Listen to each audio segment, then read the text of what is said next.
to the RKAB or annual budget and program plans to the IUP holders. And this is we are very grateful for this, Pak Ridwan. And the latest one, it just happened last month, that all CPI have been registered in the Minerva system as part of the requirement for the RKAB and also for the feasibility study and other government documents. From the industry perspective, we have also heard that the latest development in the global reporting system putting ESG and other initiatives into the reporting exploration result, resource and reserve estimation. And you can name it some latest initiative by ICMM, for example, 10 principles in mining, already part of the reference for everyone in the industry. And UN Sustainable Development Goal also as a reference to everyone in industry. So with the recent development from the regulatory standpoint and also from the global industry standpoint, what does it mean for us as a professional, as a competent person of Indonesia? So we are on the front line of the Indonesian mining industry. We are the front line of the application of the good mining practice in Indonesia. There is no mining plan, there is no financial projection without proper rigorous resource estimation and reserve estimations.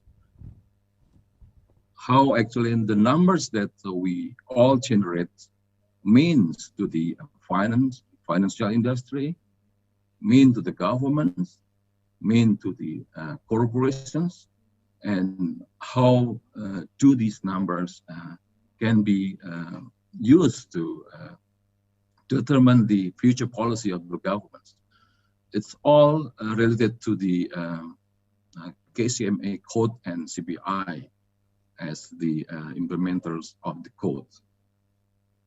As we heard that recently that there is the speech by the President Jokowi Widodo about how we as Indonesia would like to manage our natural resources and how we see where what are the critical materials for us and for the global, and how we actually as a nation we should proceed with our internal management of our natural resources. So it's all a very, very important and strategic to the nations.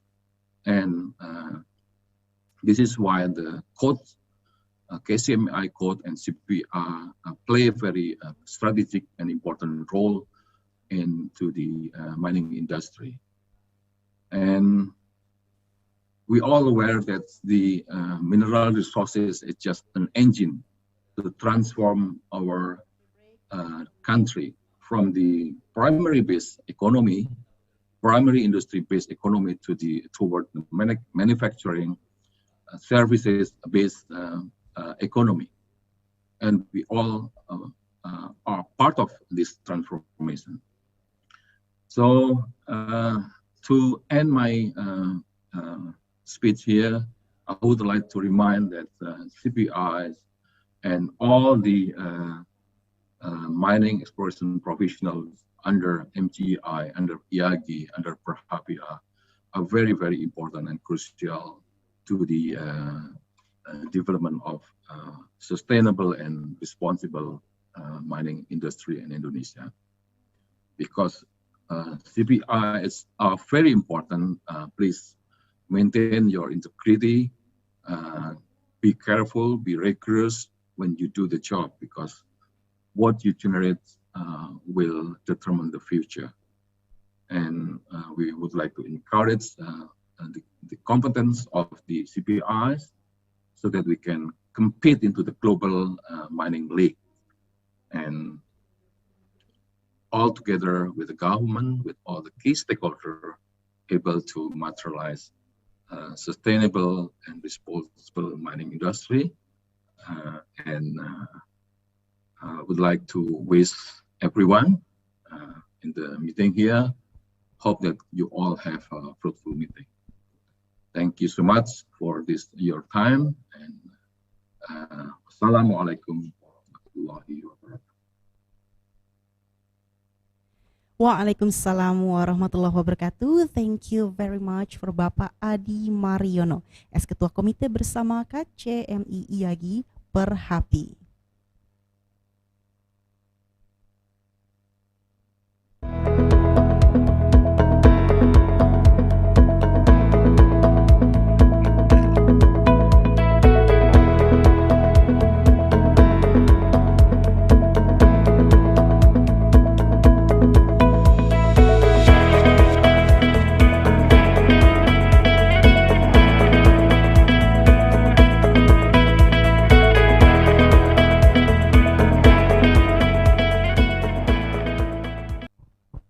Ladies and gentlemen, now we're heading into the keynote speaker session. The session will be begun by our notable keynote speaker, Bapak Dr. Insinyur Ridwan Jamaluddin, MSc, as the Director General of Mineral and Coal, Ministry of Energy and Mineral Resources, Republic of Indonesia. And this session will be led by our moderator, Bapak Adi Adriansyah Syukri. And please allow us to read the moderator's brief CV. Bapak Adi Adriansyah Syukri. For the education background, he graduated as Bachelor of Science in Geology from the La Trobe University, Australia, graduated as Master of Science in Geology from the Colorado School of Mines, USA, graduated as MBA in Management at IPMI Jakarta and Monash University. For work experiences, currently serves including with his position as Corporate Secretary at PT Merdeka Copper Gold Tbk and as the President Director at PT Bumi Suksesindo. In the past activities with the Billiton Group, Newmont Group, and Sumatra Copper and Gold. He was also an independent consultant and advisor. For professional background, he has more than 30 years in the mineral exploration and mining industry, including with his career with the Billiton Group, Newmont Group, and Sumatra Copper and Gold. He was involved in various projects with representing various type and style of mineral deposit and exploration and development spread over the region in Indonesia, Southeast Asia, the USA, China, and Peru. All right, and without any further ado, please welcome to Bapak Adi Adriansyah Syukri. Time is yours.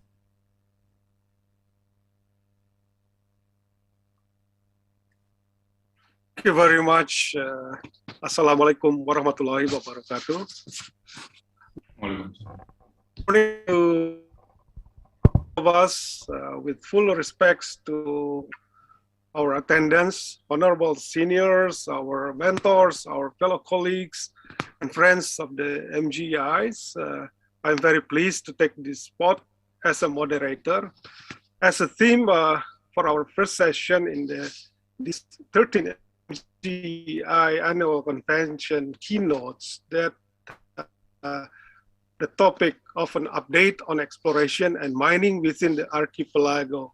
And we are very honored to have invited three honorable keynote speakers in attendance to present their keynote presentations in this relevance. As our first keynote that we have Honorable Pak Dr. Insinyur Ridwan Jamaluddin, MSc. I am very sure that everyone already know Pak Ridwan in the geological community. However, let me bring up on Paridwan's resume that Paridwan is a General Director of Mineral and Coal of Ministry of Energy and Mineral Resource. In prior, he was Deputy for Infrastructure and Transportation Coordinating Ministry for Maritime Affairs and Investment in 2015-2020. And before, he was Deputy for Natural Resources Development Technology Agency for the Assessment and Application of Technology in 2010-2015. Paridwan is also Commissioner of PT Krakatau Steel, TBK. Paridwan graduated with the Geological Engineering degree from ITB in 1982. Then in 1991 to 93, he continued to take master degrees at the Institute of Aerospace and Science, the Netherlands, and Schied, the Netherlands in 1993. And he continued his Doctor of Philosophy degree at Texas A&M University, majoring in Geology and Earth Science. Paridwan currently is also a chairman of Working Group Investigation in Domestic Product Utilization, P3DN, from 2019 to present, and also from 2018 to present, he's also Chief of Secretariat in Indonesian Republic Cooperation Team, RRT. So, Paridwan, for his keynote speak, will have 30 minutes and to deliver his keynote, and there will be a following Q&A for 15 minutes to allow questions. To any participant to ask a question can raise hand during the Q&A, and also you can please put some question in the chat column. Without further ado, please to welcome Paridwan Jamaluddin. Paridwan, the time is yours. Thank you, Mas Adi. Ladies and gentlemen, colleagues and friends, especially my fellow geologists, as part of MGEI and IAGI, I'm very proud of being here talking with you all in this very, is it bright morning? Yeah, it's bright morning in Jakarta. My colleagues have prepared some presentation file, but I'll just go through several points that I would like to share with you based on the latest development of my daily activities as the Director General of Mineral and Coal. First, as the main topic of this conference is mineral conservation, or should also consider as sustainability of the mining industry. First of all, I would boldly mention that exploration is the key. So in my daily language with my colleagues at the office and at the community, I always mention bagaimana kita bisa mengharapkan mendapatkan sesuatu kalau kita tidak mencarinya. Or in other words, don't dream we can get something if you don't explore. So exploration is the key. For that, I think the regulation, the current regulation is very pro-exploration. Pro-exploration, one more time. If it is not as of today, but we are working into that direction. For example, the issue of permit. Previously or currently, there are two separate permits. One is a permit for exploration. The other one is another permit for operation and production. In the near future, we'll make it as one. So one permit for both stages. With that, hopefully we'll promote more exploration enthusiasm for the junior mining companies, for the geology community. So again, that's one. Second is the principle of right to match, for example. If a junior mining company is happy with their funding during the exploration, then now they have the right to match for the offer for the continuation. But soon we'll make it not only right to match, but more of the first right of refusal. So they have the first right unless they don't want to continue. So that those kind of regulations activities are now being promoted in order to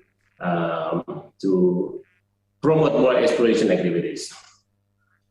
Second, I would also share with you the efficiency.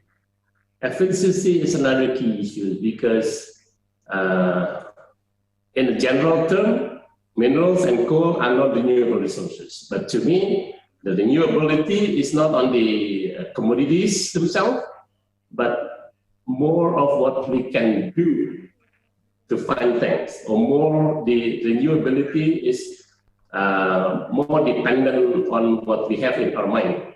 So if we think we can find something, then we'll find it.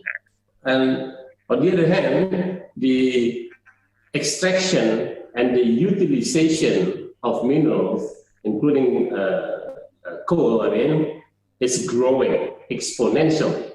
There are more and more businesses and industries are utilizing mineral resources, including coal.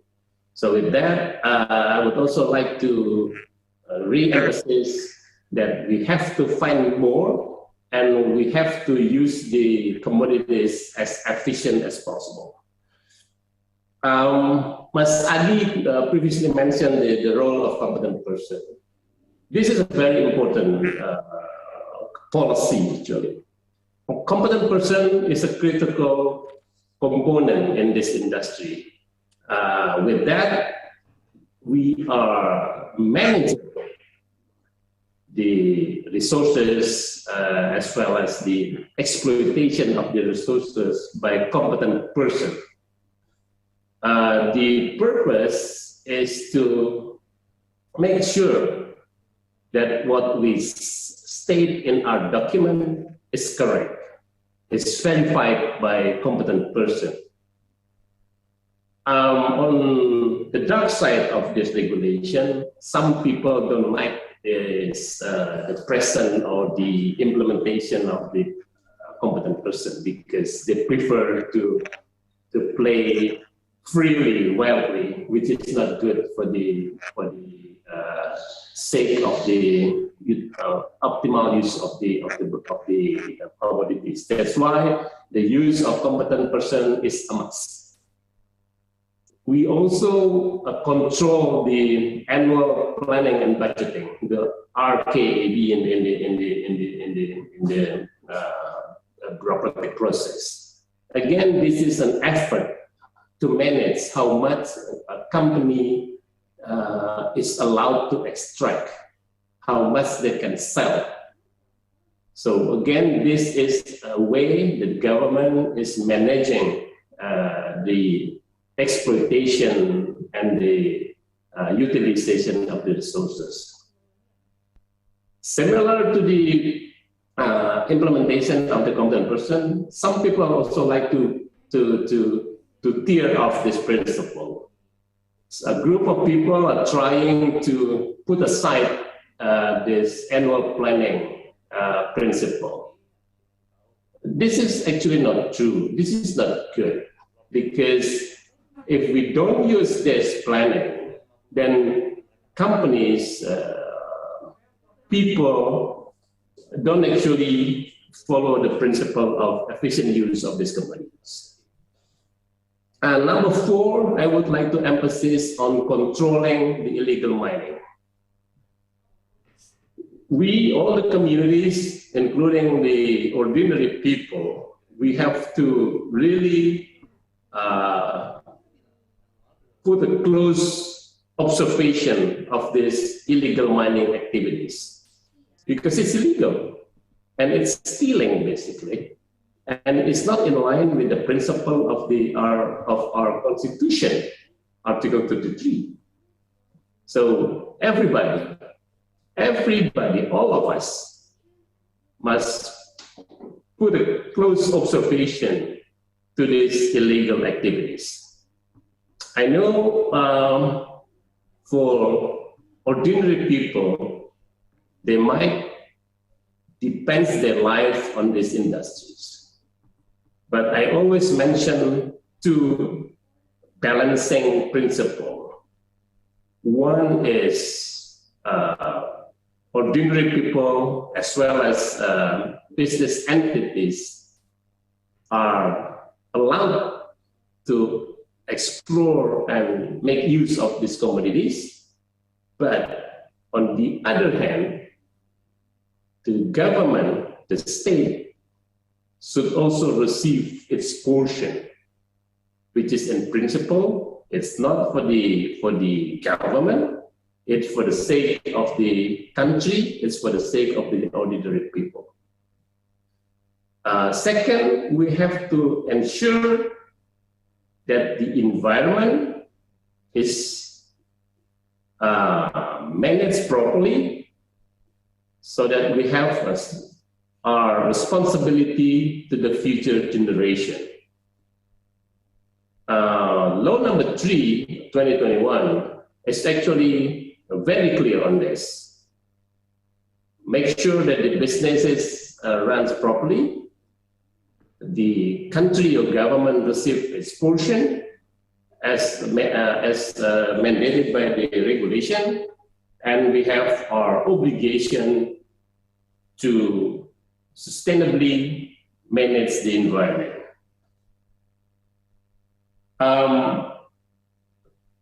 The next item I would like to share with you is the global challenges, the threat basically. Whether we like it or not, we have to consider this international or global threat or challenges is basically a competition. We have to win this competition in a very smart way. For example, as recently, there's a strong stress on the use of coal. On the other hand, we still rely on our source of energy in the use of coal. Now we have to find a way to efficiently use the coal and as much as possible control or maintain the emission of carbon monoxide. So we have to do both. Example number 2 is that the European Union brought Indonesia to a global debate to the WTO. To me, it's really strange. It's our nickel. It's up to us what to do with our nickel. But in fact, they don't like the idea of Indonesia would like to add value to our resources. They want to use our resources for their benefits. We don't mind. We don't mind. We agree on that. We would like to share, but let us manage our resources as we wish for the sake of the country, for the benefit of the Indonesian society. So in facing with this competition, I would strongly suggest that this community, YAGI, MGEI, all these mining industry activists, that we have to improve our human resource development. We have to improve our science and technology capacity, as well as innovation. So those are the keys for the future competition, and we have to win this competition. Back to the regulatory support. As my role now in the government, we are in full support of managing the natural resources, the geological resources in an efficient way, and we are also pro-exploration. We also open as much as possible opportunities for younger generation to improve their capacity in this field. So again, congratulations for this annual convention. hopefully we can find breakthrough ideas of this competition. Thank you very much. Before that, I'm sorry I have to leave the event, Mas Adi, because I have to meet the minister sooner than scheduled earlier. Thank you. Thank you very much, Pak Ridwan. Very well presented, explaining to us, and also we hear from you that you will have to leave us very soon because of your other commitments. I would like to thank you very much, Pak Ridwan Jamaluddin. All right, thank you very much to Bapak Dr. Insinyur Ridwan Jamaluddin MSc. And probably next for our appreciation to the keynote speaker, we would like to give the token of appreciation. And for the next one, we would like to invite Bapak STJ Budi Santoso as MGEI Chairman to give the token of appreciation virtually to the keynote speaker, Bapak Dr. Insinyur Ridwan Jamaluddin MSc. All right, sir, continue with photo session and our team will capture in 3, 2, 1. All right, all done, perfect. Once again, thank you very much to Bapak Dr. Insinyur Ridwan Jamaluddin MSc, and also thank you very much to Bapak STJ Budi Santoso, and also thank you very much to Bapak Adi Adriansyah Syukri. All right, ladies and gentlemen, for the following agenda, we will hear the speech from our notable keynote speaker and also the official opening ceremony will be led by Bapak Luhut Binsar Panjaitan, MPA, as Indonesian Coordinating Minister for Maritime and Investment Affairs, Republic of Indonesia. But prior to that, we are going to have a coffee break for a couple minutes, and we'll be right back at 9:50 a.m. Western Indonesian time. So stay tuned and we'll be right back. Thank you.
Welcome to PT Geofix Indonesia. Geofix is a multidisciplinary and multi-commodity exploration and mining consultant drawing all over Indonesia.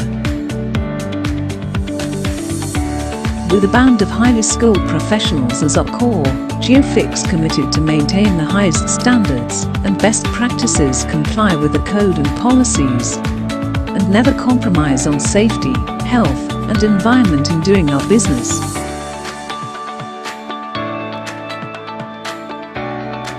We support all scope of mining enterprises to unravel their proficiency to fix, build, and enhance their assets' value through explore, discover, develop, and repeat.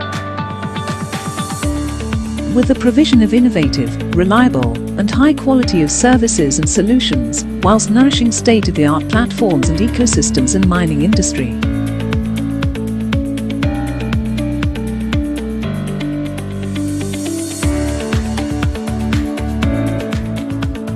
Our services encompasses GIS, Greenfield Exploration, Brownfield Exploration, 3-dimensional modeling, geometallurgy, metallurgy, resource estimation, technical due diligence. We also provides drone LiDAR survey services, a high-precision aerial topographic survey provide reliable and accurate data for your project.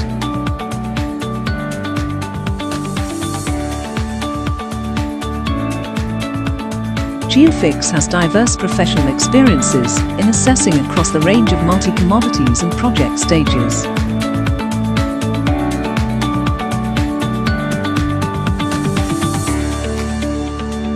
How do we execute a strategy and deliver a goal? Reputable expertise with passion, teamwork with state-of-the-art technical and non-technical capability, consistent and persistent management and stakeholder support. Guided by our values: respect, reputation, technology and innovation, breakthrough, quality and integrity.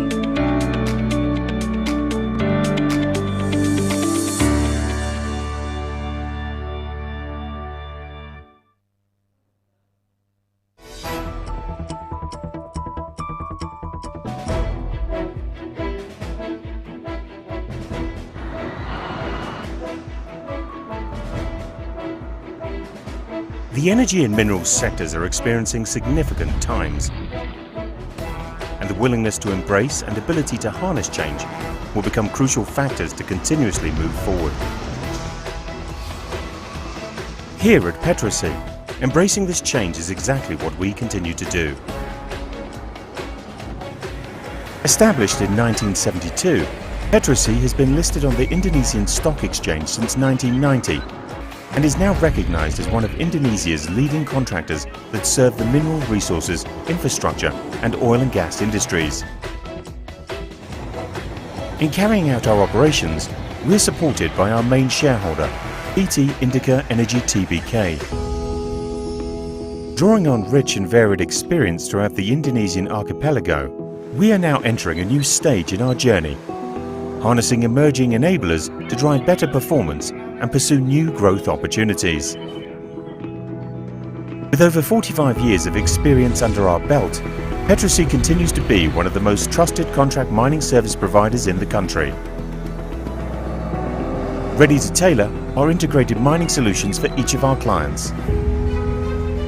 But experience is not the only thing that sets us apart. Our willingness to continuously innovate is also our winning factor. The company has taken a strategic step towards the transformation of our entire mining operations, with the implementation of new enablers within our other business lines also slated in the near future. We believe that the visibility and clarity delivered by these new enablers will enhance our agility, improve our productivity, and positively impact our future financial performance. Petrosi also has vast experience and expertise of providing engineering and construction project management and services to the mining and infrastructure industries, while constantly maintaining strong relations with key stakeholders such as the government, consultants and communities to assist our clients in meeting their business goals. With the acquisition of PT Kuala Puebloan Indonesia in 2018, we have also continued to strengthen our ability to provide logistics services for the mining and infrastructure sectors.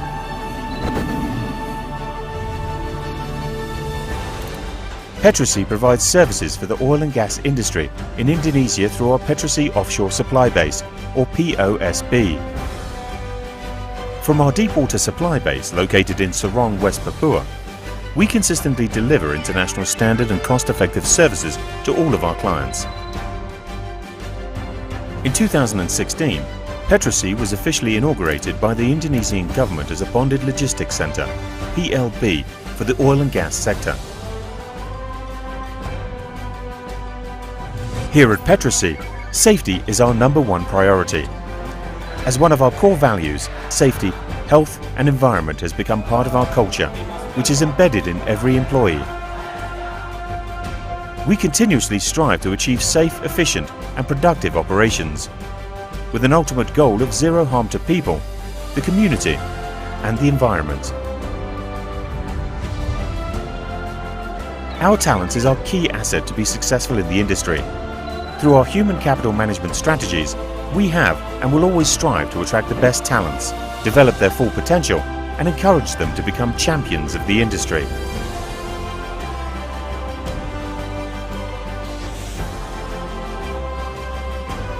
Implementing quality management that fulfills our clients' needs and adds value to their operations is an integral part of our success. To this end, we persistently apply our Petrosea Quality Management System, or PQMS. By continuously improving our business processes, the system allows us to meet the requirements of operations, quality, as well as safety, health and environment. A firm believer in the triple bottom line, Petrosea is committed to the implementation of corporate social responsibility programs that are directed towards local communities and the environment surrounding our operations, as well as our own employees and their families. By focusing on issues such as education, health and economic empowerment, these programs will positively impact the betterment of their lives.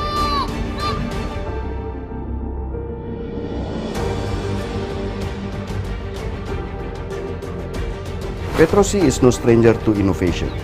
Our continuous improvement program and portfolio balancing strategy has enabled us to navigate through sea changes within the industry and to continue to thrive throughout the years.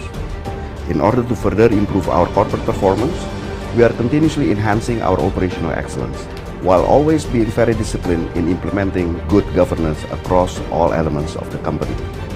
Going forward, Petrosea will continue to transform and embrace change in order to successfully provide enabling solutions for our clients, thus creating value for the shareholders and also help create a better Indonesia.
Selamat datang di Tambang Batu Hijau, salah satu tambang tembaga dan emas terbesar di Indonesia yang terletak di Kabupaten Sumbawa Barat, Provinsi Nusa Tenggara Barat.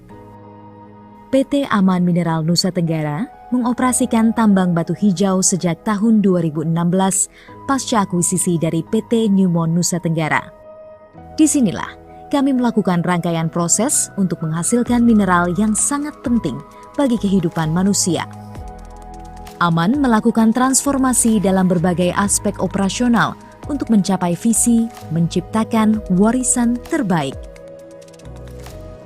Strategi operasional Aman adalah untuk meningkatkan copper recovery sebagai upaya konservasi mineral dan mengurangi kandungan mineral pada tailing yang ditempatkan di dasar laut atau deep sea tailing placement.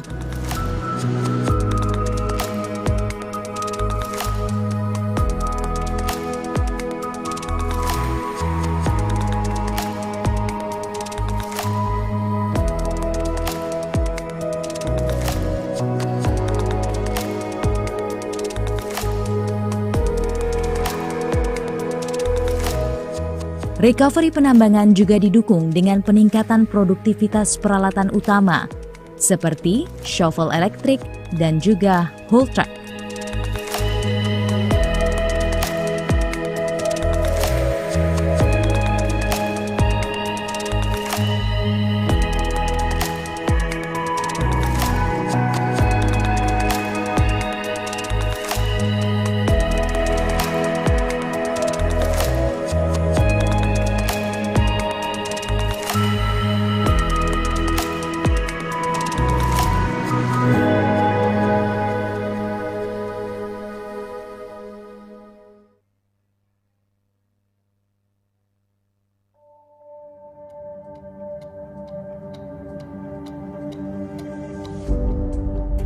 We are PT Agincourt Resources, a world-class gold mining company based in Indonesia. We manage the Martabake Gold Mine, located in the South Tapanuli District, North Sumatra. Our vision is to develop a sustainable world-class operation, delivering first quartile performance in the gold industry. We will achieve this by growing our business and optimizing our assets, all of which is built on our strong foundation of sustainable development.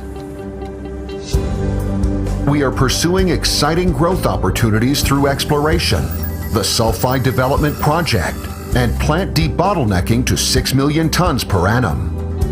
We have invested in a successful exploration program to deliver significant growth and value to the business. We have 6 deposits in reserves category and a vast mineral resource which we continue to develop. Our project pipeline includes an impressive portfolio of projects across a range of near-mine and contract of work targets. The focus is on near-mine exploration targets to utilize the existing infrastructure of the Martabake process plant.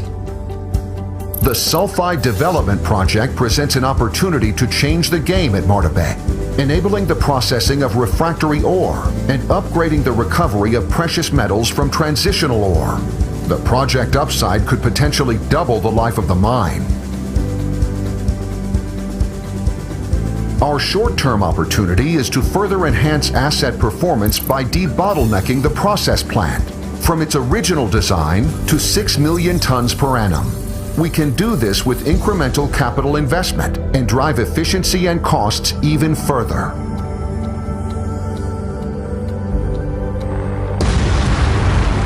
Production at Martabake is operating above design and ahead of plan as we are driven by opportunities for efficiency and asset performance.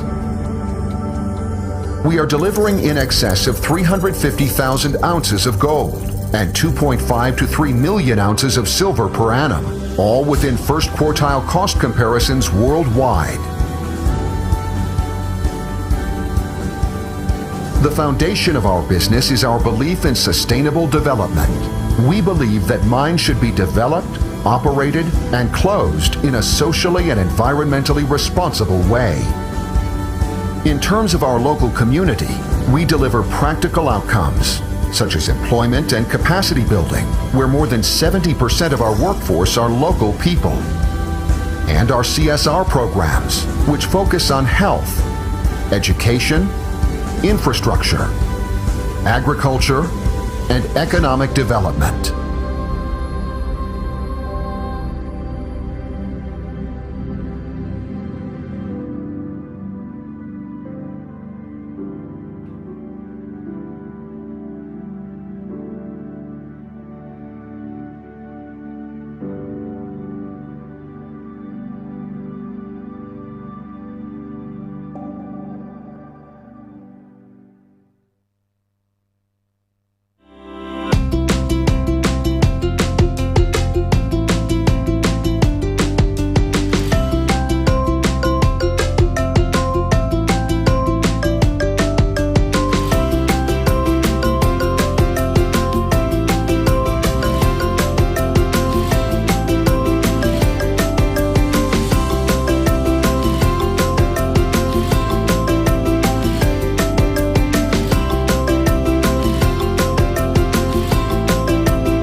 Nikel telah menjadi bagian penting dalam perkembangan peradaban dunia. Berbagai produk yang menunjang kehidupan manusia saat ini tak lepas dari kandungan nikel di dalamnya. Dan Indonesia adalah negara dengan sumber daya nikel terbesar di dunia, khususnya di Sulawesi dan Maluku Utara. Pulau Obi yang terletak di Kabupaten Halmahera Selatan, Provinsi Maluku Utara, menjadi salah satu daerah penghasil nikel. Sejak tahun 2009, Harita Nikel telah mengelola sumber daya alam nikel dan memberi berbagai manfaat dan kontribusi bagi para pemangku kepentingan. Melalui entitas bisnis Tri Megah Bangun Persada, Gani Permai Sentosa, Megah Surya Pertiwi, Halmahera Persada Legend, dan Halmahera Jaya Ferronikel, Harita Nikel melakukan aktivitas penambangan, pengolahan biji nikel kadar tinggi, dan pemurnian nikel kadar rendah di wilayah operasi yang sama di Pulau Obi. Dengan berbagai entitas bisnis tersebut, saat ini ada lebih dari 5.000 tenaga kerja dan 70% lebih berasal dari wilayah lokal. Sebagai bentuk komitmen mendukung cita-cita bangsa dalam mewujudkan hilirisasi sumber daya alam, Harita Nikel melalui Megah Surya Pertiwi telah mengolah biji nikel kadar tinggi atau saprolit menjadi ferronikel sejak tahun 2016. Ferronikel banyak digunakan sebagai bahan baku industri logam karena bersifat anti karat. Komitmen Harita Nikel akan hilirisasi terus berlanjut. Melalui Halmahera Persada Legend, Harita Nikel mengembangkan industri pengolahan dan pemurnian nikel kadar rendah menjadi produk yang lebih bernilai, yakni mixed hydroxide precipitate, dan diproses lebih lanjut menjadi nikel sulfat dan kobalt sulfat. Produk-produk tersebut merupakan bahan baku utama baterai kendaraan listrik. Keberadaan industri ini merupakan wujud komitmen perusahaan dalam konservasi mineral dan mampu menciptakan tenaga kerja bagi anak bangsa dan terjadinya alih ilmu pengetahuan dan teknologi. Penerapan teknologi high pressure acid leach menjadikan Harita Nikel sebagai pionir dalam mendukung terwujudnya program pemerintah dalam percepatan program kendaraan bermotor listrik berbasis baterai karena mampu memanfaatkan biji nikel kadar rendah atau limonit yang selama ini tidak diolah. Di Harita Nikel, seluruh proses pertambangan hingga hilirisasi dijalankan dengan tata kelola pertambangan terbaik. Kesehatan dan keselamatan kerja menjadi komitmen utama dalam menjalankan operasional sehari-hari. Program pemantauan lingkungan dilakukan dengan mengacu pada aturan pemerintah, termasuk melibatkan pihak akademisi dan lembaga independen dalam pelaksanaannya. Secara reguler, perusahaan melaporkan hasil pemantauan lingkungan kepada pemerintah.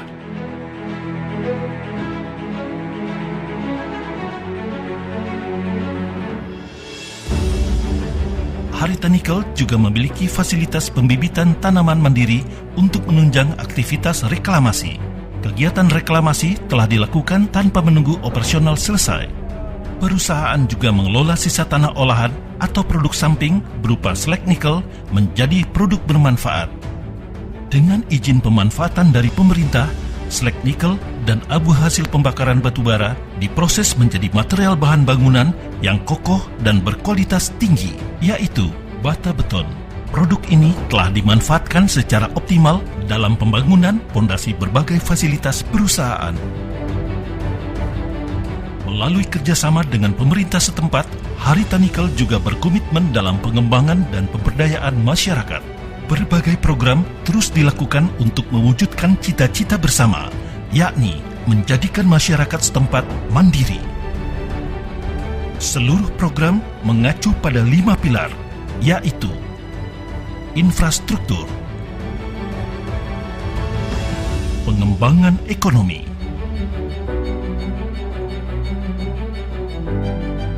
pendidikan, kesehatan,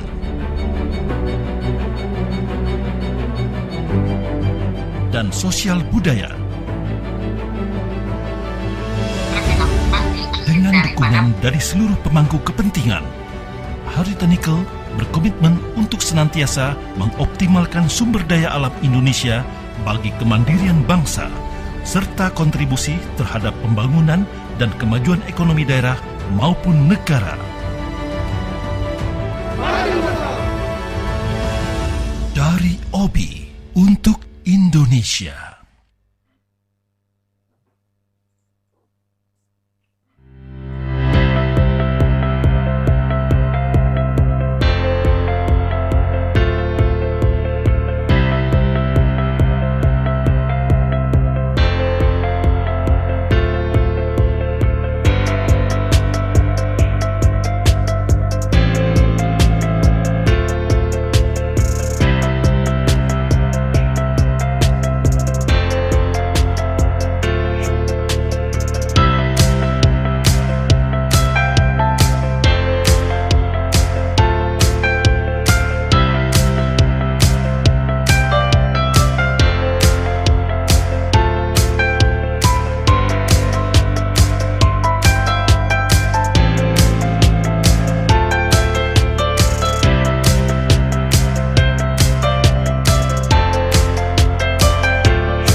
PT Nusa Halmahera Minerals adalah usaha bersama antara PT Indotan Halmahera Bangkit dan PT Aneka Tambang Tbk yang mengelola tambang emas Gosowong di Kabupaten Halmahera Utara, Provinsi Maluku Utara.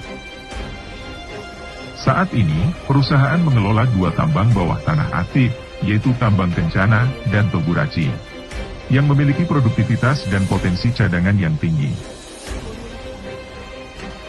Sementara itu, eksplorasi juga terus dilakukan secara agresif untuk terus menambah usia produktif tambang. Keselamatan kerja, serta kepedulian sosial dan tanggung jawab lingkungan selalu menjadi prioritas dalam semua kegiatan perusahaan. PT Nusa Halmahera Minerals menjadi salah satu industri penyerap tenaga kerja terbesar di Halmahera Utara. Kegiatan operasional perusahaan telah menjadi kesempatan bagi sumber daya manusia setempat untuk mengembangkan keahlian dalam bersaing secara global. Selain menambang secara profesional, kontribusi perusahaan untuk masyarakat lingkar tambang juga dilakukan dengan langsung menyentuh kebutuhan masyarakat yang sebenarnya. Di mana selain program pengembangan dan pemberdayaan masyarakat, perusahaan juga melakukan berbagai program tambahan sukarela lainnya. Seperti program bedah rumah, akses layanan kesehatan yang nyata, dan bantuan khusus untuk kaum duafa, anak yatim, dan lanjut usia. Menambang dengan hati. Itulah semangat yang diusung oleh PT Nusa Halmahera Minerals di Tambang Emas Gosowong, Halmahera Utara.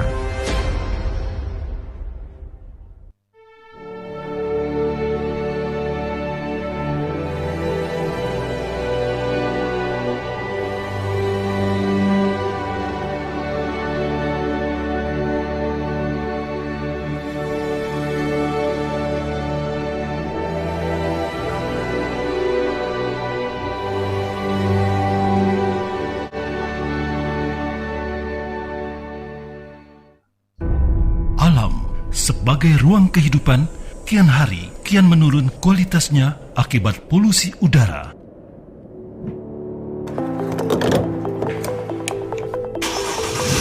Penggunaan energi fosil dalam kendaraan bermotor menjadi salah satu penyumbang polutan terbesar. Saat ini, berbagai negara sedang berupaya untuk mengurangi dan mengganti kendaraan berbasis bahan bakar fosil menjadi kendaraan listrik yang lebih ramah lingkungan.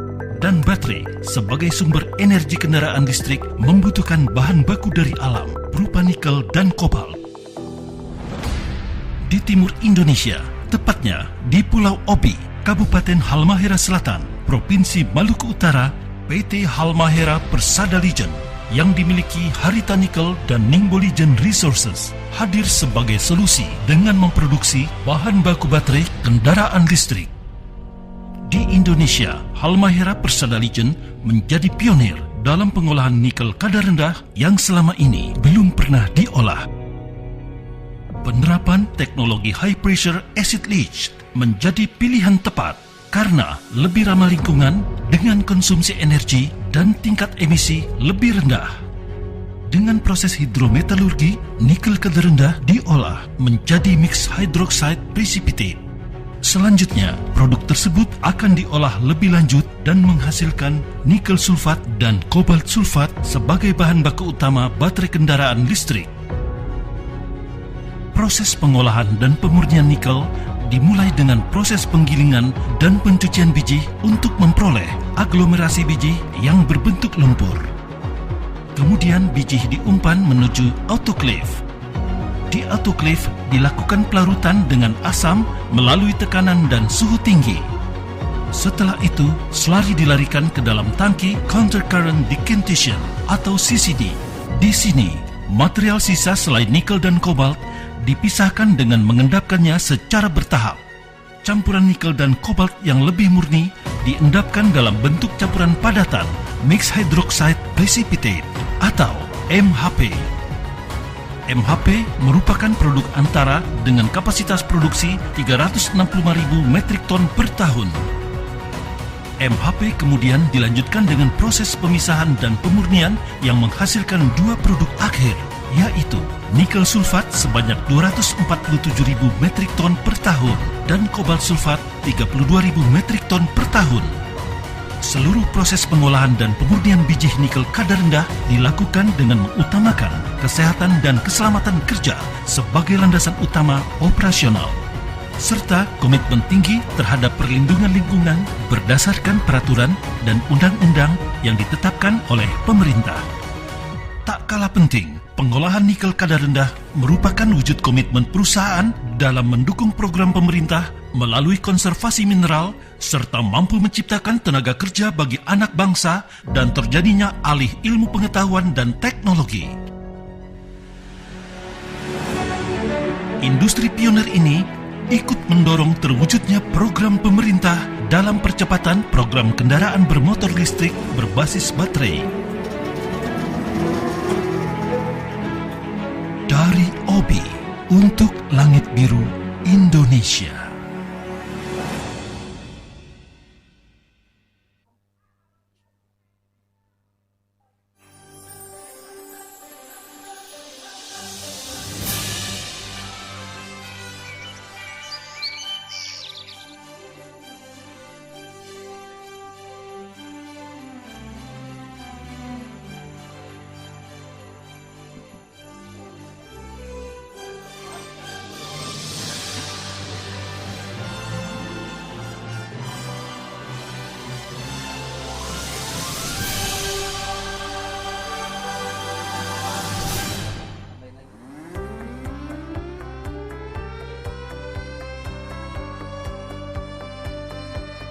PT Timah Tbk merupakan salah satu perusahaan penghasil logam timah terbesar di dunia. Perusahaan ini berkantor pusat di Kota Pangkal Pinang, Provinsi Kepulauan Bangka Belitung, Indonesia. Wilayah operasi PT Timah meliputi Provinsi Kepulauan Bangka Belitung dan Provinsi Kepulauan Riau yang dikenal sebagai Indonesian Tin Belt. PT Timah memiliki visi menjadi perusahaan pertambangan terkemuka di dunia yang ramah lingkungan. Dengan misi membangun sumber daya manusia yang tangguh, unggul, dan bermartabat, melaksanakan tata kelola penambangan yang baik dan benar, mengoptimalkan nilai perusahaan dan kontribusi terhadap pemegang saham, serta tanggung jawab sosial. Sejak tahun 1995, PT Timah telah tercatat di Bursa Efek Indonesia. Pada tanggal 29 November 2017, PT Timah bersama PT Aneka Tambang PT Bukit Asam dan PT Freeport Indonesia resmi tercatat sebagai anggota holding industri pertambangan MGEI di bawah naungan PT Indonesia Asahan Aluminium atau Inalum. Sebanyak 65% kepemilikan saham PT Timah dimiliki pemerintah melalui PT Inalum dan 35% oleh publik. PT Timah merupakan perusahaan penambangan yang terintegrasi, mulai dari eksplorasi, penambangan, pengolahan, smelter, hingga pemasaran. Penambangan di darat di wilayah izin usaha pertambangan timah berlokasi di Pulau Bangka dan Belitung. Sedangkan penambangan timah di laut menggunakan kapal keruk dan kapal isap produksi. Sebelum dilebur, biji timah hasil tambang diproses di pusat pencucian biji timah. Setelah dipisahkan dari mineral ikutan, kadar SN ditingkatkan hingga mencapai syarat utama peleburan. Untuk mendapatkan logam timah berkualitas tinggi, maka dilakukan pemurnian. Prosesnya memakai crystallizer dan electrolytic refining. Proses peleburan dilakukan di Muntok, Bangka Barat, dan di Kundur, Kepulauan Riau. Saat ini dikembangkan proyek fuming dan ausmelt untuk mendukung operasional peleburan. Jenis logam timah yang diproduksi PT Timah yakni Bangka Tin, Mentok Tin, Kundur Tin, Bangka Lowlit, dan Bangka 49. Merek dagang Bangka Tin dan Kundur Tin terdaftar di London Metal Exchange dan bersertifikasi CFS dari RMI. Negara tujuan ekspor antara lain Jepang, Korea, Taiwan, Cina, Singapura, Belanda, Jerman, Perancis, Spanyol, Italia, serta wilayah Amerika Serikat dan Kanada. Kegiatan usaha PT Timah Tbk ditunjang beberapa anak perusahaan, yakni PT Timah Industri, PT Timah Investasi Mineral, Timah International Investment, PT Dok dan Perkapalan Air Kantung, Indometal London Limited, PT Timah Karya Properti Persada, PT Timah Agro Manunggal, PT Tanjung Alam Jaya. Guna menjaga eksistensi perusahaan, dicanangkan 4 pilar utama rencana pengembangan perusahaan yang mencakup pilar 1, mempertahankan dan memperkuat bisnis pertambangan timah perusahaan dengan melakukan peningkatan jumlah cadangan dan produksi. Pilar 2, pengembangan bisnis pertambangan non-timah dengan fokus pada mineral ikutan timah. Pilar 3, pengembangan bisnis hilir timah secara agresif dengan menguasai pasar domestik dan menembus pasar global. Pilar 4, pengembangan bisnis selektif, fokus pada bisnis yang memberikan keuntungan kompetitif pada grup PT Timah. Sebagai salah satu faktor penting keberlanjutan perusahaan, PT Timah terus mengembangkan SDM berbasis karakter unggul dalam kinerja maupun perilaku. Hasil kerja keras semua pihak ini membuahkan penghargaan dari berbagai lembaga, baik dari dalam maupun luar negeri. Sebagai entitas di tengah masyarakat, PT Timah mempunyai program tanggung jawab di bidang sarana, pendidikan, usaha mikro, sosial, dan pelestarian lingkungan. PT Timah Tbk, perusahaan pertambangan terkemuka di dunia yang ramah lingkungan.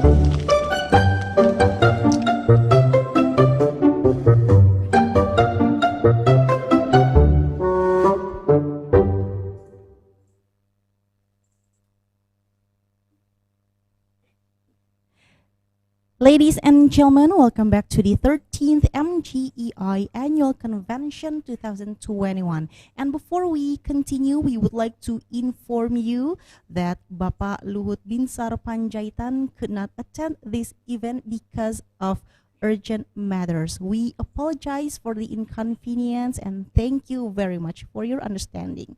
And we'll be right back with another agenda at 10:30 a.m. Stay tuned and we'll be right back.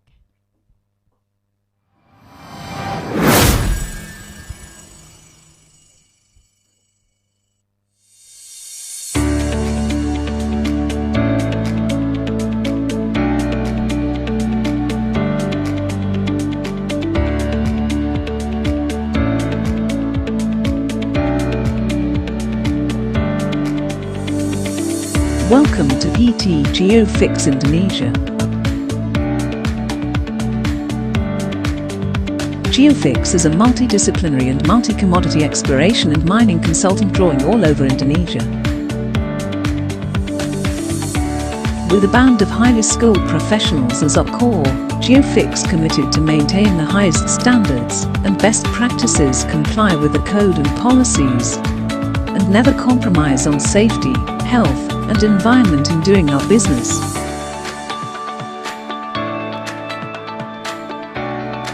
We support all scope of mining enterprises to unravel their proficiency to fix, build, and enhance their assets' value through explore, discover, develop, and repeat.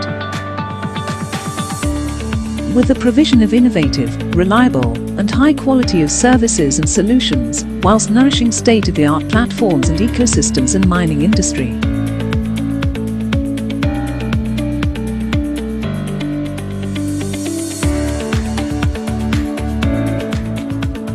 Our services encompasses GIS, Greenfield Exploration, Brownfield Exploration, 3-dimensional modeling, geometallurgy, metallurgy, resource estimation, technical due diligence.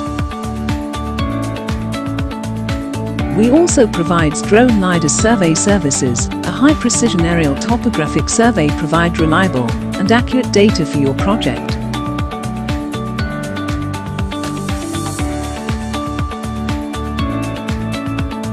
Geofix has diverse professional experiences in assessing across the range of multi-commodities and project stages.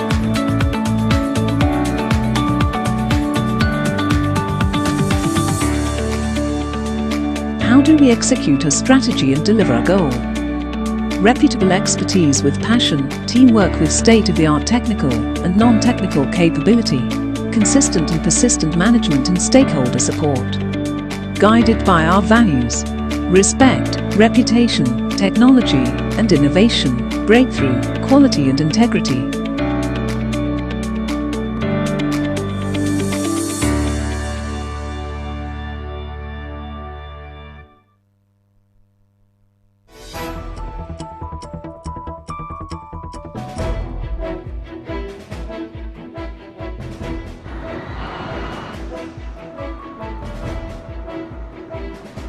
The energy and minerals sectors are experiencing significant times, and the willingness to embrace and ability to harness change will become crucial factors to continuously move forward. Here at Petrosi, embracing this change is exactly what we continue to do. Established in 1972, Petrosi has been listed on the Indonesian Stock Exchange since 1990 and is now recognized as one of Indonesia's leading contractors that serve the mineral resources, infrastructure and oil and gas industries. In carrying out our operations, we are supported by our main shareholder, PT Indica Energy Tbk. Drawing on rich and varied experience throughout the Indonesian archipelago, we are now entering a new stage in our journey, harnessing emerging enablers to drive better performance and pursue new growth opportunities. With over 45 years of experience under our belt, Petrosi continues to be one of the most trusted contract mining service providers in the country, ready to tailor our integrated mining solutions for each of our clients. But experience is not the only thing that sets us apart. Our willingness to continuously innovate is also our winning factor. The company has taken a strategic step towards the transformation of our entire mining operations. With the implementation of new enablers within our other business lines also slated in the near future. We believe that the visibility and clarity delivered by these new enablers will enhance our agility, improve our productivity, and positively impact our future financial performance. Petrosi also has vast experience and expertise of providing engineering and construction project management and services, the mining and infrastructure industries, while constantly maintaining strong relations with key stakeholders such as the government, consultants and communities to assist our clients in meeting their business goals. With the acquisition of PT Kuala Puebloan Indonesia in 2018, we have also continued to strengthen our ability to provide logistics services for the mining and infrastructure sectors.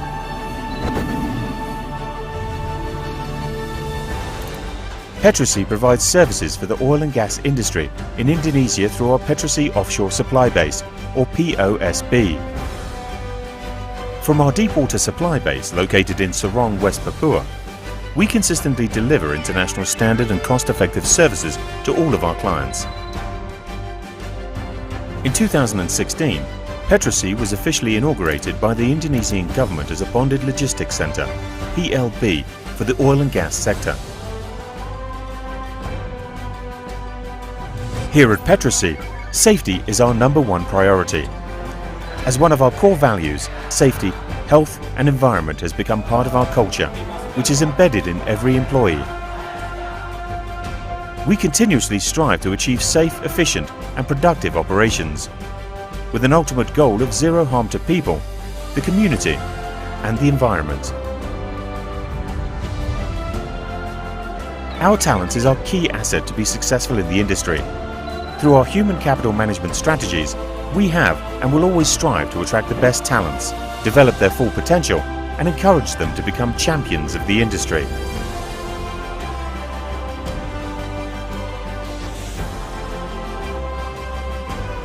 Implementing quality management that fulfills our clients' needs and adds value to their operations is an integral part of our success. To this end, we persistently apply our Petrosi Quality Management System, or PQMS.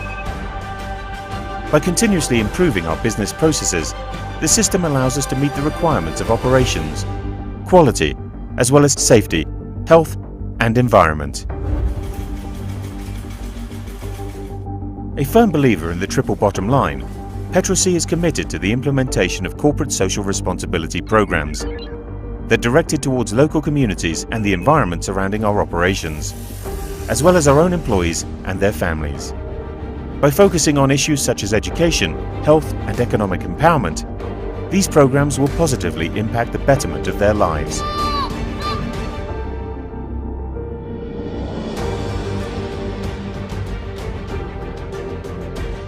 Petrosi is no stranger to innovation. Our continuous improvement program and portfolio balancing strategy has enabled us to navigate through sea changes within the industry and to continue to thrive throughout the years. In order to further improve our corporate performance, we are continuously enhancing our operational excellence, while always being very disciplined in implementing good governance across all elements of the company. Going forward, Petrosi will continue to transform and embrace change in order to successfully provide enabling solutions for our clients, thus creating value for the shareholders and also help create a better Indonesia.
Our world faces challenges that no one imagined. We only have one planet. To make critical decisions for its future, we must first understand it. Working together with customers in over 100 countries, we create the Earth modeling, geodata management, and collaboration software that connects science, people, and the planet. Because when everyone sees the bigger picture, they can make faster, more sustainable decisions with less risk to humanity and the environment. Across the civil, environmental, mining, and energy industries, professionals use Sequence software to integrate their teams and data to build Earth models that better reflect reality and can evolve with changes, turning complexity into clarity. Every day, they're changing the world. We're here to help them. A better understanding of the Earth creates a better world for all.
Ladies and gentlemen, welcome back to the 13th MGEI Annual Convention 2021.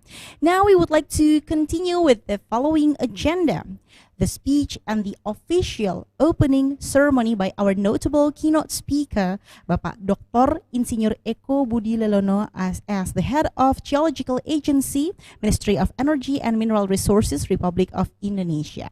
And this session will be led again by our moderator, Bapak Adi Adriansyah Syukri. Therefore, please welcome to Bapak Adi Adriansyah Syukri. Time is yours.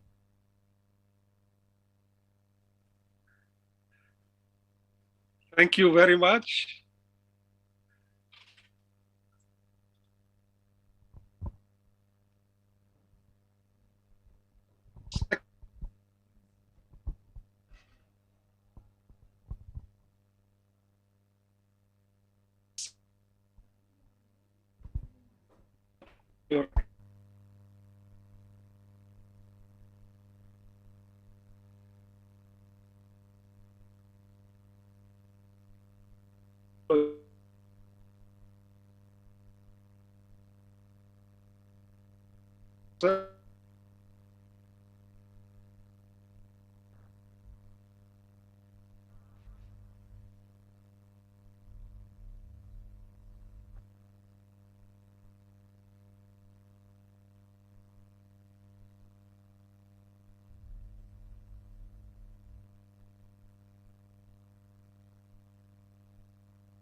I'm sorry, is that the connections dropping? For the organizer, can you hear me? Yes, of course, sir. We can hear you. Okay. I'm sorry, my apology. I can continue that in explanation to Bapak Dr. Eko Budi Lelono, who is our head of Geological Agency at the Ministry of Energy and Mineral Resources. Previously, he was the head of Center of Geological Survey in 2017 to 2020. And he was before a reviewer of researcher at the Ministry of Energy and Mineral Resources from 2016 to 2017. Pak Dr. Eko Budi Lelono was also principal researcher in the Resource and Development for Exploration and Technology at Lemigas 2015-2017. Pak Eko was graduating from the geology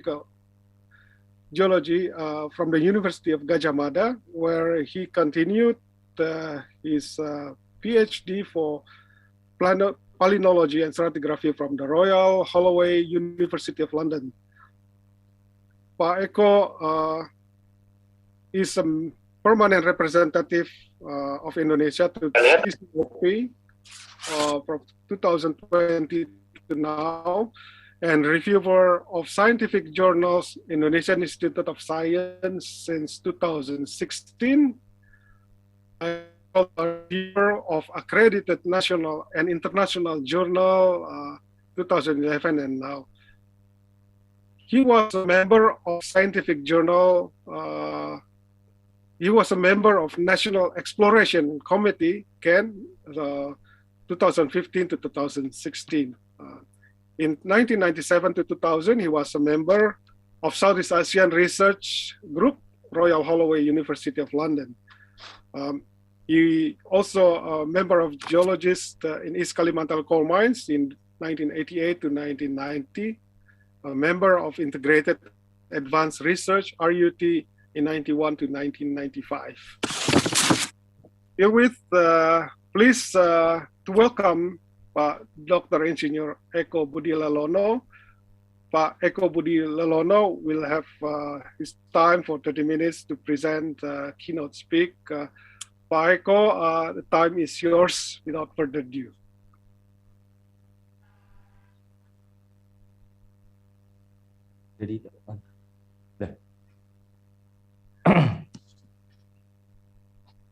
Thank you, Pak Moderator. Bismillahirrahmanirrahim. Assalamualaikum warahmatullahi wabarakatuh. Selamat pagi, salam sejahtera bagi kita semua. The Honorable Director General of Minerba, Pak Ridwan Jamaluddin, the Honorable Chairman of IAGI and MGEI, all participants, ladies and gentlemen, good morning. So first of all, let me thank Allah Subhanahu wa Ta'ala which has given guidance and blessing to us. I would like to give my appreciation to MGEI, Masyarakat Geologi Ekonomi Indonesia, and the IAGI, Ikatan Ahli Geologi Indonesia, as the holding organization for this annual convention. And now we are in the 13th years, yeah. This is a very good and important discussion forum attended by decision makers from several major companies that have role as the main players in the exploration and the mining industry in Indonesia. Next slide, please. So in general, this is our roles in the development of a sustainable mineral and coal exploration industry, as well as Pak Ridwan has already explained early this morning. The most important is about regulation regarding the key issues, the extraction of mineral and coal reserves, and geological scarcity of mineral resources and sustainable extraction. We have issued many regulations related to mining industry, such as Mining Law Number 3, 2020, and the Government Law 96, 2020, that encourage exploration data reporting, and the WIUP bidding process, and also the Mineral Decree, Ministry Decree Number 11, 2018, that encourage reporting of exploration activities. Next slide, please. So we continuously reconcile the data, the exploration data, to confirm the national mineral and coal resource and reserves. So this program is involving local governments and companies. So this is our condition by July 2021.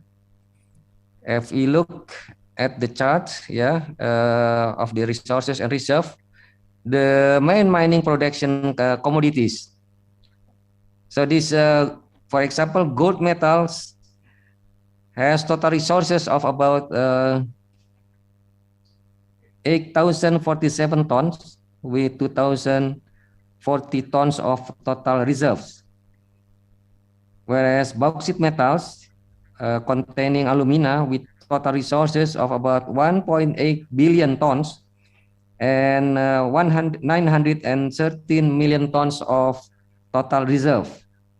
For the tin deposit, which mostly came from Bangka Belitung, Riau Island, and surrounding area, have total resources about 2.76 million tons. And for the reserves is about 2.72 million tons. Copper from Tembagapura has total resource of 66 million tons with 24 million tons of total reserve. And the lateritic nickel has total resource of about 145 million tons with 50 tons of total reserve. So nowadays we are just focusing on the extraction activities and refinement process of those commodity as the main product. But the treatment of byproduct mineral, which also has economic value, is not optimized, maybe due to technical problems. In this clean energy era, the most wanted metals are very rare in nature and known as critical raw materials. These metal elements mostly appear as associated minerals or byproducts. These minerals are commonly summarized as technology critical resources. For example, rare earth elements, platinum group elements, cobalt, gallium, vanadium, scandium, and so on. The minerals are commonly used on batteries, wind and solar power plants, electric mobility and communication technology such as smartphone, tablets, and computers. The Indonesian laterite nickel deposit also contain cobalt with total reserve of about 1 million tons and 4 million tons of resources. The other elements contain laterite deposit such as rare earth element, scandium, vanadium, and platinum groups mineral need to be researched to find the existence and its economic value. On the copper production, there are tellurium and selenium, possibly. Tin deposit also contain monazite and xenotime, which are the host minerals of rare earth element. And for now, these elements have concentrated resources about 7 billion meter cubic monazite and 6.5 billion meter cubic xenotime. That's contain rare earth element, as I mentioned earlier. So rare earth elements, vanadium and gallium, can also be extracted from bauxite processing residue or red mud. Next slide, please. So the Ministry of Energy and Mineral Resources, through the Geological Agency, which related to the task in mineral and coal exploration, systematically assessed by the key performance index as follows. Firstly, arranging the mineral and coal resource and reserves. Secondly, proposing the mining permit area, or known as WIUP. And thirdly, discovering prospect area of mineral and coals. In answering the topic question about how to maintain the resilience of mineral and coal resources on the Geological Agency roles, in the line with our key performance index, we have established main program as follows. Enhancing the mineral and coal resource and reserve. So this is the short-term effort in order to increase exploration activities. We have recommended mineral and coal prospect areas with a total of 89 mineral prospective areas and 74 coal prospective areas, respectively, to the Directorate General for Mineral and Coal, or MINERBA, to be designated as Mining Business Permit Area, or WIUP,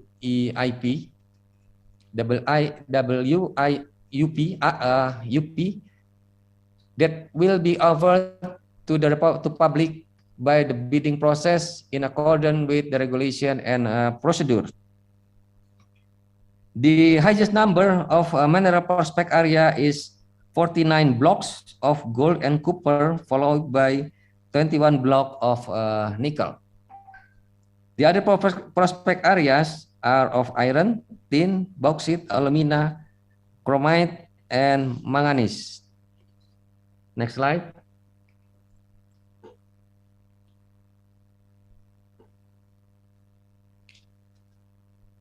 So during July 2020 to June 21 period, Geological Agency conducted mineral exploration and evaluation at several areas.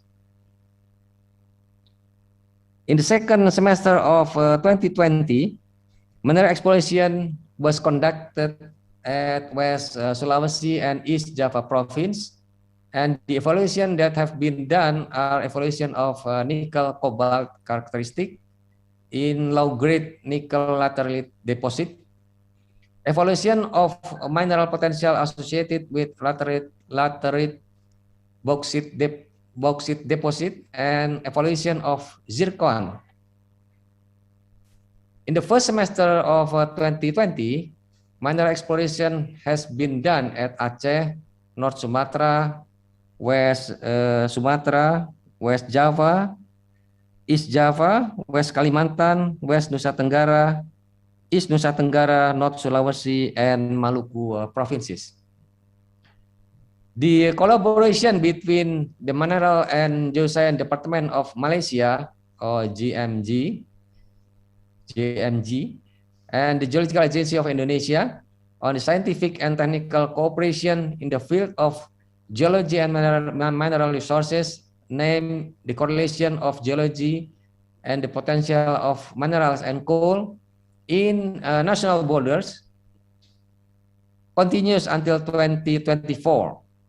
So currently, the third phase of the collaboration in progress. In the first semester of 2020, the prospection of gold resources of the Sintang in West Kalimantan and the Silantek Sarawak of the Malaysia as conducted in the first semester of 2021. Next slide, please.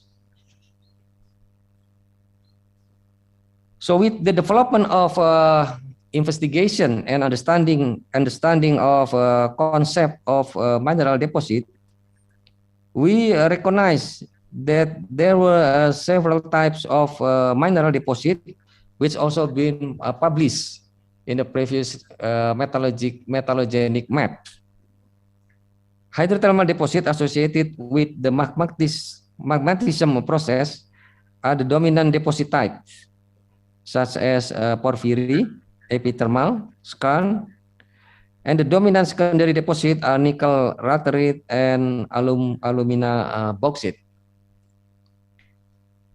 So based on new discoveries, we need to update the metallogeny belt with another deposit type, such as orogenic gold, nickel sulfide, regolith of a rare earth element, or even the occurrences of iron oxide, copper, gold. Next slide.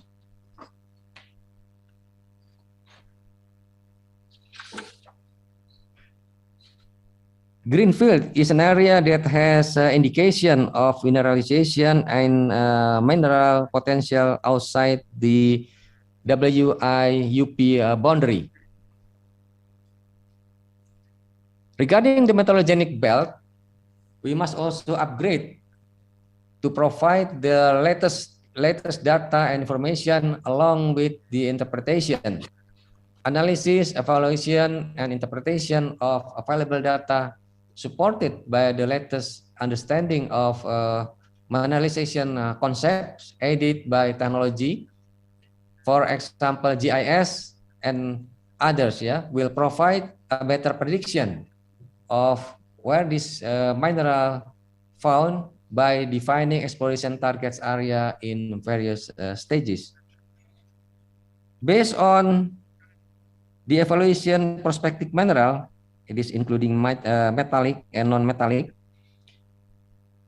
We have some targeting area consists of 8 locations in Sumatra, 5 locations in Java, 2 locations in Nusa Tenggara, 9 locations in Kalimantan, and 4 locations in Sulawesi, and several locations in Halmahera and Papua.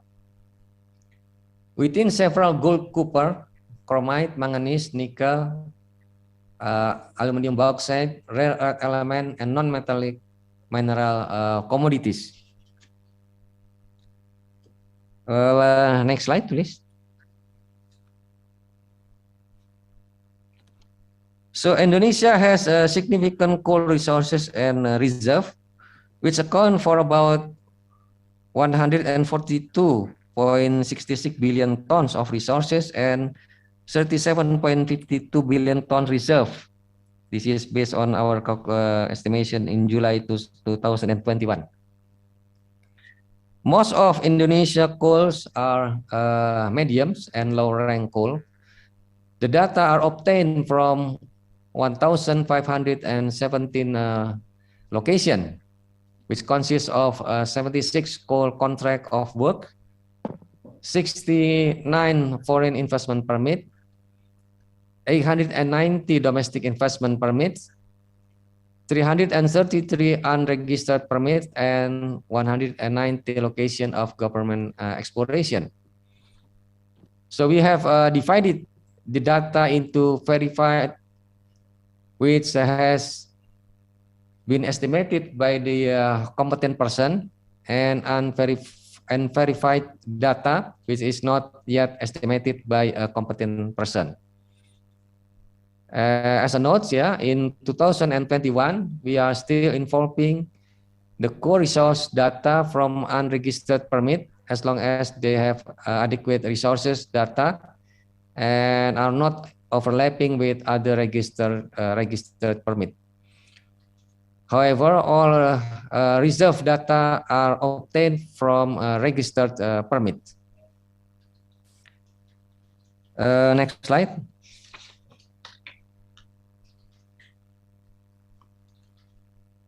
The bar graph in these slides illustrates the improvement of coal resources and reserve data during the period of 2017 to 2021. In general, compared to the number of contract or permits granted in each particular period, there is a significant increase in the percentage of the core resource and reserve data used in the balance sheet, from around 37% in 2017 to around 84% in July 2020. While the quantities of data have been significantly improved, we still have homework to improve the quality of the data.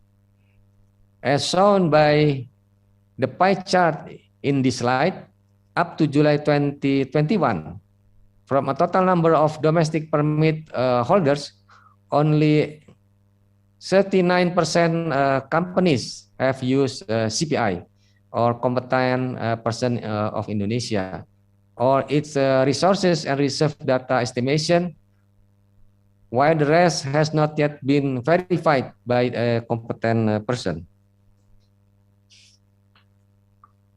Next slide. The development of coal in Indonesia facing several issues, including the CO2 emission and the plan to phase out the coal power plant in 2040. As such, in order to optimize the utilization of coal in energy transition, the government developed the coal roadmap for a period of 2021 and 2045. For that purpose, the Geological Agency have a coal programs, currently targeted surface coal exploration and the added value of low and medium rank coal evaluation.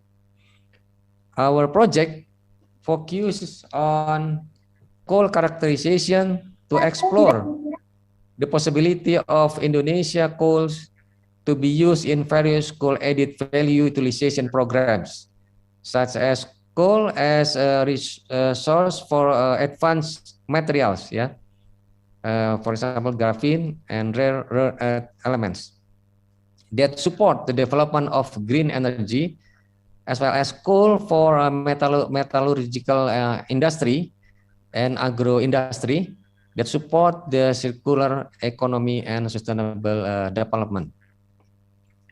The evaluation of potential rare earth element in coal and coal ash shows that Indonesia coal may contain rare earth element up to 200 ppm. The concentration of coal ash possible reach 2000 ppm, and mostly in the form of heavy rare earth element with tufaceous and hydrothermal enrichment type. From the analysis result of sample metallurgical coal potential evaluation, coal in Indonesia has specification as hard coking coal, semi-hard coking coal, semi-soft coking coal, and PCI low volatile coal type. And evaluation from underground coal, also known as deep-seated coal, has been done by a geological agency from in the Kalimantan and Sumatra area. The evaluation results are determined coal characterization and potential for underground mining, underground coal gasification, and coal bed methane. Next slide, please.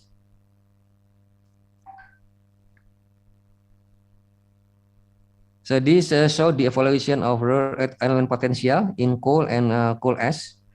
So the evaluation of rare earth element potential in coal and coal ash focus on the South Sumatra and the Kalimantan area coals.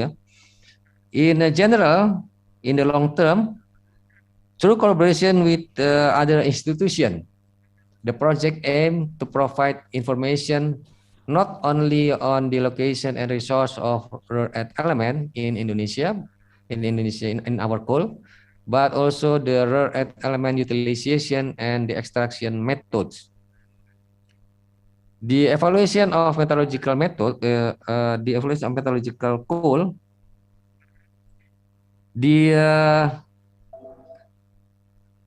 based on screening data from private companies and geological agency data, there are 132 indicated locations of metallurgical coal potential. Since 2018 until now, evaluation and coal sampling was done from 46 locations in Sumatra and Kalimantan area. From 46 locations evaluated, 22 locations were confirmed to have metallurgical coal potential. The evaluation for underground coal shows that the has been done in several areas in Indonesia. Total underground or deep-seated coal resources in Indonesia is around 43.5 billion tons. And reserve around 173.5 million tons. The exploration of underground coal resource may benefit the development of coal bed methane and underground coal gasification that will provide alternative energy from coal in the form of gas, as well as provide various coal byproducts that can be used in several industries, particularly the petrochemical industry. Next slide, please. I think that's all my presentation. Thank you very much for your attention. Wabillahi taufiq wal hidayah. Assalamualaikum warahmatullahi wabarakatuh. Thank you very much, Pak Dr. Eko Budi Lelono. Now we come to the next session for a question and answer in the remaining time. If we have anyone in the attendance ask for a question to Pak Dr. Eko Budi Lelono, or anyone can raise hands.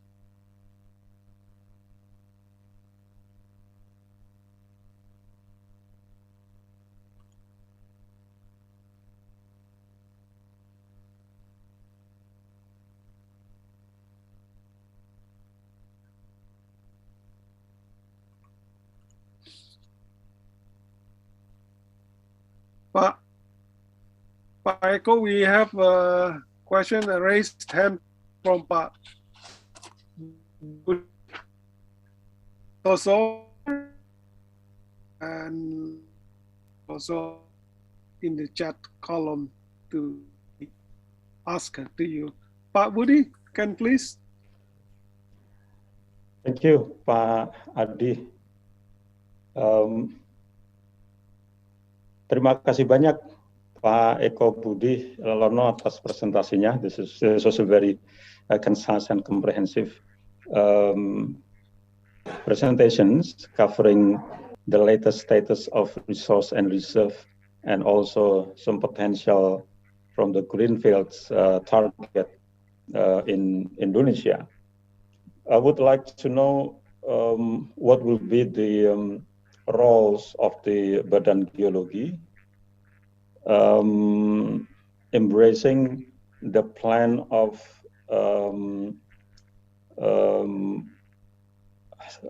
business scheme of penugasan from the new mining law. That's the first question.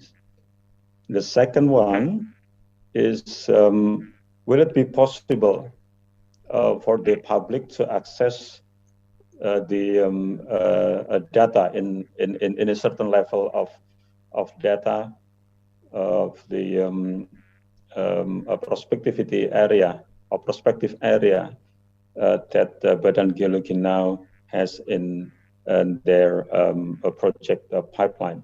Thank you very much, Pak Adi. Thank you, Pak Budi.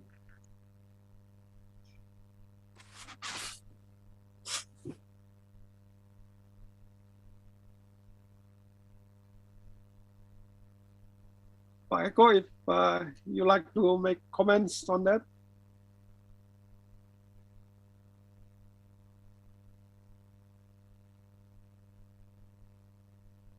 Ya. Oke. Baik Pak Budi, terima kasih pertanyaannya, thank you. For first question regarding penugasan, I think Badan Geologi propose the area di greenfield area, the area that classified as greenfield, to be evaluated further. So by maybe we can invite the third party to do this, but then geological agency will be involved in the evaluation, the result of the produced by the party who perform this evaluation. Maybe we can see in the slide 7, is in the greenfield area that we propose to be explored, in the slide number 7 for the penugasan. Then we will be involved when this will involve in the evaluation, of the final result done by the any party who want to perform this evaluation in the proposed area. And then for the second question regarding the assessing data that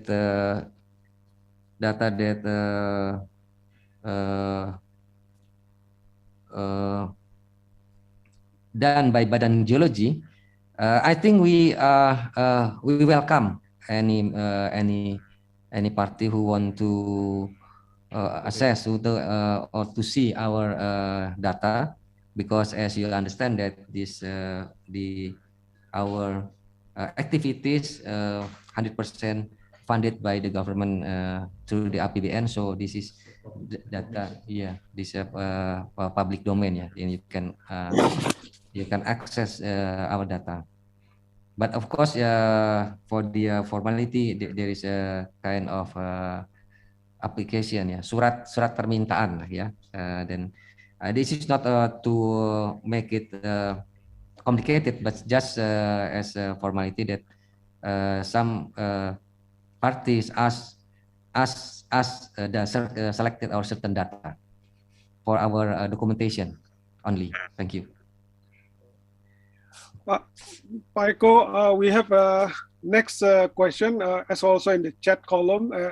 There is also raised hand from Pak Sumardiman, and maybe next to Pak Adi Mariono. Pak Sumardiman, please. Thank you, Pak Adi. Pak Eko, selamat pagi. Ya, it's very good comprehensive presentation, Pak Eko. Yeah, good stuff. Yeah, I just want to ask a simple question anyway. Yeah, everyone know, that there will be no exported bauxite, in 2023. Yeah. I just want to know, is there any permit or other regulation, arrange, what is the minimum aluminium grade, can be exported, in 2023? Because in PP number 96 2021, isn't mentioned it. Thank you, Pak Eko.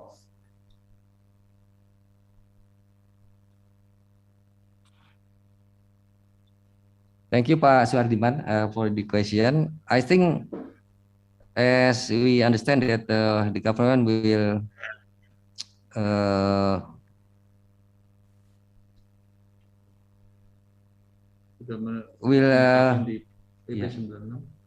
okay. In the peraturan pemerintah 96 2021 that we will proceed. I mean, we process the bauxite in the country. So, but I think for the prudent answer, this is the authority of Minerba, I think, to respond this. We in Badan Geology has a duty to investigate the area which have a potential of the Minerba of the bauxite, and also the estimation or the potentiality of this bauxite. I think that's all. Maybe other people, I think, can share, this kind of information in the room.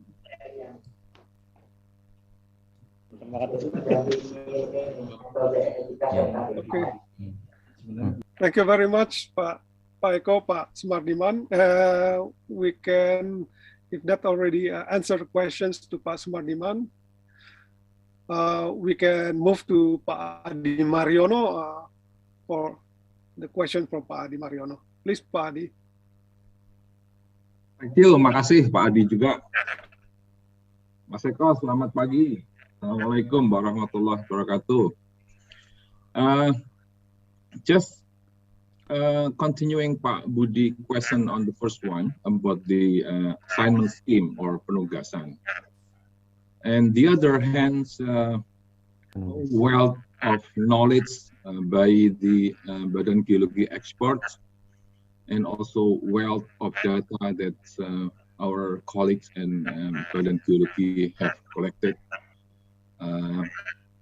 What level of initiative that actually Badan Geologi would like to help boost the investment in mining industry? Whether Badan Geologi can provide kind of raw or analyze data to investors, or are you going to kind of make like a targeting exercise for certain commodities, certain areas, so that industry can take benefits and spot on where the next discoveries would be? So this is kind of very curious, Pak Eko, listening your presentation with a lot of wealth of data that you presented. Thank you.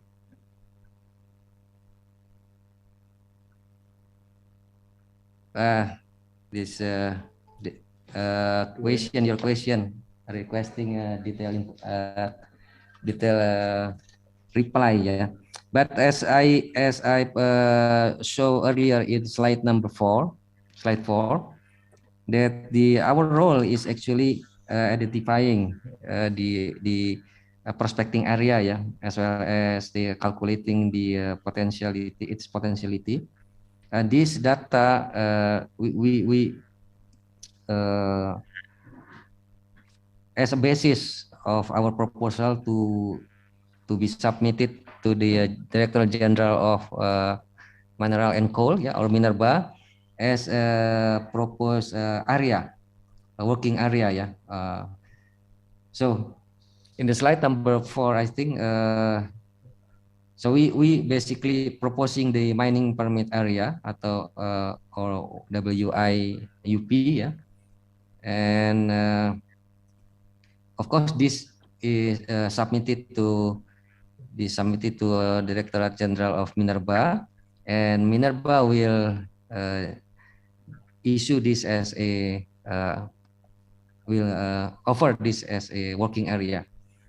And also we actually try to have a database, yeah, mineral database, which no, as di mana database RIMA. Okay, so you can actually, people or public can assess what we have done, yeah, our exploration in database in the platform of our platform called GeoRima, GEORRIMA, yeah. Then this is open to the public, then that you can assess the area, Indonesian area, of course, that have a potentiality of certain minerals and coals. I think that's all. Thank you very much, Pak Eko.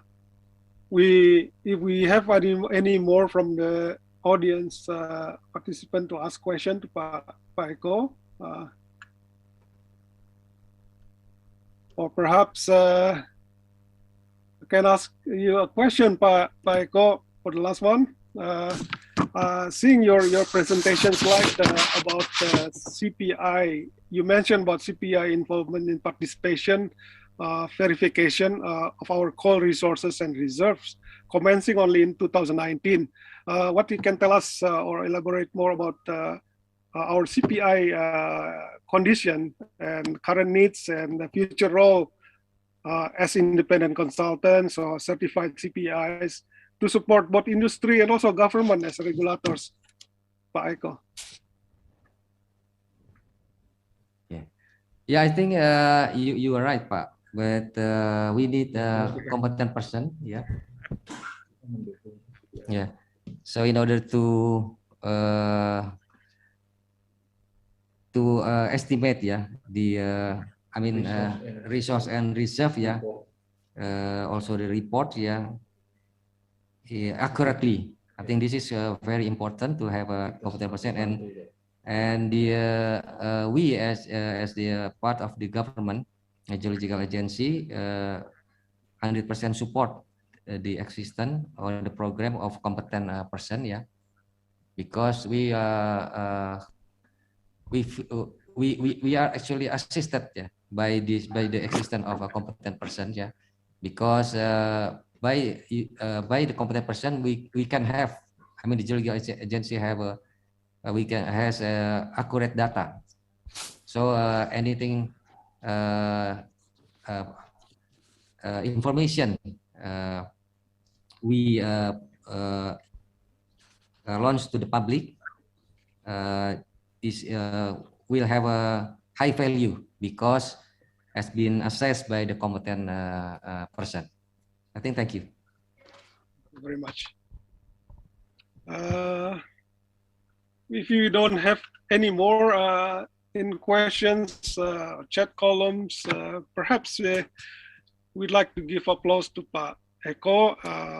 Many thanks, a very clear message and directions. And herewith would like to bring to the organizer, I think we have a next session for memento and photo session. All right, well, thank you very much to our keynote speaker, Bapak Dr. Insinyur Eko Budi Lelono, for the insightful presentation. And also thank you very much to our moderator, Bapak Adi Adriansyah Syukri. And to Bapak Dr. Insinyur Eko Budi Lelono, would you please to open this event officially, if you may? So please welcome.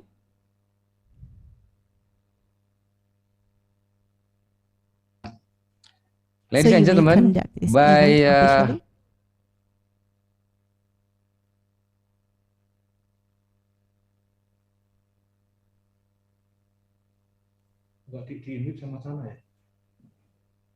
okay, can I start?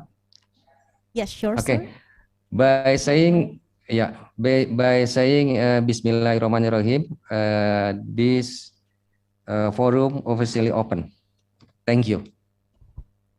Once again, thank you very much to Bapak Dr. Insinyur Eko Budi Lelono for conducting for the opening ceremony officially. And next, as our appreciation to the keynote speaker, we would like to give the token of appreciation. Therefore, we would like to invite Bapak STJ Budi Santoso as MGEI Chairman to give the token of appreciation virtually to the keynote speaker, Bapak Dr. Insinyur Eko Budi Lelono. All right, and we'll continue with a photo session. And our team will capture in my count 3, 2, 1. All right, all done, all set perfectly. Thank you very much once again to the keynote speaker, Bapak Dr. Insinyur Eko Budi Lelono. And thank you very much to Bapak STJ Budi Santoso. And once again, photo session with the moderator. On my count in 3, 2, 1. All right, capture perfectly. Thank you very much, gentlemen. And also we'd like to say thank you to our moderator, Bapak Adi Adriansyah Syukri. And we would like to continue with the following agenda.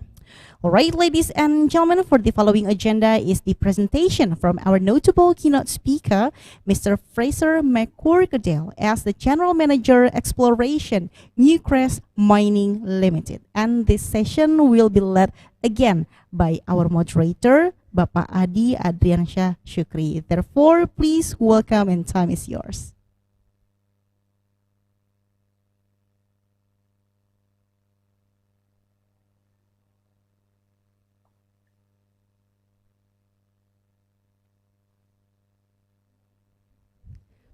All right, we apologize, Bapak Adi. I think you're still mute.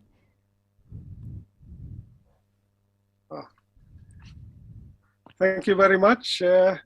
Now we come to our third speaker in our keynote session. I'm very pleased to introduce Pak Fraser McCorkadale. As we have in his resume that Pak Fraser is presently a General Manager of Exploration for Newcrest and is responsible for the company Greenfield Exploration Program.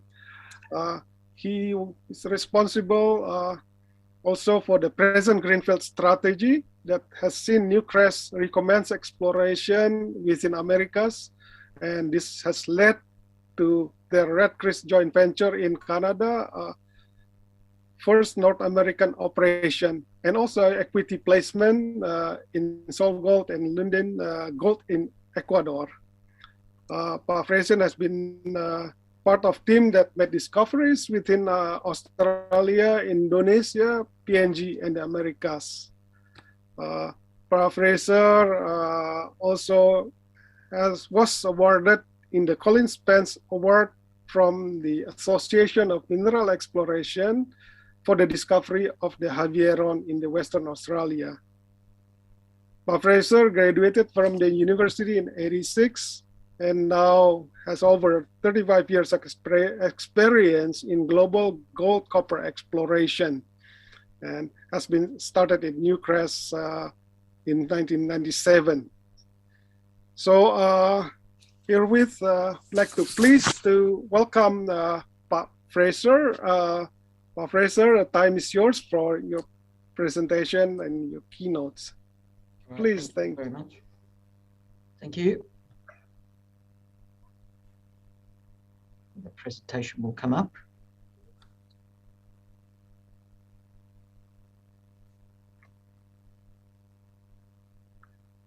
Just wait, is the presentation, thank you very much. All right, look, thank you. First of all, thank you very much for the invitation today to give this presentation. And the talk today will be focusing on Newcrest's exploration history and discovery history over the last 30 years, with a focus on our deep discoveries that we've made during that period. So next slide.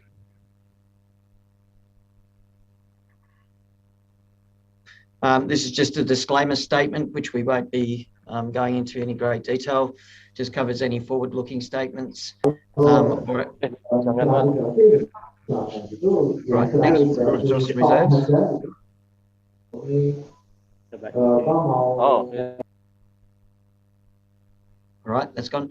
Next slide, please. So in the time that we've got today, we'll be talking about two of our main discoveries, which is Cadia in Australia, and then the Gosowong discovery in Halmahera in Indonesia. We'll touch briefly on Golpu in Papua New Guinea, and then as we go through the presentation, give an update on our exploration activities in more recent times in Havieron in Western Australia and Red Chris in Canada. So next slide, thank you. So this slide here is our growth story, or our reserve growth story over the last 30 years. Newcrest commenced or started as a company back in 1991 through the merger of, or the sell-off of BHP Gold and Newmont Australia's assets. So it became an independent company in 1991. And what was made clear to the exploration group in 1991 was they needed to make a significant discovery early on to allow the company to have any sort of future. And unfortunately for Newcrest, that exploration success would come early, with the first discovery in the Cadia district at Cadia Hill in 1992. This is followed by Cadia East in 1994, and then the higher grade Ridgeway discovery in 1996. Interestingly, why Newcrest was also, there's a comment here about the slides are blurred. Is that an issue? I'll just keep talking. That in 1996, we found Ridgeway. As we said, at the same time, we started making discoveries at Gosowong in Indonesia. We found the Gosowong open pit in 1993. This is followed by Togarachi in the late 1990s, and then the high-grade Kencana deposit in 2003, and then the Togarachi underground discovery in 2008. After Gosowong and Cadia, our next big discovery was the Golpu Deeps, which was made with Harmony Gold in Papua New Guinea in 2008. And then it was interesting for a period from 2008 to about 2015, there was no new discoveries from Newcrest. And that's because we stopped doing greenfields or early stage exploration and focused on resource and reserve conversion. So it was a big shift in strategy. But in 2015, the company decided that it needed to return to true exploration. And now we're starting to see the rewards of that work with the discovery of Seguela in West Africa in 2016. And then in more recent times, we're starting to have more success at Havieron in Western Australia, and then at Red Chris in British Columbia. So next slide, please.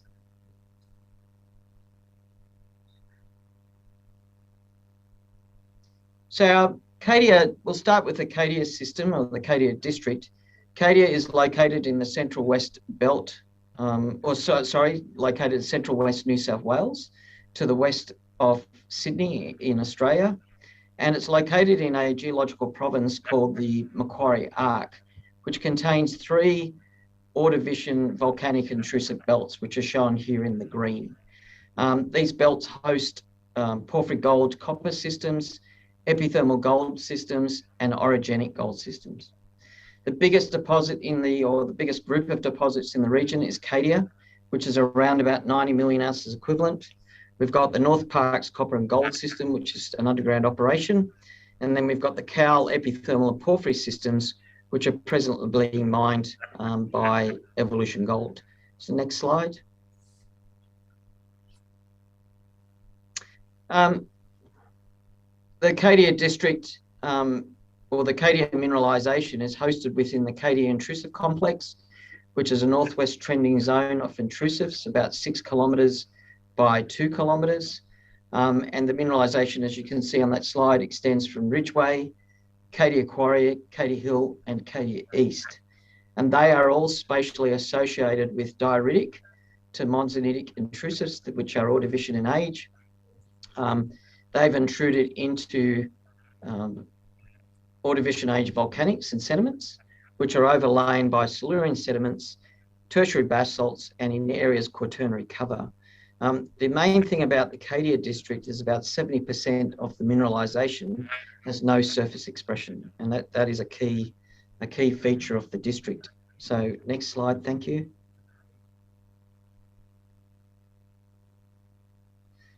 There's 4 styles of mineralisation at Cadia. The first one is intrusive centred porphyry deposits. This is a classic porphyry style mineralisation. So this is your stockworks and sheeted veins, and we see this at Ridgeway and Cadia East. We have the porphyry wall rock deposits. So this is more sheeted veins hosted within an intrusive away from the causative intrusive, and this is Cadia Hill. We have skarn mineralisation and then pegmatitic mineralisation. So next slide. And this is the deposit model that Newcrest has developed over the last 20 years or 30 years that we've been there.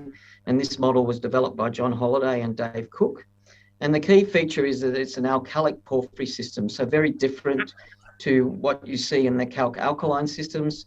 And the main difference really is the footprint of the alteration system is much smaller and much tighter, and you don't see the large phyllic alteration zones or the big advanced algelic lithocaps that you see in the calc-alkaline systems. The main features of these deposits is they form in clusters, they've got pipe-shaped geometries, and you see multi-stage intrusives with varying levels of mineralisation associated with these true intrusives. And also,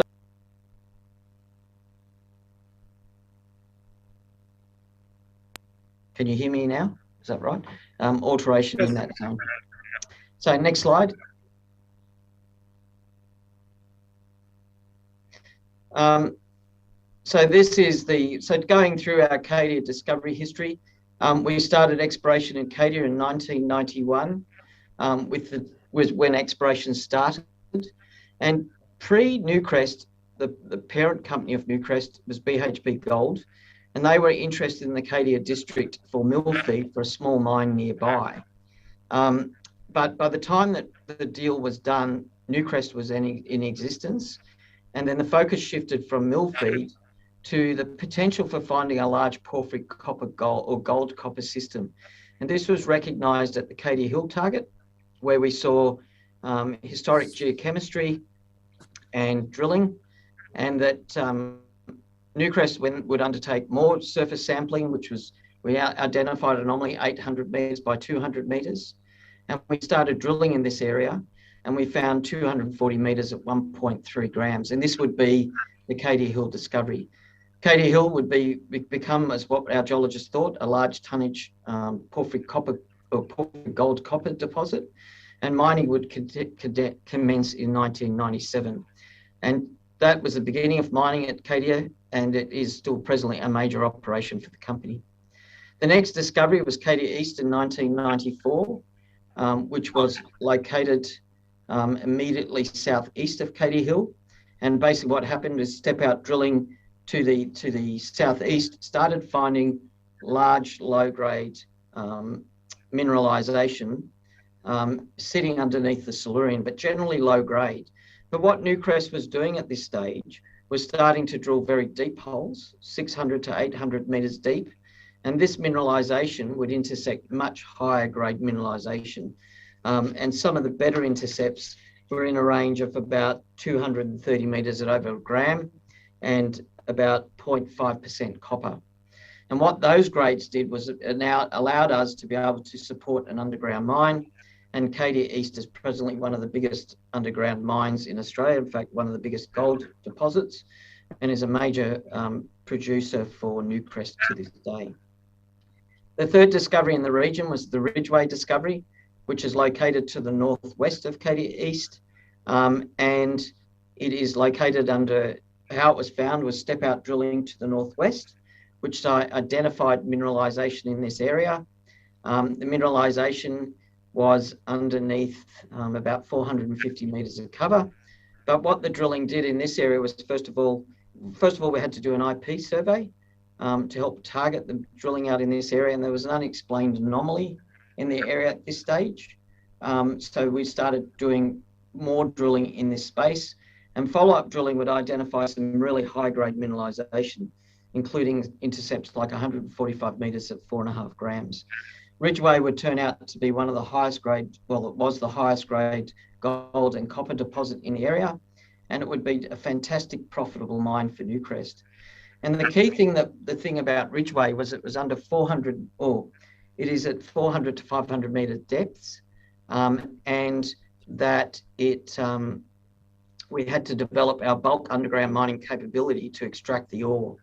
And that has been a big shift for Newcrest and a big advantage. And what it means is that Newcrest now can look a lot deeper, and because we have the mining capability to look at those depths. So next slide. And this slide here is just our drilling. This is drilling over time, starting in 1992 through to 2012. And what you can see is we started with shallow drilling around the Cadia Hill deposit, which outcropped, and then we started drilling deeper. First of all, in 1996, we saw the deeper parts of Cadia East, and then Gossawong, which are Ridgeway, which is highlighted in yellow, and then subsequent drilling expanded this district. So what it showed was, as Newcrest drilled deeper, that we're able to fully unlock the potential. And as I said, I think Cadia now has or had about 90 million ounces equivalent. And it was really that deep exploration that unlocked the full potential of this deposit. So next slide.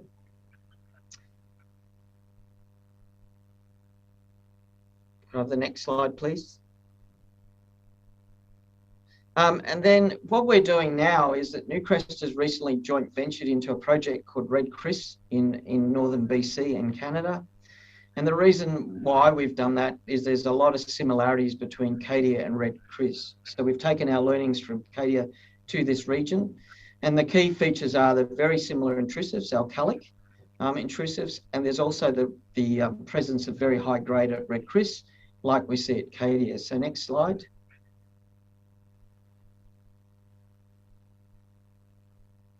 And this is a long section, a drilling long section comparing the two districts. The one on the top is Cadia Hill, which is what we've just spoken about. And the one below is Red Chris. And when you compare the two systems, what you can see is the mineralization is still open at Red Chris in both directions. And what we're presently doing is step out drilling along that corridor with the aim of expanding that mineralization. So if we go to the next slide. And what we've done is, if you look at this, this is a long section along the corridor, and the red there are the high grade zones. And what we've done is stepped out drilling to the east, and we've found this new area called East Ridge, which is at depths of about 500 to 600 meters below the surface, but it has similar grades to the higher levels at East Zone. And this is just showing again, what we've done here is stepped out along the corridor and drilled deeper, and we're starting to expand the footprint at Red Chris, very similar to what we did at Cadia. So next slide, thank you.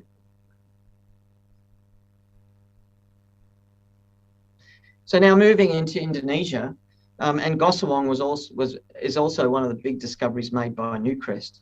And what Newcrest started exploring in Indonesia back in 1991, and what they discovered was, or what they identified was, most of the mineralization in Indonesia, the big porphyry systems and epithermal systems, were located within the Neogene magmatic arcs. And where they saw one of these arcs was on the Halmahera Island. And so Newcrest would start exploring it in Halmahera in 1992 with Annika Tambang. So next slide, thank you. The geology of Gossawong is quite simple. Basically, it's a window into the basement through quaternary cover. And the basement consists of the Gossawong Formation, which is andesites to basaltic volcanics, and with interbedded sediments. And these units are overlain by the younger Kayasa Formation and then quaternary cover. Now, all of the mineralization is hosted within the Gossawong Formation. And what we were able to do is identify two districts, or vein corridors, sorry. We have the Gossawong Kencana vein system in the east, and then we have the Togarachi system in the west. So if we go to the next slide. And basically there's three main systems at Gossawong, or we found three main systems. First of all, we have the Gossawong vein system, which is outcrops, and it's about 1.5 kilometers long, and it dips between 70 and 35 degrees. And the best, or the highest grade developed mineralization is located in the upper zones of the Gossawong structure. The second vein system is at Togarachi, where we have a series of subvertical veins hosted within andesites and basalts and diorites. And unlike Gossawong and Kencana, Togarachi is quite narrow, sort of 1 to 2 meters wide, but again, the presence of bonanza grades.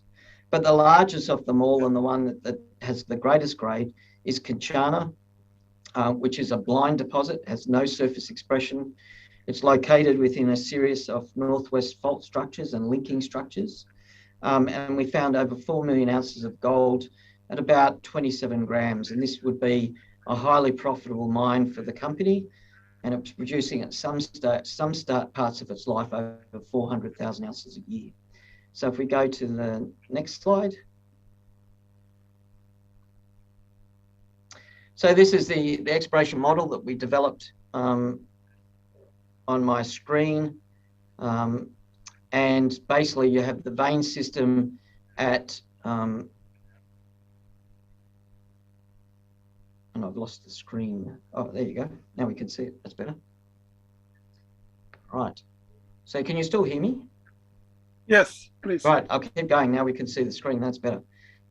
That basically with the vein system at Gossawong is that you have the vein system at depth, which consists of 4 styles of veining.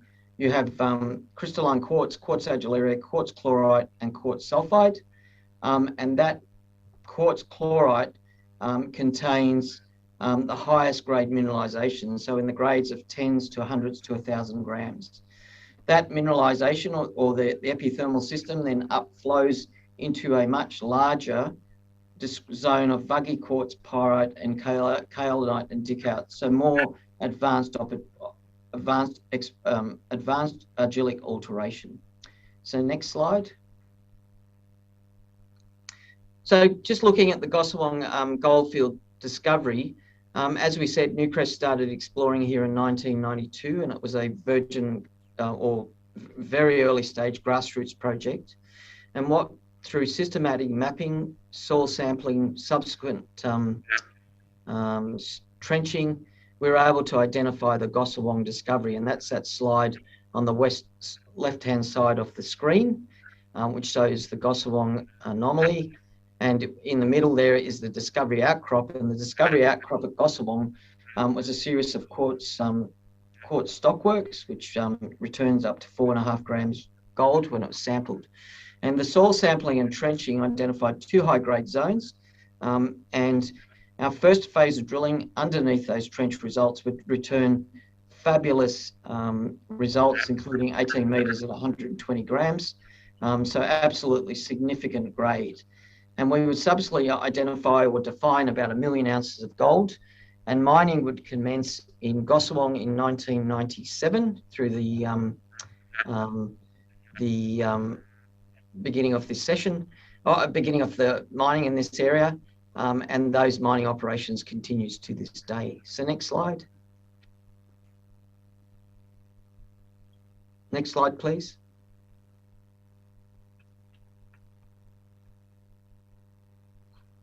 Oh, you've jumped.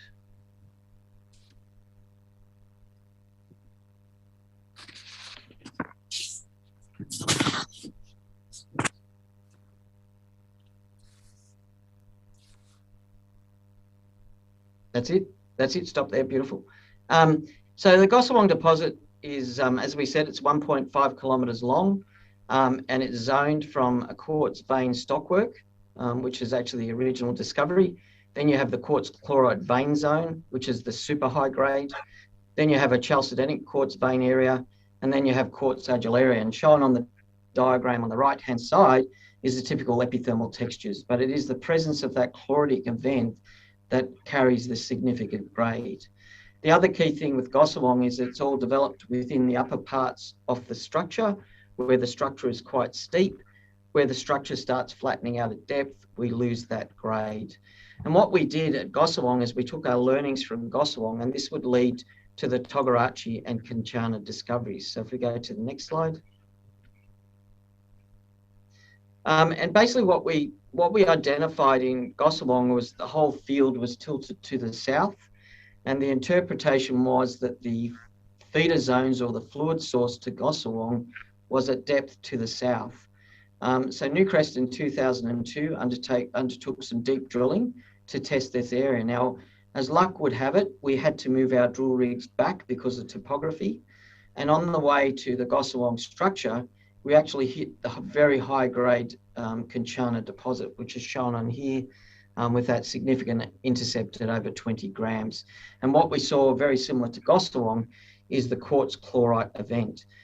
Subsequent drilling at Kanchana would outline between 3 to 4 million ounces, which was located within 4 major structures. But the key thing also about Kanchana was that it had no surface expression. As you can see on this section, drill hole 6, which was located up dip, did not see any significant mineralization. So you could be drilling right next to this major deposit and not recognize it. So next slide. And this is just a very similar story to Cadia. This shows you all our drilling. And the same thing as what we did at Cadia. We started with shallow drilling near surface at Gosowong and at Togarachi, and we found the outcropping systems. But with time, we started exploring deeper, and that led to the discovery at Kanchana, which was the biggest of the discoveries, and then the deeper parts of the Togarachi system. So a very similar story to what we did at Cadia.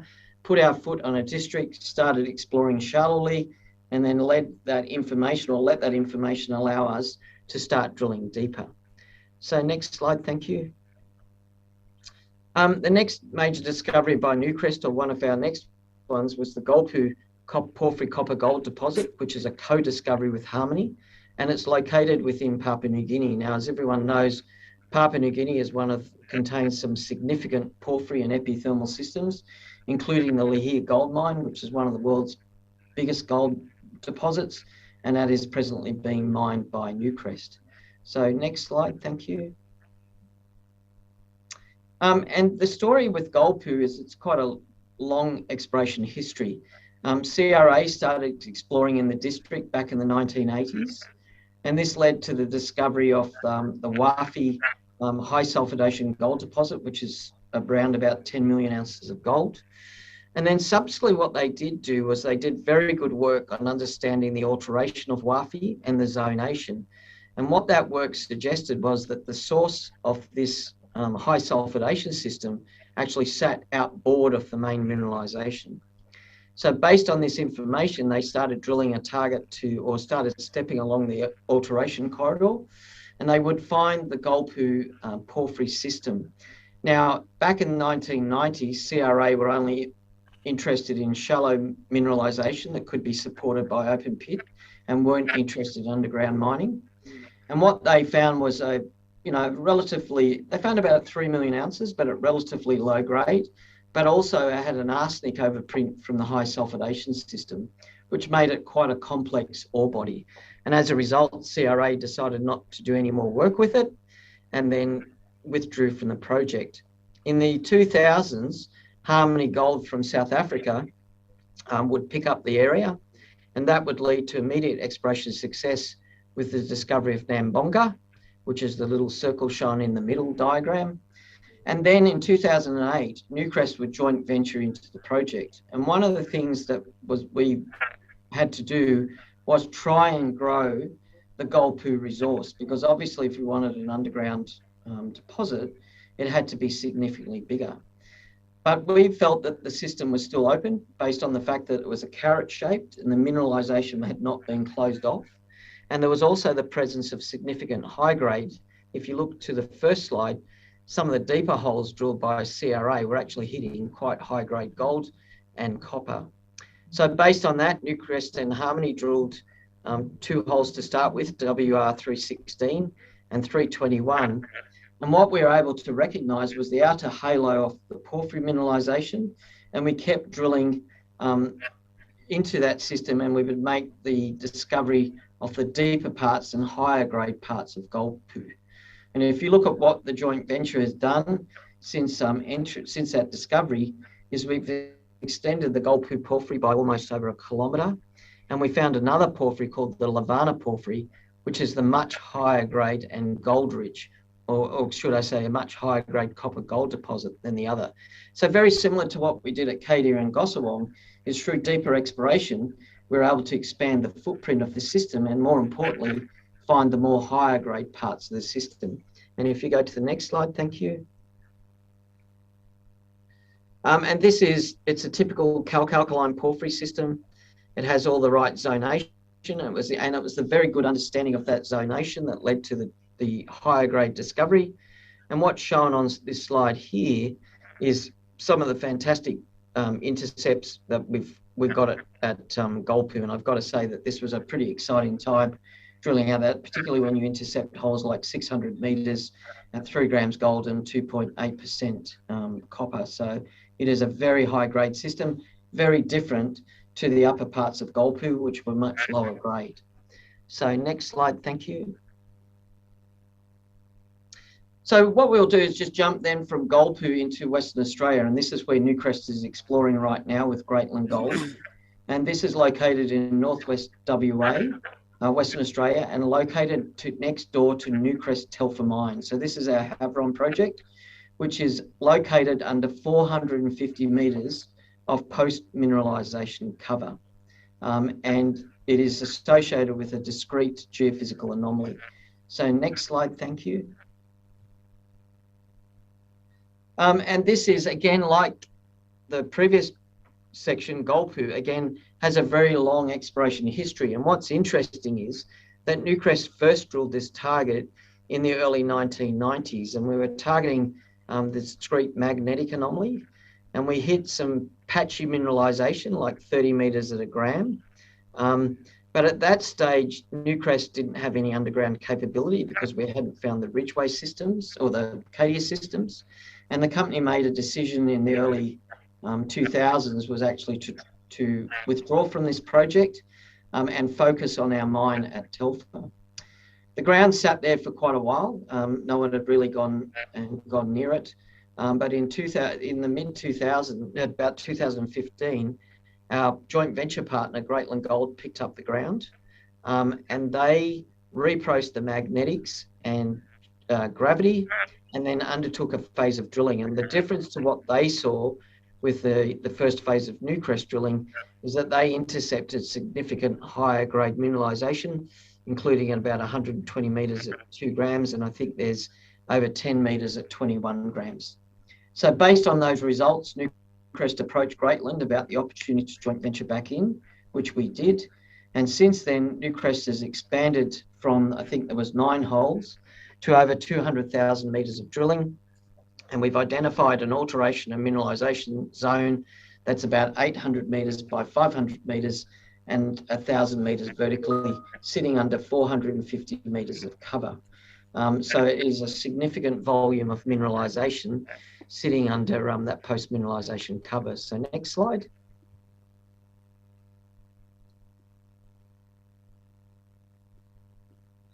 And this is what it looks like. And basically what Havieron is a series of breccia pipes that are located around the margins of a dioritic body, which is the green shading on the left diagram, and the dolerite dike, which is shown trending north-south through this area through here.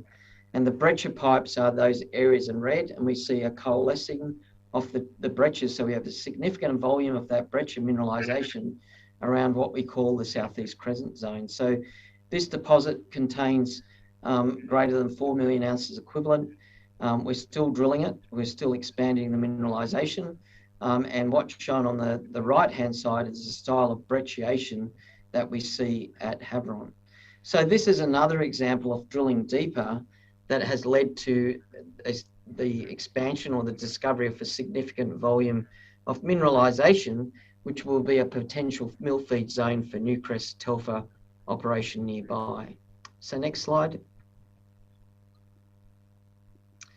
So one of the challenges, just to wrap up the presentation, is I think the industry accepts that the next generation of discoveries are getting deeper, and that the traditional search base, the top 100 to 200 metres, is getting quite exhausted, and that companies are now having to start looking deeper. But one of the big advantages is once you start looking deeper is that your search-based maturity changes and you go from an area that's well explored to an area of underexplored. And I think hopefully what we've shown in the presentation today is if you're willing to drop your search space, that you can still make significant discoveries. So I think as the industry moves forward and as it starts looking deeper, there are going to be significant discoveries made in this space. So next slide. And one of the good things about working for Newcrest is we're well positioned to meet that challenge of deeper mines. And over the 30 years, as we've discussed today, Newcrest has made, and its partners, a number of deeper exploration discoveries, which we've had to develop our underground mining capability. And Newcrest has both bulk underground mining capability that we use at Cadia and Telfer, and we'll use in the future at Golpu and Red Chris. And then we also have selective underground mining capability, which we use successfully in Gosowong. So basically what that means from an exploration group is that Newcrest actually can look deeper, and we have the ability to transform these exploration plays from discoveries into very profitable mines. So the final slide is, well, what have we learned and why has Newcrest been successful? And I think there's a few things that we've highlighted. One is, first of all, the ground selection. It's all about putting your foot on the best ground and capturing the best districts. And if you can see that what we've done is that we've found districts that contain multiple discoveries and then turn into very long-term mining operations. We take a very systematic approach to our targeting, both from a surface geochemistry all the way through to drilling. We use adaptive exploration models that we can use at various scales, and they are adaptable and change as we get more information. But one of the big things, and the thing that's led success for Newcrest, is the willingness to explore deeper. So once we're into a district, is use the surface information to help us start searching deeper and using that vectoring information to target our drilling. We use targeted use of technology to help us. But one of the big things and one of the big advantages of Newcrest is we've had strong management support over the years, including consistent exploration budgets and continuity of exploration teams through various exploration cycles. So we've been able to sustain our budgets and our people, and that has allowed us to have this continuum of exploration success. We also have very strong exploration experience in our leadership teams. Our leaders are just not managers. They are also very good technical geologists, and they lead our exploration strategies. And this is another one that is important to us, is understanding the mine that you're looking for early on. So picturing in your head what the potential deposit could be, and then adapting your exploration to do that. And that's what we did at Cadia in the early days, and that delivered significant success. And then the other final lessons we've learned is having that underground mining capability allows you to look deeper and search in a new search space. So really that is the presentation today. I apologize if the first few slides were fuzzy, but I'm happy for this presentation to be distributed after this. And that I'll hand it back to the facilitator. So thank you very much. Thank you very much, Pak Fraser. It's a very clear presentation you have and very inspiring with your sharing of persistent explorations done by Newcrest over 30 years with your systematic approach, large metal districts, and that results in your successful exploration to get deeper in targeting for minerals deposits. So we like to see if any questions from our participants in the audience. Question, Pak Adi, please. Please, Luciana, can you please? Ya, terima kasih Pak Adi Sukri. Luciana Permana from Merdeka Copper Gold.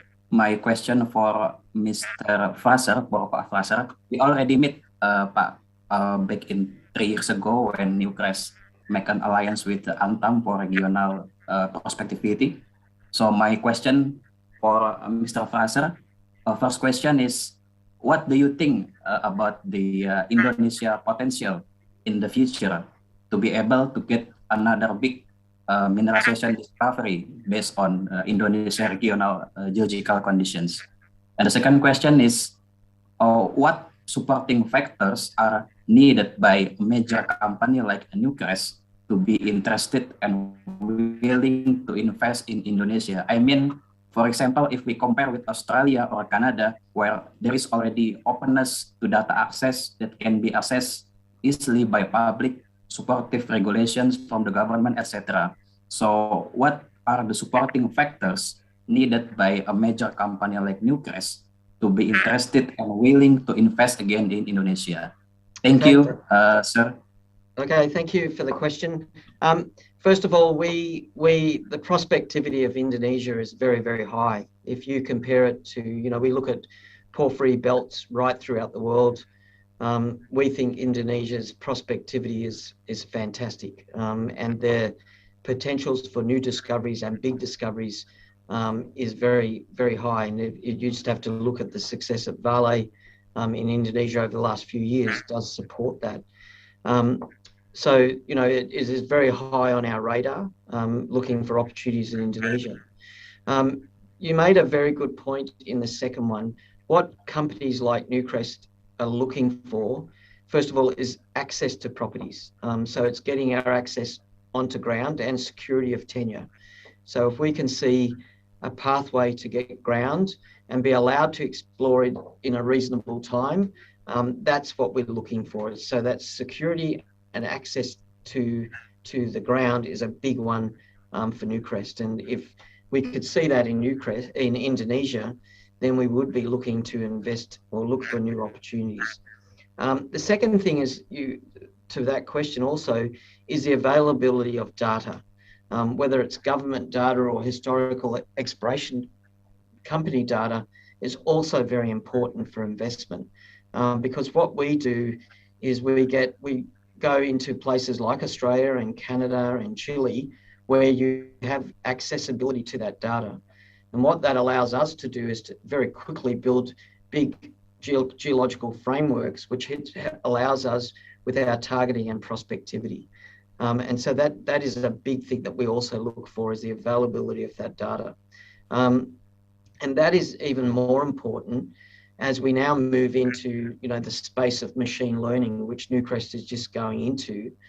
Getting your hands on large volumes of data really is the key, and good data is the key to being able to use machine learning to help you target. So look, in summary, we think Indonesia is geologically is a fantastic place to be. And if we could see that security of tenure and accessibility to those targets, we would be happy to be exploring in Indonesia.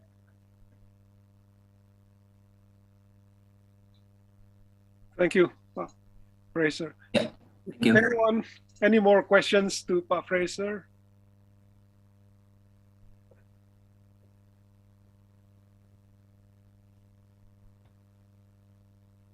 Pak Fraser, perhaps I can add to the question to you. As we can see, exploring for deeper targets in your explanation, including you put also highlight notes that consistent exploration budget, that seems this type of exploration not quite easy for junior mining companies. What Newcrest can see, and also to add this to comment, you mentioned about security of tenure. Sometimes a junior mining company has more flexibility, access to this kind of opportunities in the tenure.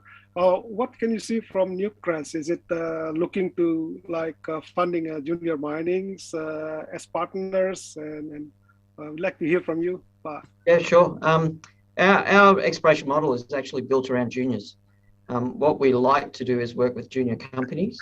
So as you just said, if junior companies have got the ground and they get the ground quicker than we can get, that's our investment model or exploration model. So it's working with junior companies.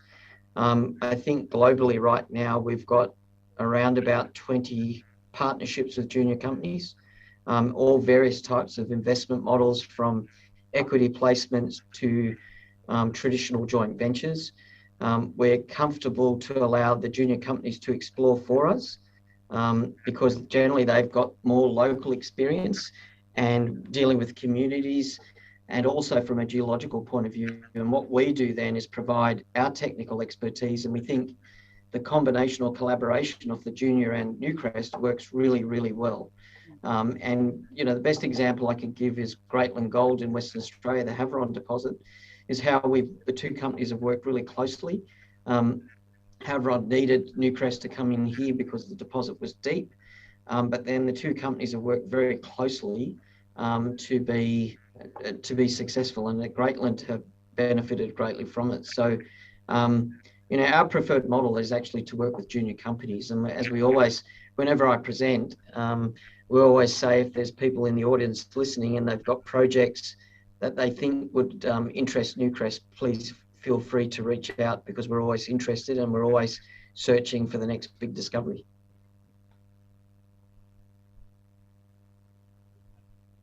Thank you very much, Pak Fraser. It's very exciting to hear. So if any more from the audience to ask to Pak Fraser. Pak Budi, please. Pak Budi. Thank you, Pak Adi. Thank you very much, Pak Fraser. Really enjoyed and I got lots of inspirations from your talks. I would like to know if you could share your experience, how the technical team could convince the management to actually have a consistent exploration budgets and a continuity of the exploration team through various explorations cycles during the up and down turn, Pak Fraser. Thank you very much. Sure. That's an interesting question. It really is about having to demonstrate to the management is return on their investment. So, you know, as we all know, generally the managers are not geologists. So if we talk about, you know, we're excited by these rocks or this mineralization, it doesn't really, and you know, they don't get engaged by that. But what we've then got to do is say that for this investment, we'll return you this resource growth. And that's one thing that we've been able to do over a large period of time, is that Newcrest, you know, for this investment, we've returned significant resources and reserve growth. And in turn, that has generated a lot of free cash flow for the company. So it's always returning it to why you need to do that investment. And it's also to show, one of the key things is we're careful where we invest our money. So we try to make sure that we get the best projects, and that that we've got more chances of success. So it's always showing that we're aligned with what the company wants from an investment point of view, delivering that outcomes, and then just it is that communication with the management about the success story. So it is it takes a lot of talking with management to keep them on board, but it has worked. And as we said, we have been able to ride out multiple cycles over a very long period of time, both the highs and lows, and we've been able to keep exploring.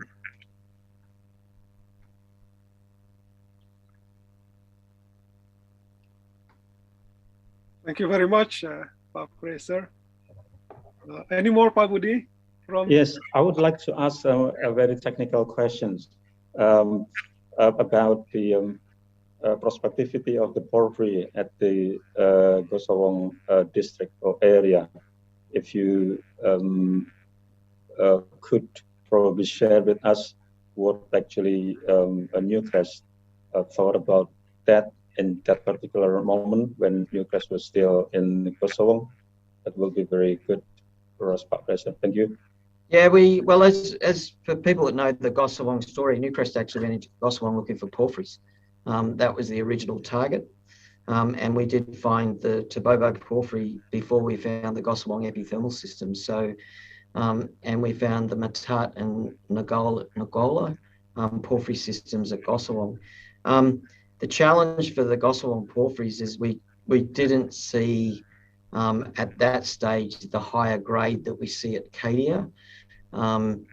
And at places like Golpu, we just didn't see that 2 gram equivalent event. And obviously, once we'd made the discovery of the epithermals, then our focus returned to those vein systems.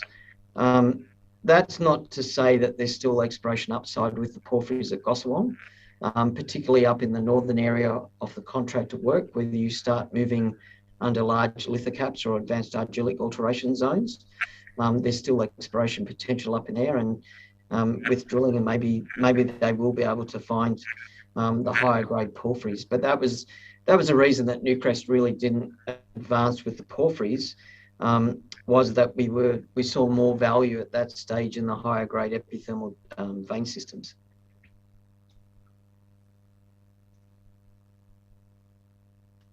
Thank you very much, Pak Fraser. If there's still one more to ask, or Pak Fraser, maybe we allow one more from the chat column. There is Pak Arif Iswanto coming in to appreciate. Thank you for your inspired share. But he said, what is the average depth of deep drilling target of Newcrest property? It seemed that Cadia become the inspired model of deep target for other Newcrest properties. Is it due to mainly to target porphyry or potential depth extension of mineralization?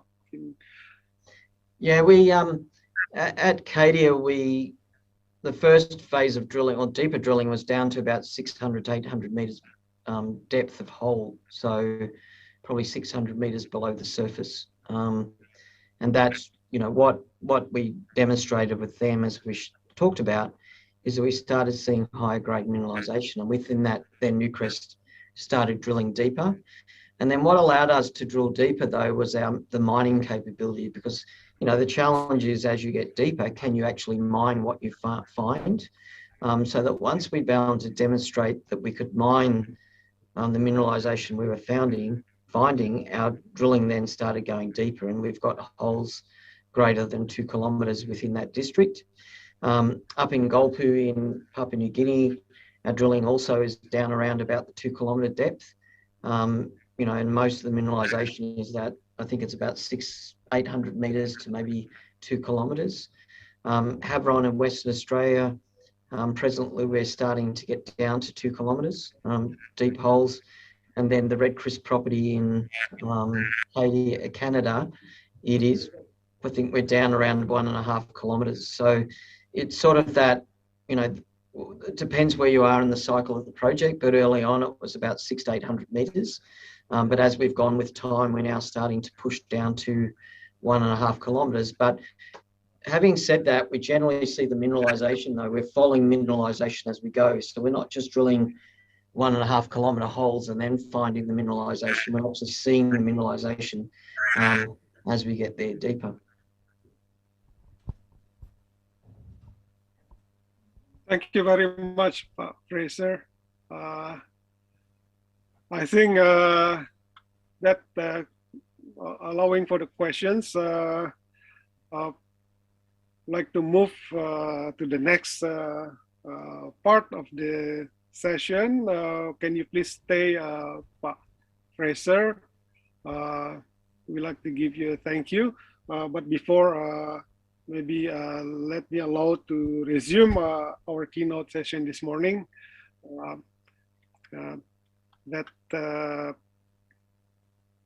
As resume that this morning we have heard from Pak Ridwan in his key message that explaining how important for us to continue explore for mineral and coal efficiently due to its nature as non-renewable, growing extraction of resources, scarcity of resources, and consideration of market certainty.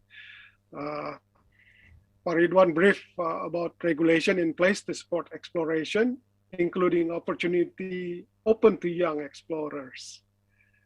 And Pak Eko Budi Lelono continues highlighted about mineral inventory in Indonesia that persists in providing further opportunity as an exploration ground for further discovery. Eko interestingly also highlighting on mineral conservation and bring up with the REE potential in coal and coal ash, while also highlighting a potential deep-seated underground coal for further discoveries.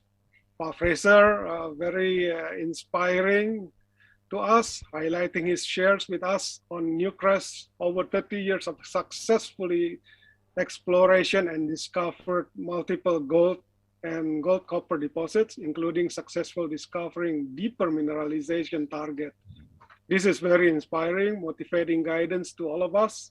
And if I can take word from Pak Fraser, that is smart targeting and willingness to explore deeper. So putting together the three keynote messages this morning that can provide us with more excitement for future exploration in Indonesia. So stay inspired, MGEI. Thank you. Big appreciation, big applause to all our keynote speakers, Pak Ridwan, Pak Eko, and Pak Fraser. Wassalamualaikum warahmatullahi wabarakatuh. I'd like to return to the MC. I think we have the next session for the memento and photo for Pak Fraser. Waalaikumsalam warahmatullahi wabarakatuh. Thank you to our moderator, Bapak Adi Adriansyah Syukri, and also thank you very much to our keynote speaker, Mr. Fraser McCorkdale, for the insightful presentation. All right, and coming up next, we would like to give the token of appreciation to our keynote speaker and our moderator. Therefore, we would like to invite Bapak STJ Budi Santoso as MGEI Chairman to give the token of appreciation on and for the first one is token of appreciation to the keynote speaker, Mr. Fraser McCorkdale. Continue with photo session on my count in 3, 2, 1. All right, all done and perfect. And followed with the token of appreciation to the moderator, Bapak Adi Adriansyah Syukri.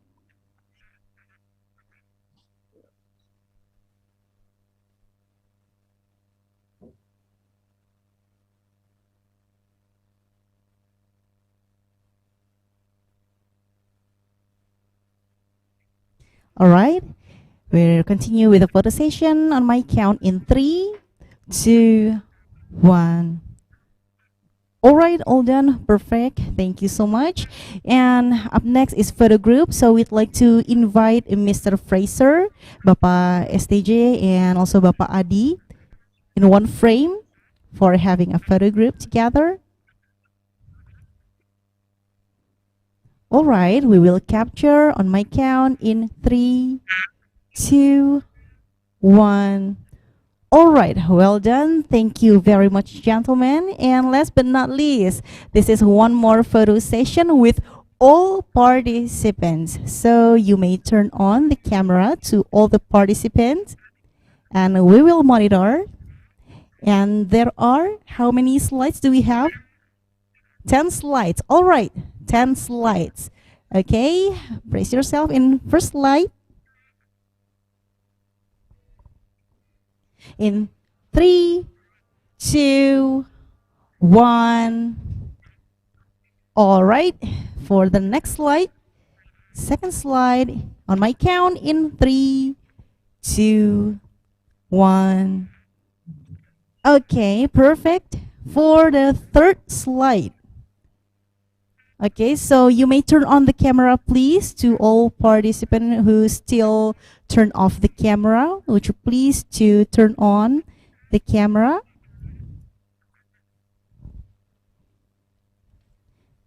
Okay, it's fine, and we still capturing all the participants. All right. Okay, thank you, ladies and gentlemen. On my count, in 3, 2, 1. Okay, that's good. Perfect. All right, we have another slide in 3, 2, 1. Okay, thank you very much. Another slide. Okay, and 3, 2, 1. Okay, perfect. For the fifth slide in 3, 2, 1. Okay, good. Then for the sixth slide, okay, in 3, 2, 1. All right, perfect. For the seventh slide, okay, in 3, 2, 1. Okay, for the upcoming slide in 3, 2, 1. All right, for the ninth slide in 3, 2, 1. All right, last but not least, 10th slide in 3, 2, 1. All right, that's perfect. Thank you very much, ladies and gentlemen. Okay, so yeah, before we heading to the break time, because right now it's a break time until 1 p.m. Western Indonesian time, we would like to express our gratitude to all the sponsors. And this event sponsored by, for Superbite sponsors, PT Geofix Indonesia, PT Merdeka Copper Gold Tbk, PT Petrosi Tbk. For Gigabyte sponsor, PT Antam Tbk. For Megabyte sponsors, PT Agincourt Resources, PT Aman Mineral Nusa Tenggara, PT J Resources Nusantara, PT Nam Suma Luban Abadi Sumacorp, PT Reka Buana Penjuru Mineral, PT Sumbawa Timur Mining. For Kilobyte sponsors, PT Eksplorasi Nusa Jaya, Minerba Indonesia, PT Greenland Resources, Harita Nickel, PT Indodrill Indonesia, PT Nusa Halmahera Minerals, PT Timah Tbk. For workshop sponsor, Sequent Limited. For other sponsors, PT Medco Energy Mining International, PT Mine Investing Resources Indonesia, and for media partner Dunia Tambang. All right, that's all our sponsor and also our media partner. Okay, so ladies and gentlemen, before break time, we would like to inform you that during the break time, please come and visit the virtual booth exhibition, and also there will be business presentation as well during the break time. Okay, ladies and gentlemen, we'll see you again on 1 p.m. Thank you and stay tuned with us.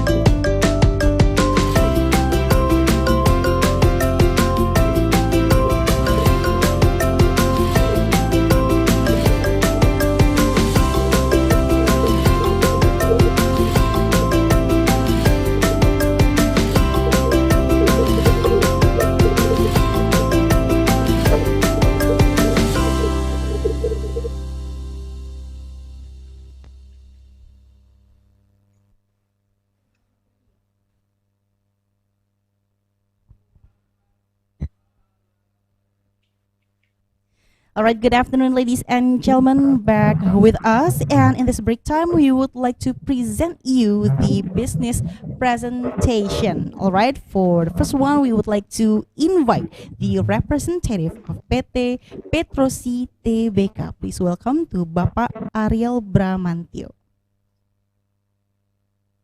Hello, good afternoon, Bu.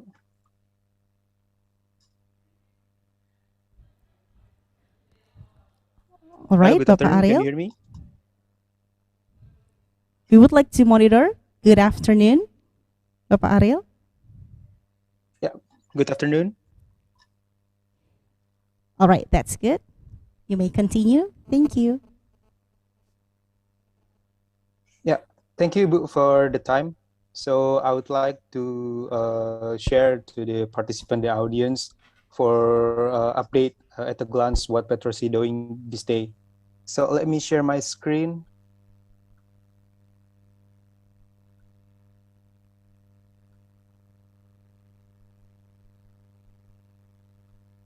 Yeah, can you see my screen, Bu?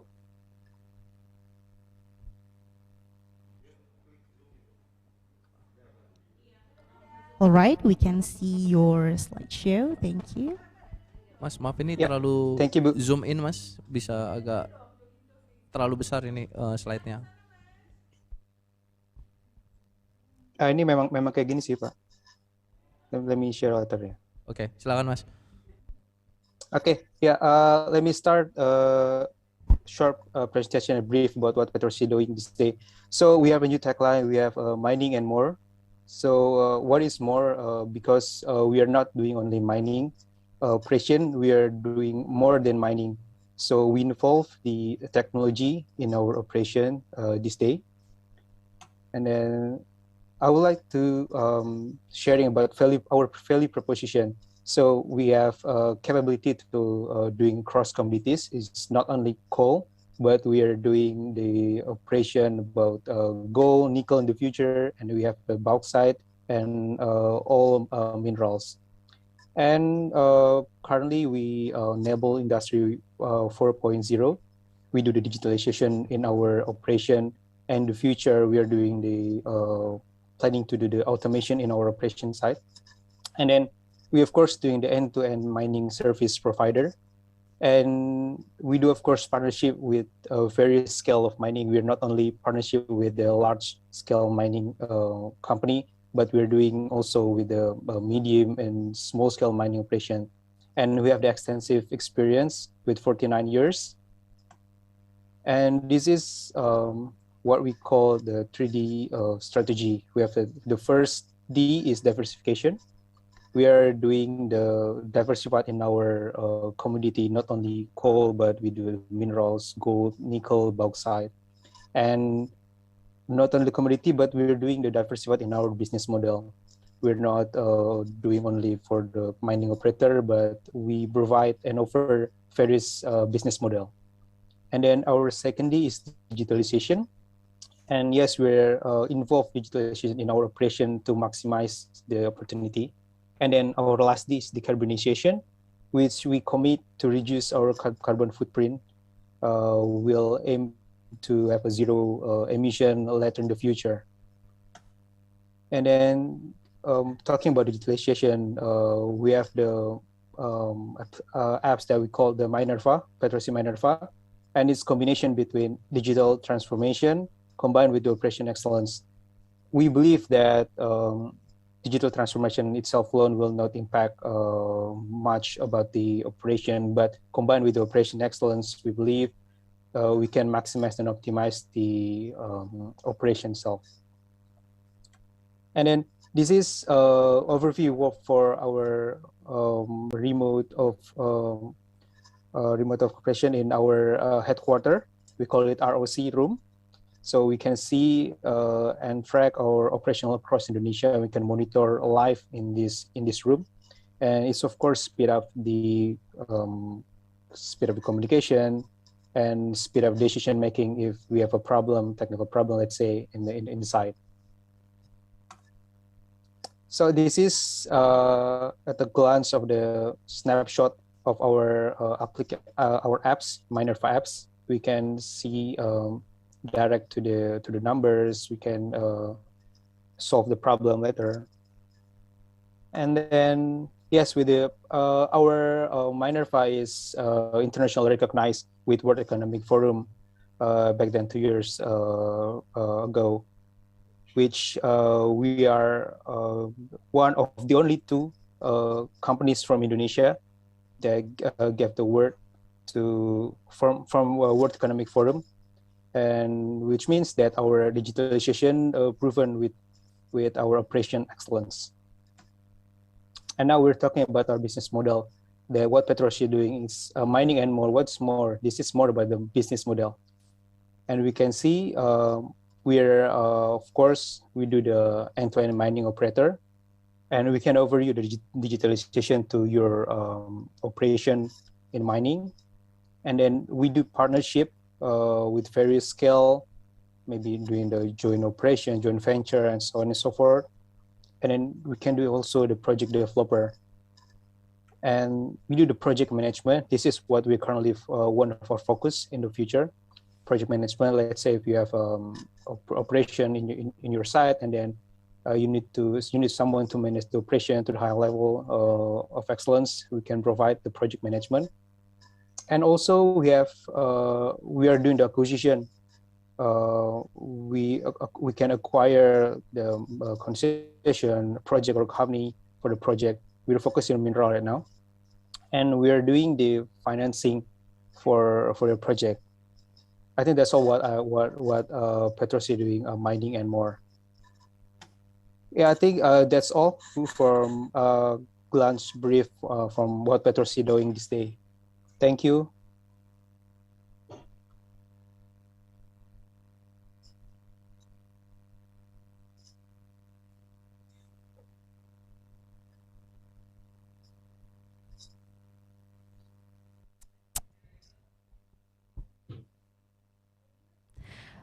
All right. Well, once again, we would like to say thank you so much to Bapak Ariel Bramantio from PT Petrosi Tbk. Thank you very much for your presentation. All right, ladies and gentlemen, well, that's all for the business presentation. And don't forget that we still have another session after the break time. Okay, so stay tuned with us and we'll be right back. And thank you.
Welcome to PT GeoFix Indonesia.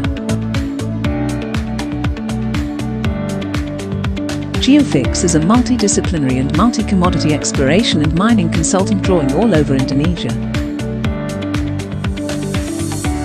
With a band of highly skilled professionals as our core, GeoFix committed to maintain the highest standards and best practices, comply with the code and policies, and never compromise on safety, health, and environment in doing our business.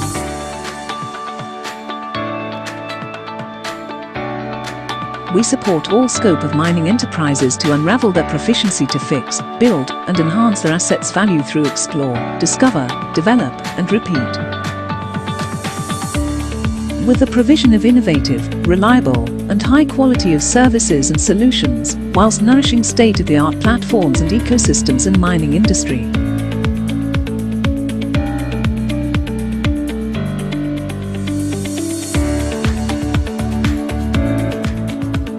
Our services encompasses GIS, Greenfield Exploration, Brownfield Exploration, 3-dimensional modeling, geometallurgy, metallurgy, resource estimation, technical due diligence. We also provide drone LiDAR survey services, a high-precision aerial topographic survey provide reliable and accurate data for your project.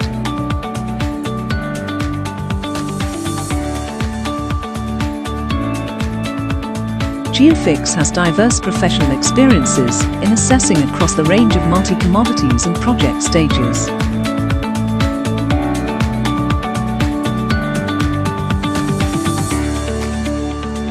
How do we execute a strategy and deliver a goal? Reputable expertise with passion, teamwork with state-of-the-art technical and non-technical capability, consistent and persistent management and stakeholder support. Guided by our values: respect, reputation, technology and innovation, breakthrough, quality and integrity.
terlalu mahal, beda dengan jualnya besar.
Welcome to PT GeoFix Indonesia.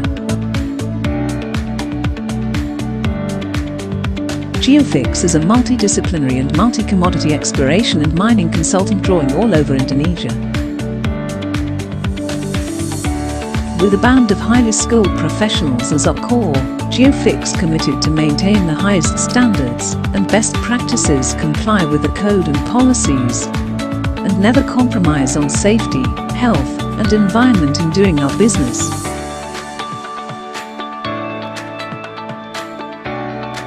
We support all scope of mining enterprises to unravel their proficiency to fix, build, and enhance their assets' value through explore, discover, develop, and repeat. With the provision of innovative, reliable, and high quality of services and solutions, whilst nourishing state-of-the-art platforms and ecosystems in mining industry.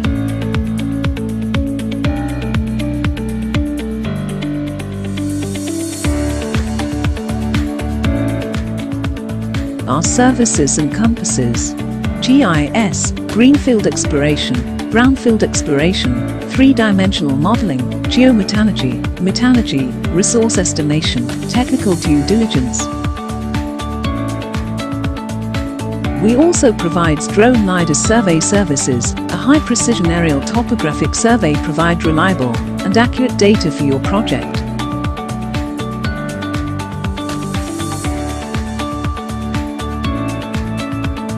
GeoFix has diverse professional experiences in assessing across the range of multi-commodities and project stages.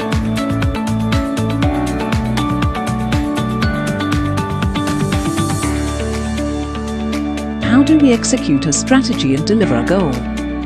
Reputable expertise with passion, teamwork with state-of-the-art technical and non-technical capability, consistent and persistent management and stakeholder support. Guided by our values: respect, reputation, technology and innovation, breakthrough, quality and integrity.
jualnya besar.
Good afternoon, ladies and gentlemen. Welcome back to the 13th MGEI Annual Convention 2021. Still with me, Prayang Sani.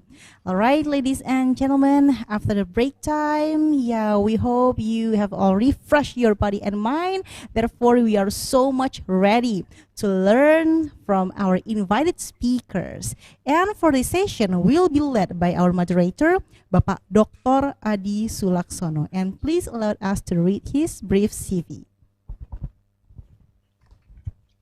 Bapak Dr. Adi Sulaksono, lecturer at UPN Veteran Yogyakarta. His education backgrounds: graduated as Bachelor of Engineering in Geology, UPN Veteran Yogyakarta, Indonesia, and graduated as Master of Science in Economic Geology, Akita University, Japan, and graduated as Doctor of Science in Economic Geology, Akita University, Japan. For work experiences, he involved in a number of exploration for coal and minerals in Sumatra, Sulawesi, Papua, Java, and Hokkaido, and performed advanced laboratory works, electron microprobe, LAICP, MS, as isotope, etc., in some universities in Japan and Canada.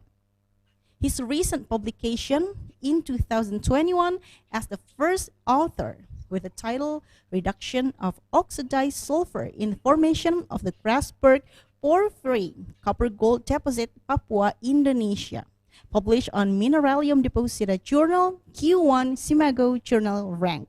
All right, that's the introduction of our moderator, and without any further ado, please welcome to Bapak Dr. Adi Sulaksono. Time is yours. All right, so thank you very much, Bu Prayang. Assalamualaikum warahmatullahi wabarakatuh. Good afternoon, everyone. Thank you very much for being here today. I'm Adi. I'll be a moderator in your panel this afternoon.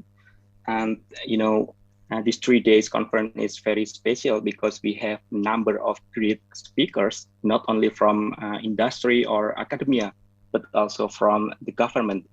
And this session in particular, we have Pak Muhammad Hafid Rafadi, of PT Bumi Suksesindo Merdeka Copper Gold, who knows very well the geology of the famous Tujuh Bukit Porphyry system in Banyuwangi, Indonesia. We also have Pak Ernowo Haryanto of the Geological Agency of Indonesia, who did a lot of works on the orogenic gold deposit.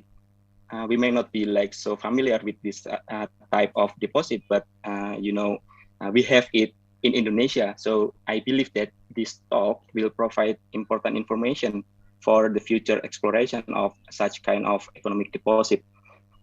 Before we start the talk, we wish to let you know that we will have a 20-minute discussion after the talk by the last speaker. So Pak Hafid will go first, followed by Pak Ernowo, and then we will end up with the discussion. So now I would like to call our first speaker. Hello, Pak Hafid. Hello, Pak. Yeah, thank you very much for accepting our invitation. Pak Hafid is currently working at PT Bumi Suksesindo. He obtained his bachelor degree in geological engineering from Institut Teknologi Bandung, Indonesia. He started his career in 2015 by working as a junior exploration geologist at PT Antam. Then in 2016, he joined PT Cipayung Sumberdaya as a mine geologist. Still in 2016, he joined PT Agincourt Resources Martabe as an exploration geologist. And finally, in 2018, he joined PT Bumi Suksesindo to work on the Tujuh Bukit porphyry system. And with his more than 7 years experiences in copper and gold exploration, especially in porphyry and epithermal deposit, I believe that his talk will be greatly interesting and provide important information that may be applicable for the other porphyry system. So, all right, Pak Hafid, time is yours.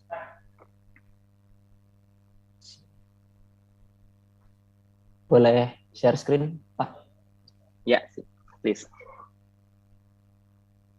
Disable Mas Yan untuk share screen.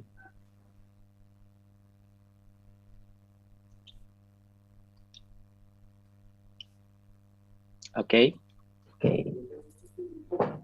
Oke, sudah kelihatan semua? Yeah, it's clear. Oke. Assalamualaikum warahmatullahi wabarakatuh. Before I start my presentation, let me introduce myself. My name is Muhammad David Rahadi from PT Bumi Sukses Indo Merdeka Copper and Gold. Today I would like to present the Tujuh Bukit copper gold porphyry and gold silver high sulfidation epithermal deposit. PT Merdeka Copper and Gold is a holding company from several mining projects in Indonesia. Today, Merdeka owns 3 major projects. The first one is Tujuh Bukit in Banyuwangi, and the second one is Pani from Gorontalo and Wetar in the Maluku Island. Tujuh Bukit project is located at Sumberagung Village, Pesanggaran, Banyuwangi, East Java, Indonesia. Under PT Bumi Sukses Indo, Merdeka owns 2 mining permit, exploration and operation production mining permit. The Tujuh Bukit project is located in the southern volcanic arc that already inactive. In the northern part, we have the active volcanoes. One of them is Ijen. Ijen also showing a glimpse of what really happened in Tujuh Bukit, especially related to advanced argillic alteration and high sulfidation mineralization. The exploration activity in Tujuh Bukit started in 1991 to 1999 by Hagman, GVM, and Placer Dome that did channel sampling along Pulau Merah with a significant result. However, 5 diamond drilling showing limited success at that time. In 2006 to 2008, approximately 3 million ounces gold equivalent were delineated by EMN and Interpit with the highly prospective for bigger deposit.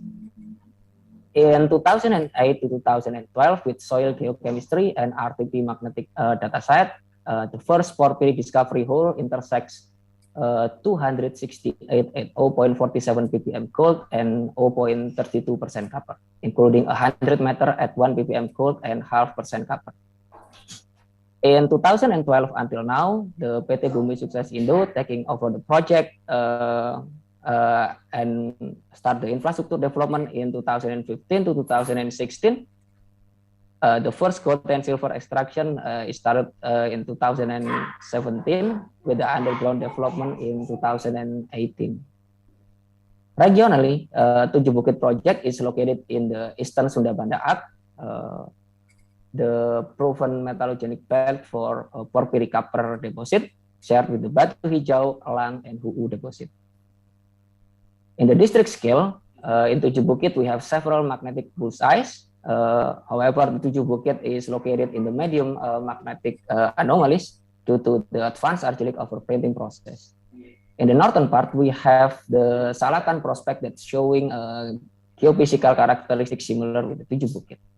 As well as with the geophysical signatures, the geochemical signatures also showing a similar broad zone of the porphyry suit mineralization for copper, gold, and moly. In the Tujuh Bukit, our project resources are divided into open pit resources and underground resources. Our open pit resources updated in 2020 have 1.9 million ounces gold and 77 million ounces of silver. In the 2020, we have finished our decline development underground access For the rest depth drilling, with the target 250 to 300 million ton at 0.7 to 0.9% copper and ppm gold. Within the total 1.9 billion ton at 0.45% copper and ppm gold. Geological history in Tujuh Bukit started with the deposition of the volcano-sedimentary host rock. Continue with the first stratomagmatic breccia in the beginning of Tujuh Bukit magmatism. Following that, the volcanic dacite dome emplacement in Tujuh Bukit, and underneath parental magma start crystallization, leaving the magma residue in the middle of it. With the structural reactivation, the magma residues comes up and start developing the porphyry deposit. After that, the post-porphyry intrusion, hypoabyssal dacite, resulting the second stratomagmatic breccia before the dome emplacement in the end of the period. These post-porphyry lithologies are strongly associated with the advanced argillic alterations, and these post-porphyry intrusions cutting the mineralization and remobilize the mineralization slightly to the outer of the initial porphyry. And this advanced argillic overprint transforms some of the porphyry mineralization into the higher sulfidation state mineralization. This is the schematic illustration for the remobilization process in the Tujuh Bukit. Basically, we have initial porphyry with the stockwork mineralization, and the post-porphyry lithologies intruding right in the central part of the system. Associated with advanced argillic alteration, these post-porphyry intrusions slightly mobilize the mineralization to the outer from the initial porphyry zone or white dust in here. The overprinting process, advanced argillic overprint, changes the porphyry mineralization that it's going through to the higher sulfidation state. This is the schematic timeline diagram from Tujuh Bukit. We have the volcano-sedimentary host rock and the pre-porphyry rock in here, and then the porphyry rock associated with the potassic and porphyry mineralization, and the post-porphyry intrusions associated with advanced argillic and high sulfidation mineralization.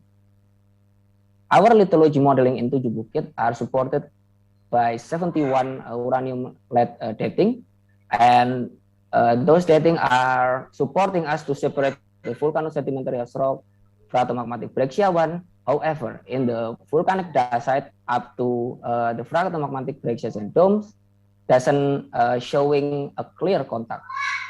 Some of them has a subset of the edge because they are comagmatic. Because they are comagmatic, I think this is still common in the intrusion system. We're moving on to the high sulfidation gold and silver. In Tujuh Bukit, we have classic high sulfidation with the structural control in the deeper part and the formation control or cap in the near surface. The ore body in Tujuh Bukit commonly totally oxidized with the gold electrum and gold silver tellurides are strongly associated with the iron oxides. This is the schematic section from the high sulfidation project.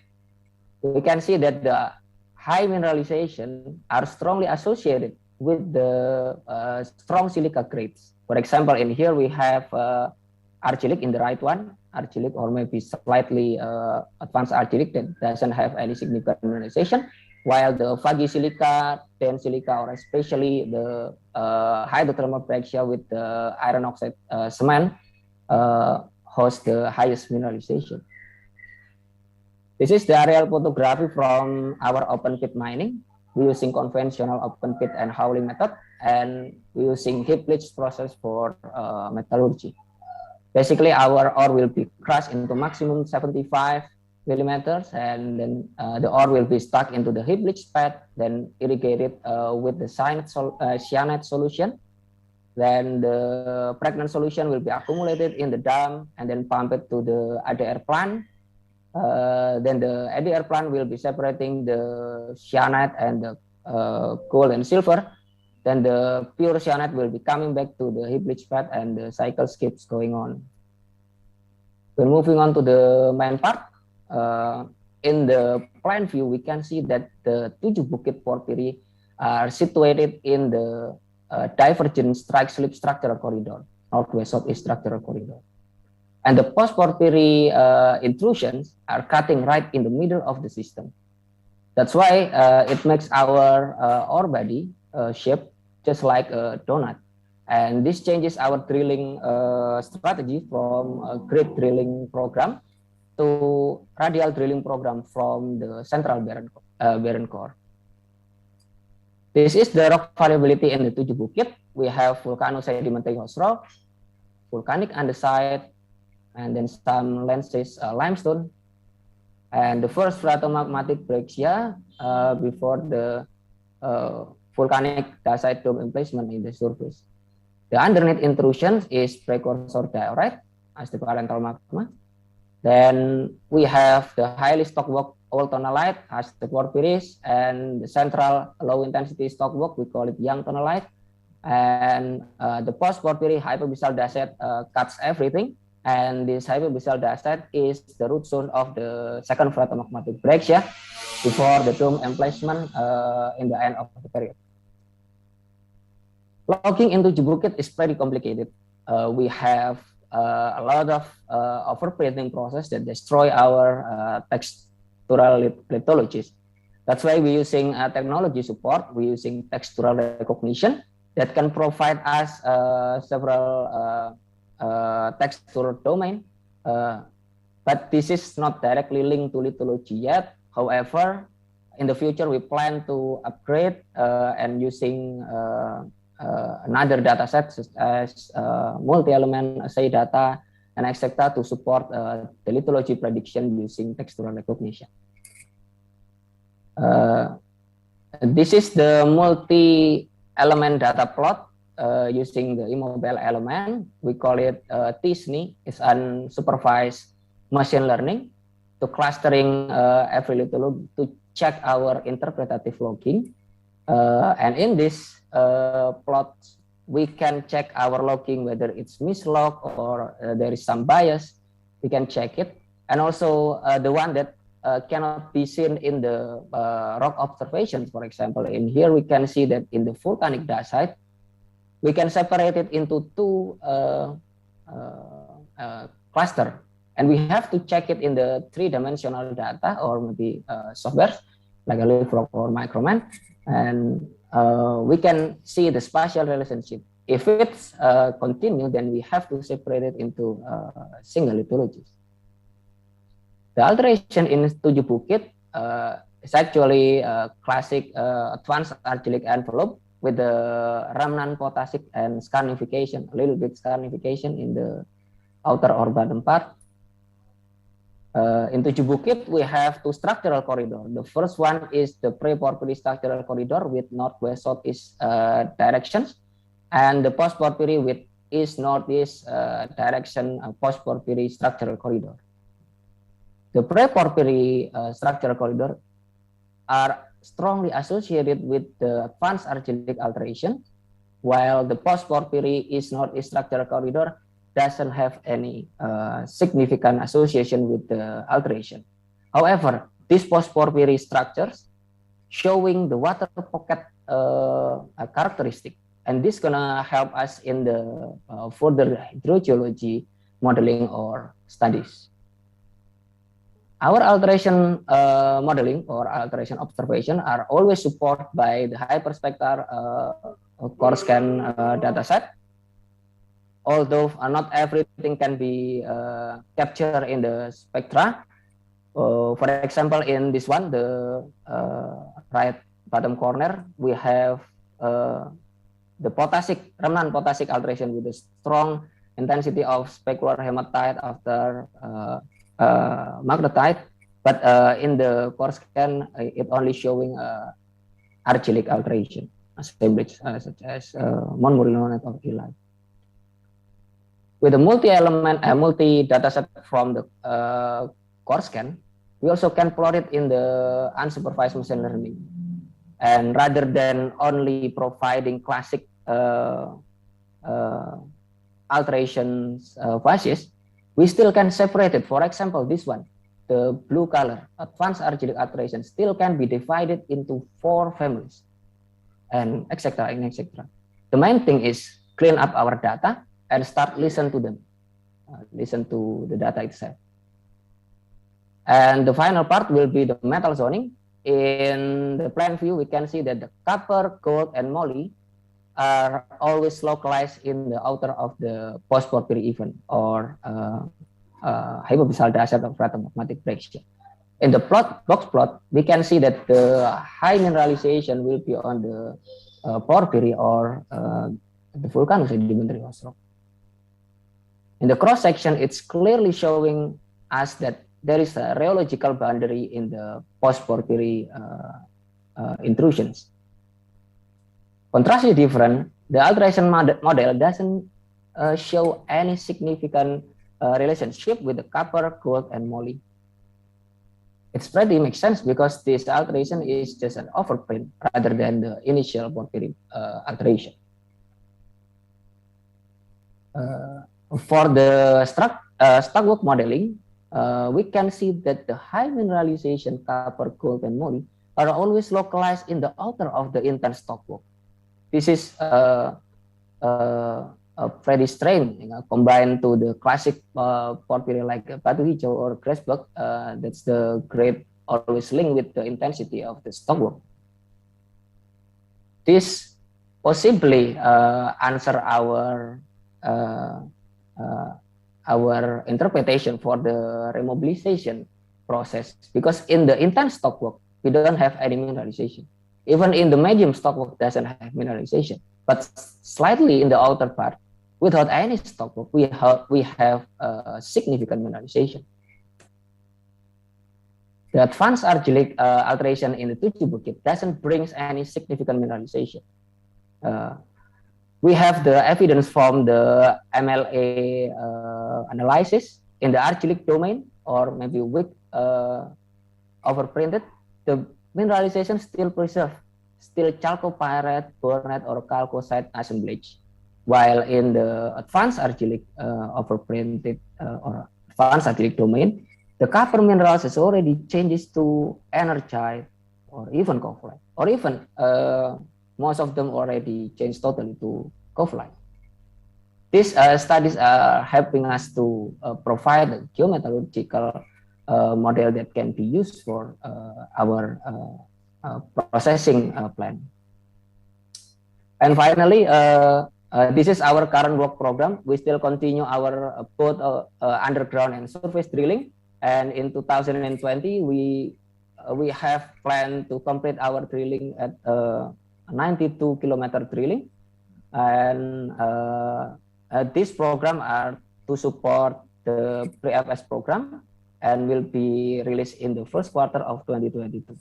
During this pre-feasibility studies works, we're working with the world-class consultants such as Orwin for mining, hydrogeology with PTU, and metallurgical test work with DRA, port with the PTH, and underground surface, geotechnical and tailing with the Calder, and social environment with Petrola. And the most important thing is the place that everything comes from. We have the state-of-the-art ore processing facility with the highly skilled crews and supervisors, and robust system that supports our ore body knowledge. I think that's all from me. Sekian dan terima kasih. Wassalamualaikum warahmatullahi wabarakatuh. Salam dari Banyuwangi. Waalaikumsalam warahmatullahi wabarakatuh. Thank you very much, Pak Hafid, and congratulations, very well presented. Please stay there because we will have a discussion later after the second talk by Pak Ernowo. Once again, thank you. So now we are moving to the second talk by Pak Ernowo Haryanto. Hello, Pak Ernowo. Halo, Pak Adi. Selamat siang. Ya, selamat siang, Pak. Thank you very much anyway for accepting to speak at this conference. Okay. Can we see Pak Ernawa profile? All right. So Pak Ernawa is currently working at the Center for Mineral, Coal, and Geothermal Resources at the Geological Agency of Indonesia. He obtained his bachelor degree in geological engineering from the UPN. He continued his master study at Gajah Mada University, and he successfully completed his PhD at RWTH Aachen, Germany, in the field of economic geology. His latest publication in collaboration with Pak Arifuddin Idrus is a book written in Bahasa Indonesia entitled Orogenic Gold, New Exploration Targets in Indonesia. All right, Pak Ernawa, time is yours. Okay, please committee help me to operate the material.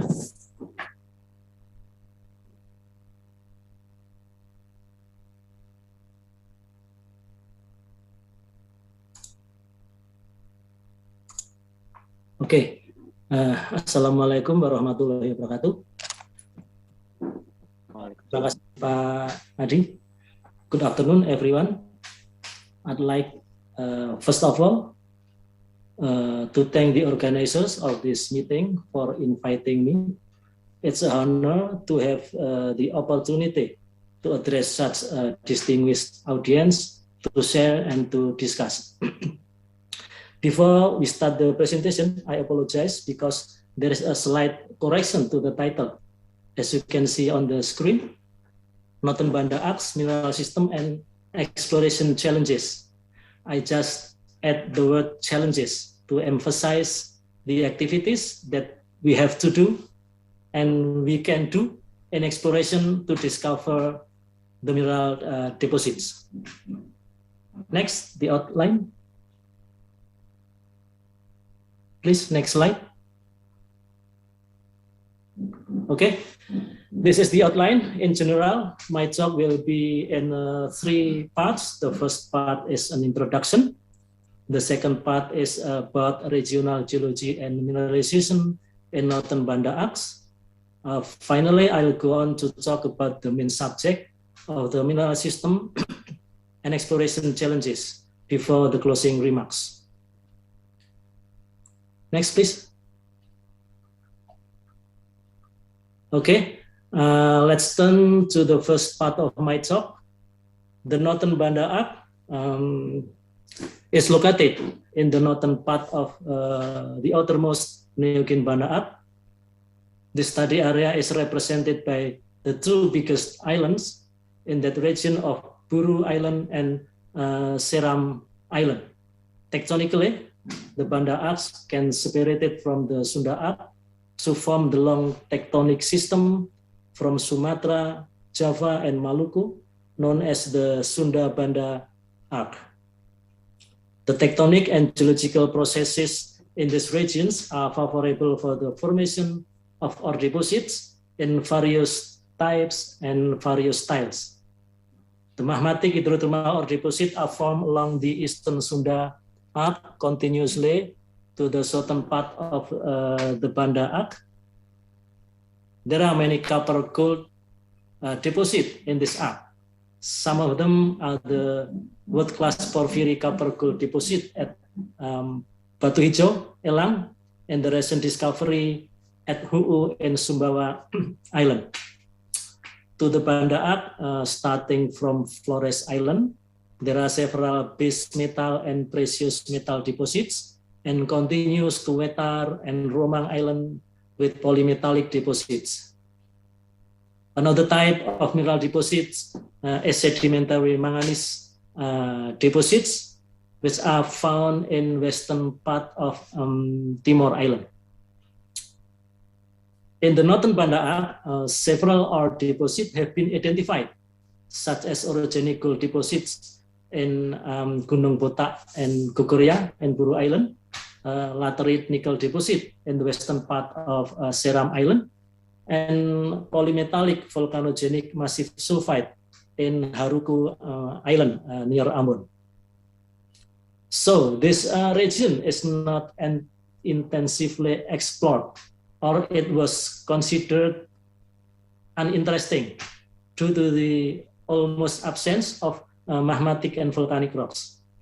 But let's see, the regional metamorphic rocks are widespread, occupying more than half of Buru Island and more than a third of Seram Island, supported by the development of structural geology. This is actually very interesting and could be a mineralization system in metamorphic rocks. And next slide, please. We will go to the second part of this talk about regional geology and mineralization.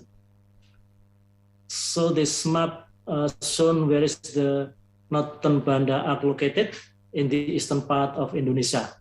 This region is a complex tectonic zone, product of the interaction of the Australian plate, Pacific Philippine plate, and Eurasian plate. The convergence tectonic is accommodated by a complex tectonic system of multiple subduction zones and sill zones that comprise eastern Indonesia. And the collision between Australian continental with Southeast Asia approximately 23 million years ago was produced those Banda Arc. The Banda Arc was described as a U-shaped active subduction zone, which consists of inner volcanic arc and outer arc ridge, where Northern Banda Arc is situated. Next slide, please. Okay, this is the simplified regional geological map of the study area, modified after some sources from Geological Agency. There are two big islands in Northern Banda Arc. In the west is Buru Island, and to the east is Seram Island. The lithology of Buru Island is dominated by two Paleozoic metamorphic rock complexes of the Wahlua complex and Rana complex, which are covering more than a half of the island, followed by various younger sedimentary rocks, carbonate rocks, and finally alluvium. The Wahlua complex is mostly comprised of greenschist to lower amphibolite facies metamorphic rocks. The facies, the metamorphic rock facies is important thing later to describe the mineral system. And the lower metamorphic grade Rana complex, which is located in the central part of the island, composed of greenschist to sub-greenschist metamorphic facies, dominated by phyllites. The similar geological condition were also found in Seram Island. The lithology of this island consists of metamorphic rocks, sedimentary rocks, intrusive and melang tectonic rocks. The Kopi-Poto complex is a high-grade metamorphic complex of granulate facies.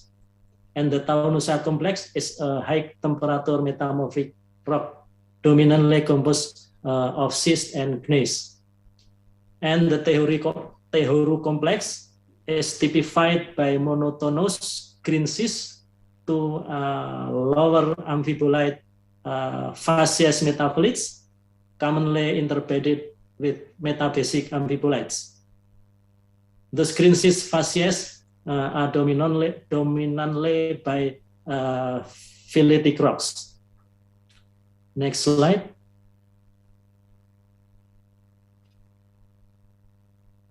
The next slide, please. Okay, so this is the slide table showing the distribution of metamorphic grade or metamorphic facies along the Northern Banda Arc system. Wahlua and Tawanusa complexes are dominantly amphibolite facies. Rana and Tehuru complexes are dominantly greenschist facies. And of course, it needs detailed mapping to get the detailed classification and distribution of those metamorphic facies.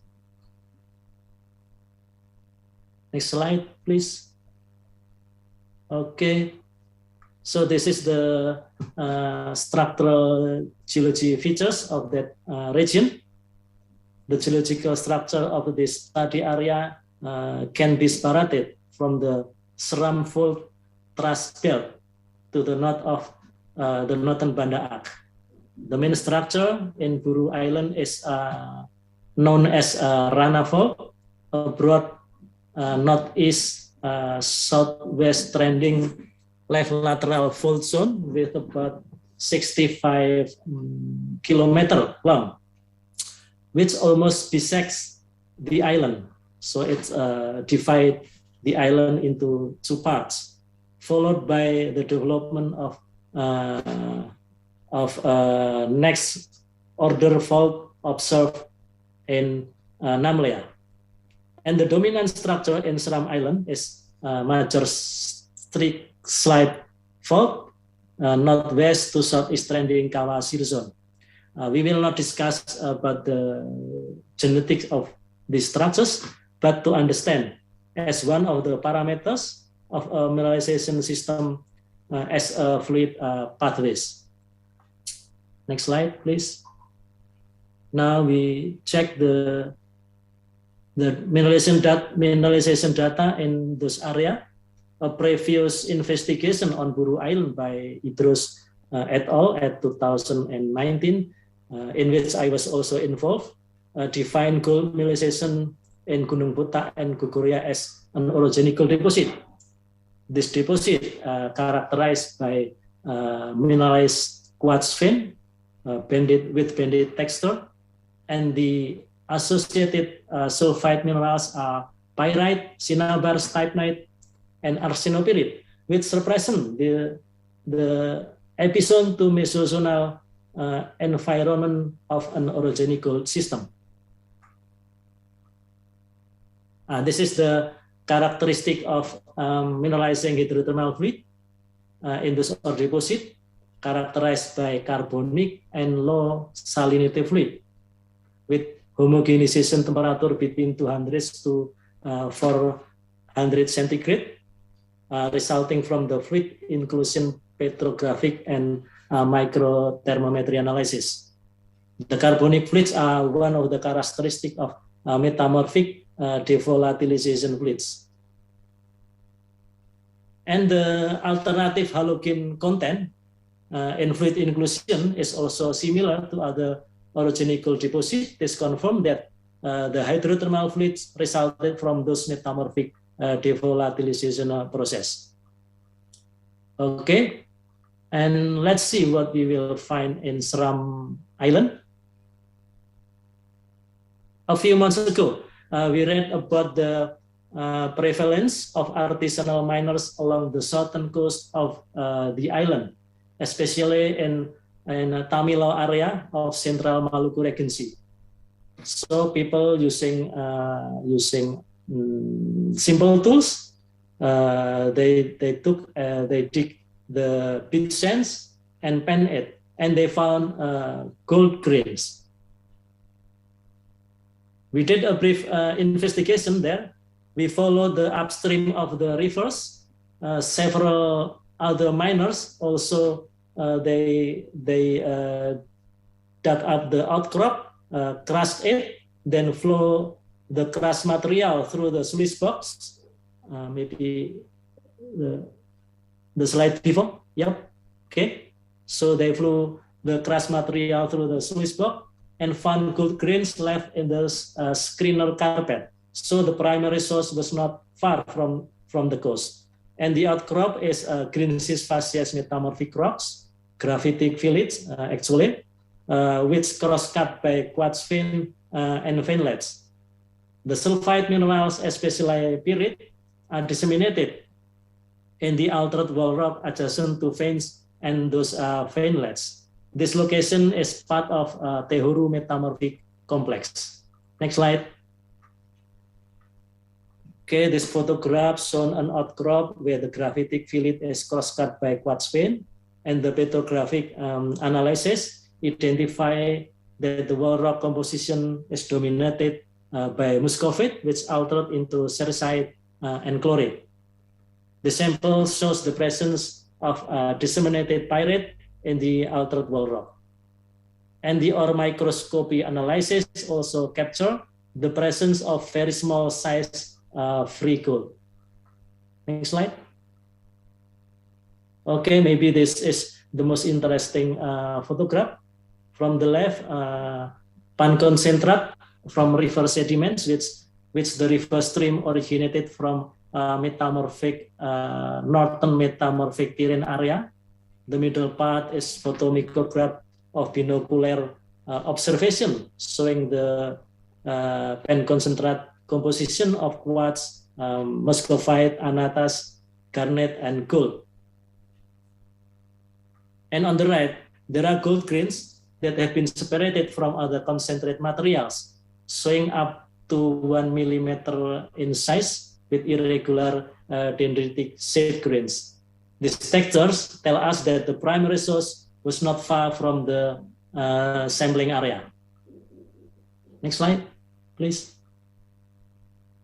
Okay, in Seram Island, the previous investigation or previous report by Samalehu et al. At 2021, they identified the gold mineralization associated with silicic and carbonate altered wall rock, where the high gold grade also related to the quartz carbonate veins and characterized by disseminated pyrite and presence of free gold. Next slide. The fluid inclusion study identify low salinity and carbonic hydrothermal fluids from this mineralization system, which was confirmed by Raman spectroscopic analysis. We did it in PSDMPP in Geological Agency. The fluid composition and homogenization temperature between 240 and 340 centigrade shows the epizone to the mesozone depositional environment of the organic gold system. So this is similar environment with system in Buru Island. Next slide, please. Now, turn to the main subject of this presentation, the mineral system and exploration challenges. A hydrothermal mineralization system certainly requires a large supply of hydrothermal fluid. The metamorphic devolatilization during the transition between green schist facies to amphibolite facies can produce about 2 to 5 weight% aqueous fluid, and this is a very large volume. The prograde metamorphism process will be followed by devolatilization to extract water, carbon dioxide, and hydrogen sulfide, and also other elements, including gold. So the Wahlua, Tehoru, and Taonusa metamorphic complex in northern Banda, which are composed dominantly amphibolite facies metamorphic rocks, can be the source for this hydrothermal metamorphic fluid. Next slide.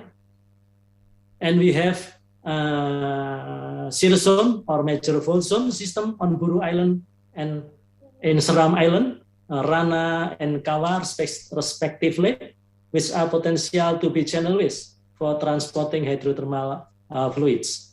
As described before, Rana fault is northeast southwest left lateral fault zone, and Kawa cirrus zone is a major northwest southeast trending strike slip fault. Next slide, please. So we make a deposition model or mineral system in Buru and Seram Island, as illustrated by this figure, modified after Gabori 2019.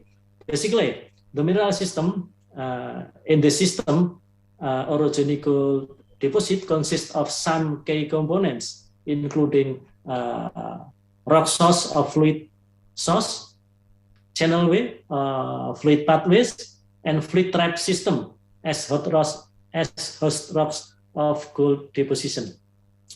In northern Banda Aceh, the amphibolite facies of Wahlua, Tehoru, and Taunusa complex are interpreted to be fluid source. Rana and Kala fault Sirson are interpreted or inferred as major fluid channelway. And the green cyst facies of Wahlua, Rana, and Tehoru complex acted as host rock for orogenical system in Buru and Seram Island respectively. The next slide. Okay, this is the exploration challenges on a regional scale. The eastern part of Indonesia, especially northern Banda Aceh, where some green cyst to amphibolite facies metamorphic rock identified, is considered good for future discoveries of orogenic gold deposit. For future exploration of orogenic gold in this area, it is suggested to conduct the following investigation activities at metamorphic complexes, such as mapping of tectonic and structural geology to delineate the first order crustal scale fault and shear zone on a regional scale that will act as a major fluid pathway, and second and third order structure in more detailed scale. In this stage, remote sensing and geophysical surveys can help to identify the different orders of structures and metallic anomalies. Also, the geochemical exploration by stream sediment sampling and chemical analysis is a basic method in exploration to delineate the gold anomalous area and to find the background of gold concentration and distribution of pathfinder elements such as mercury, stibnite in epizone, arsenic and tellurium in mesozone environment. And next year, the Geological Agency is planning to start the geochemical exploration in this area in Seram Island. And also we need more advanced studies like fluid inclusion microthermometry or crash slits and stable isotope analysis to identify the hydrothermal fluid characteristic, which are capable to transporting, remobilizing, and precipitating the gold. So the closing remarks, finally, the geodynamic of northern Banda Aceh and all key features tends to meet the characteristic and mineral system of orogenic gold deposit. And the discovery of the metamorphic rock-hosted gold deposit has opened up more targets and challenges for gold exploration in this region. And other terrains, particularly in northern Banda Aceh and eastern Indonesia, that have very similar and identical geological setting as product of convergent tectonic system. Okay, thank you very much. Thanks, Pak Adi. Okay, you're welcome, Pak Ernowo. It was a great presentation. Now it's time for a discussion. We have plenty of time actually. If you have any question, please raise your hand or write down your question in the chat box.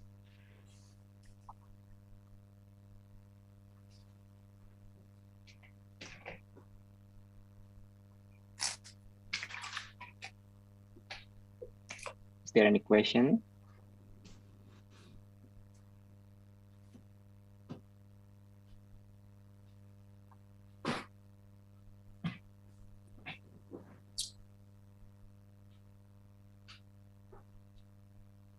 Okay, Pak Andi Yahya. Good afternoon, Pak Hafid Siang, Pak. and Pak Erno. Very interesting presentation. Good First of afternoon, all, Pak I would Andi. like to ask to Pak Hafid, how long does it take for a company to explore the area until the company can build the conceptual model? This is the first questions. And the second question to Pak Erno. It is very nice piece of work, and I would like to ask where should we find another possibilities to find another location for the orogenic gold deposit in Indonesia? Thank you.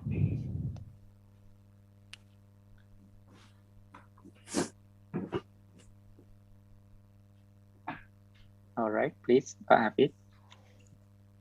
Yes, Pak. Actually, for the ore body understanding will be depends on our data quality, right?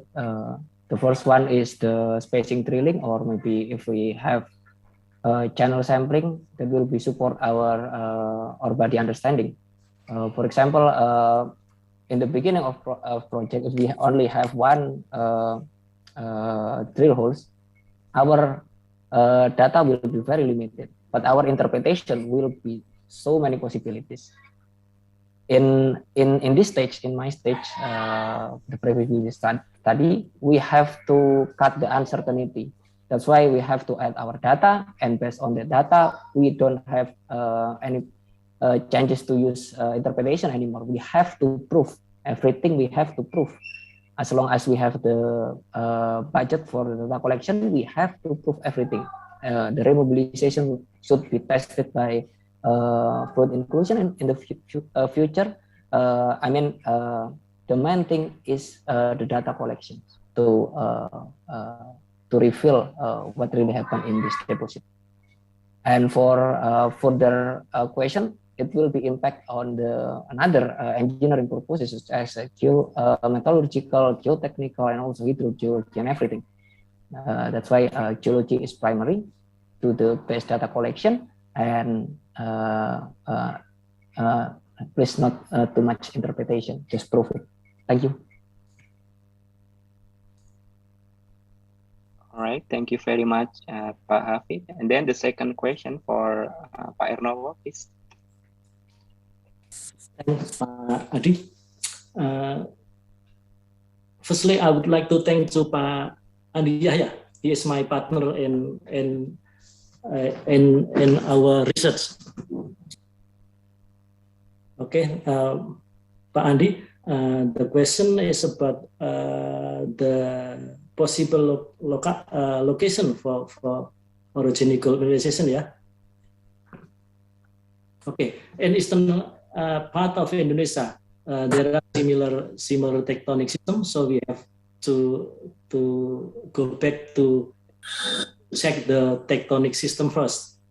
We have to look where is the accretionary zone, because the system, this orogenic system in Indonesia is more related to accretionary system, to subduction zone than collision. So it will form or make epizone to mesozone environment. Due to that system, we can look after this northern Banda, the largest metamorphic rock distribution, I think, in central Papuan metamorphic belt. Also, this area maybe before was not interesting. The same case with in northern Banda, where before our understanding and our interesting just on magmatic system, and now we have to do the exploration on metamorphic system. I think that's the answer, Pak Andi. Okay, thank you very much, Pak Andi, for the question. Also, Pak Ernowo and Pak Hafid for the the comment. So we have another participant here going to ask something. So hello, Pak Joko Wijayanto. Yes, thank you very much, David. So it's very interesting your explanation about exploration in Indonesia. First, I want to ask to Pak Ernowo. In the past, Geological Agency have so many exploration in 80s through the support of international fund, JICA or Geologische Anstalt and so on. And in this era, we found so many minerals and coal, also part of finishing exploration in with Assam and another area like Kalimantan and so on.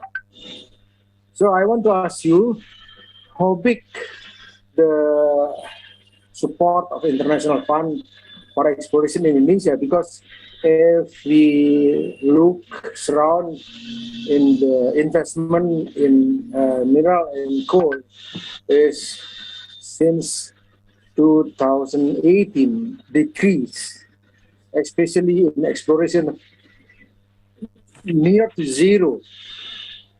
And actually, the most of international agencies said that Indonesia for the deposit is attractive, but the hindrance is from the regulation and bureaucracy. So how is your opinion, sir, about that in compare to the Southeast Asia region? And the second is about the oil exploration. We have already also in the 80s already set up with exploration in the surround of basin in Indonesia. And how is the possibility in the future to find the oil reserve through the new exploration method and also with the new know-how? Because in the future also we have hindrance that we must reduce the CO2 emission, and we are also starting to have clean energy. And how is the fund for oil exploration today? Thank you very much. All right, thank you very much. Okay, please, Pak Ernawa. Okay. Thanks, Pak. Yes, that's the fact, Pak. Maybe before maybe 20 or 3 years ago, we have many international cooperation with JICA, with BRGM, with BGR, related to field work, related to field exploration, Pak. But currently, we have not much support or not much cooperation with international to do the systematic exploration for mineral. I think it's the situation is changed, so we have no international support as maybe 20 or 30 years ago. That time we find many indication of mineralization. For now, Geological Agency, we still do field work, field investigation, but I think not as extensive or not as intensive as before, Pak. We more focus on inventory activities. That's my answer for the first question. And for the second question, Pak, I think it's not my competence to answer about the oil exploration. I'm sorry, Pak. Halo Pak Joko. Thank you very much for your answer. Okay. Thank you very much, Pak Joko, for the question. So, is there any other question?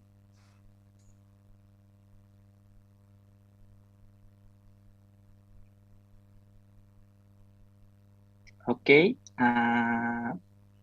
We have two participants here raising their hands. So first, maybe Pak Tommy Alvin Rifai, please. Hello, Pak Tommy. Thank you very much, Pak Adi. I have a question for Pak Ernowo. Brilliant talk, Pak Ernowo. Thank you very much for the presentation. I have a question regarding the correlation between orogenic gold deposits in the Seram and Buru Islands versus the metamorphic grade of the host rocks. Are they hosted only in specific grade of metamorphic rocks, maybe only green seas or only sub-green seas, or are they hosted in wide range of metamorphic grades such as maybe green seas, and granulites? Thank you very much. Okay, Pak Tommy from Japan ya Pak? Ya Pak. Okay, Pak Tommy, thanks for the question. Actually, all of metamorphic grade or metamorphic facies can be the host for this orogenic gold deposit. But we have to look this mineral system, as mentioned before. The most potential source for fluid is an amphibolite facies. So the lower grade than amphibolite facies has become the more potential rocks to be the host for this gold mineralization. And because the gold mineralization is occurred after the peak of metamorphism. That's why the green seas facies is become the more potential host rock for this mineralization system, although all of the metamorphic facies can be the host also. Thank you very much, Pak. Okay, then the next question will be from Pak STJ Budi Santoso. Terima kasih, Mas Adi. Thank you very much, Mas Hafid. Your presentation is very good and also brings some new update on the deposit and operations of the Bukit. Congratulations. I would like to know if you could share about the how complex metallurgically the ore body that you described in the area where you have overprinting between the high silicification gold mineralizations on the porphyry copper gold portions. That's the first. And the second is in Merdeka, especially in Tujubit, when actually you start studying the geometallurgy or all characterizations of the deposit, whether if you start from the very beginning when you do explorations, or you wait until you have a better idea about the deposit itself. That's for Mas Hafid. And then for Mas Ernowo, thank you very much indeed. This is one of my favorite speakers in Indonesia because he's always talking about the unconventional exploration target, especially gold, with Dr. Arif Udin Idrus. Maybe you could share, because I'm not quite familiar with this type of deposits, how to actually measure from the very beginning, if you like, maybe some factors to know, to identify maybe in the very early stage of exploration that you could have potentially large system. In the magmatic related systems, you could talk about a zone of footprint of alterations, for instance. In this type of deposit, could you please share some thoughts about that? Thank you.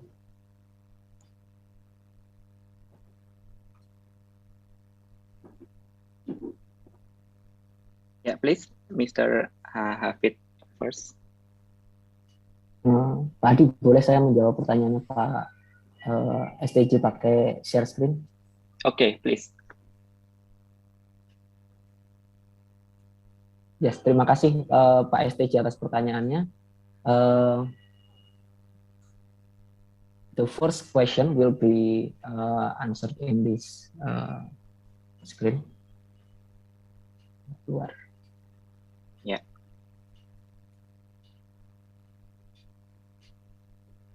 In this screen. This is the best screen that can answer our geometallurgical problems. This is actually not released yet, but I will give an idea what the geometallurgy works. In here, we have the metal zoning that unrelated with the advanced argillic overprint, right? In here, I will put the pointer. It's very small. In here, we have advanced argillic alterations cutting our high-grade zones.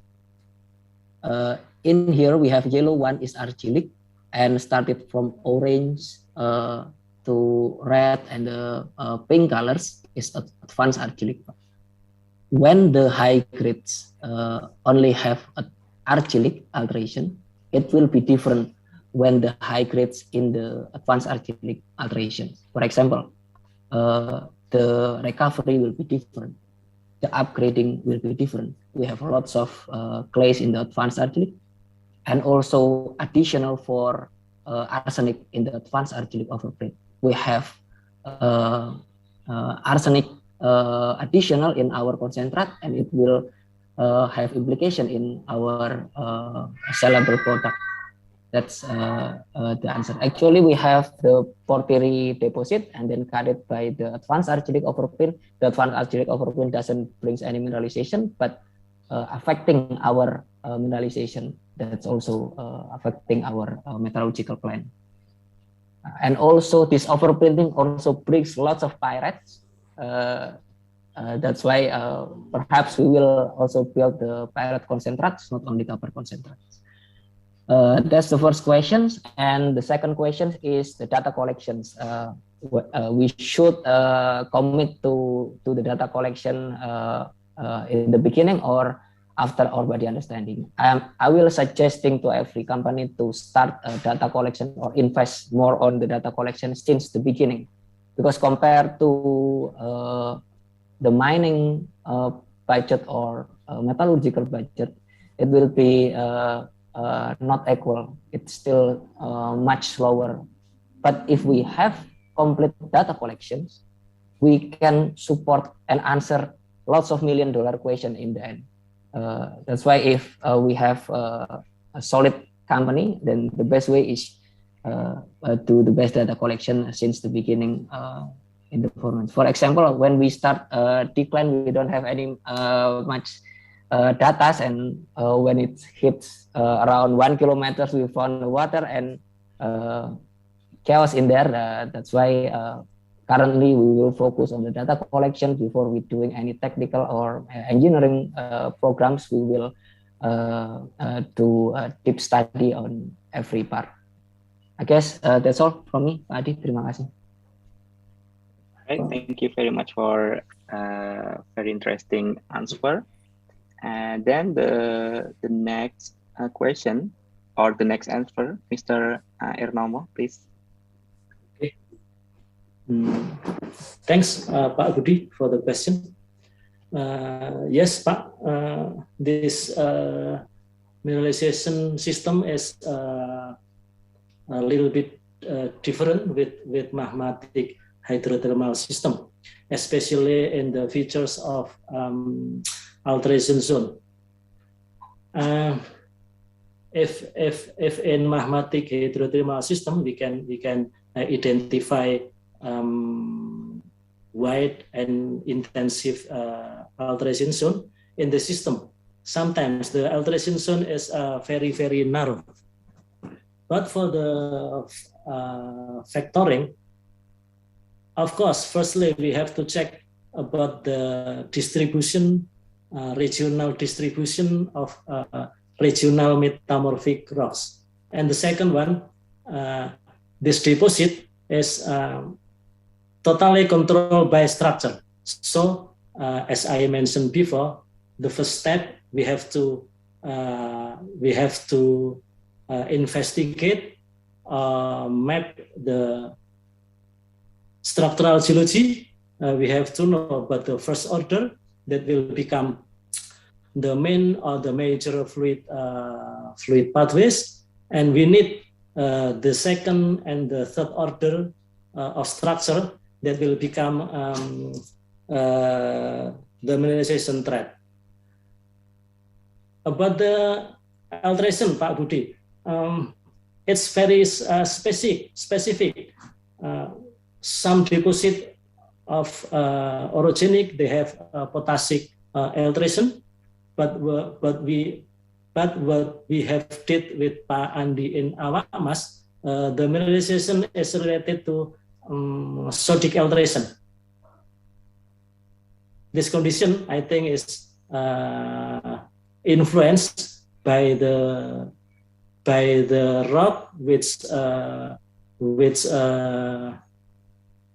through by fluid pathway, because in Awak Mas the fluid may be transported along some ultramafic rocks, and I think we will find a different style of alteration.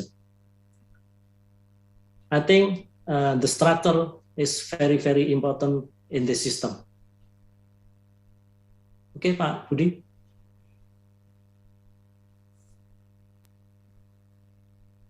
All right. Okay. Thank you very much for the answer. So we have 3 more participants here raising their hands. So first, I would like to invite Pak Yunaf Bramasta. Hello, Pak Yunaf. Hello, can you hear me? Yeah, it's clear. Okay. I have a question for Mas Hafid about machine learning that have you done before that can characterize lithology and alteration by using immobile element and alteration and using that element too. How about what do you think when we use that to breccias? I think what happened when we use to the breccias, because in the breccias we know that has a monomic class, like maybe andesite or maybe it polemic. What will happen in that cluster? That's all, I think. Thank you. Yeah, thank you. Okay, please, Pak Hafiz. Yeah, thank you, my little brother. Actually, in Tujuh Bukit, I've done in the second phreatomagmatic breccias using those machine learning. Basically, we did lithogeochemistry, but using machine learning. It's much easier because it's clustering based on our data. It's clustering based on that. For example, if I have one lithology domain, phreatomagmatic breccia, and then I plot it into t-SNE and then separating into several clusters, then we just need to check it in the three-dimensional software. For example, in the phreatomagmatic breccia, we have 3 clusters, and then we check every cluster. What the spatial relationship? If it's just scattered, maybe 20 meter, 30 meter, then perhaps it's just local big blocks or perhaps the breccia within the breccia, but it will very helpful. But the main key is the validation in the 3-dimensional data, whether it will be modeled separately or we will just make it the same. That's the final consideration from the modeling. Thank you. Okay, now we have Pak Iwan Setiawan here. Hello, Pak Iwan. Hello, Pak Adi. Good afternoon, everyone. I have question for Pak Ernowo. I'm happy to see him have a presentation here. He is my future partner for next collaboration in conventional mineralization. Pak Ernowo, and also maybe there are also Pak Idrus here. I would like to suggest to you to continue to research in Seram, to find or to consider the existence of any possibilities of magmatic activities at the region. I'm not so familiar. I'm not familiar actually with the geology of Seram of East Indonesia. But if you find any occurrence or any existence of magmatic activities, I think you need to consider the possibilities of the fluid that responsible for mineralization fluid transport mechanism, something like that. So for the future, I would suggest you to find or to check the possibilities of any magmatic activity surrounding the Seram Island. Maybe that only suggestion. Thank you for Pak Adi. Thank you. Yeah, thank you very much, Pak Iwan, for the suggestion. Do you have any comment, Pak Ernowo? Okay, Pak Iwan, thank you. Maybe this is a welcome suggestion, yeah, Pak Iwan, before we make a collaboration, maybe next year. Okay, Pak Iwan, thank you. Related to the magmatism, Banda Ak is divided into two inner Banda Ak and outer Ak. The magmatism observed in inner volcanic Banda Ak. That's why also we have magmatism in maybe in Ambon or in Haruku Island.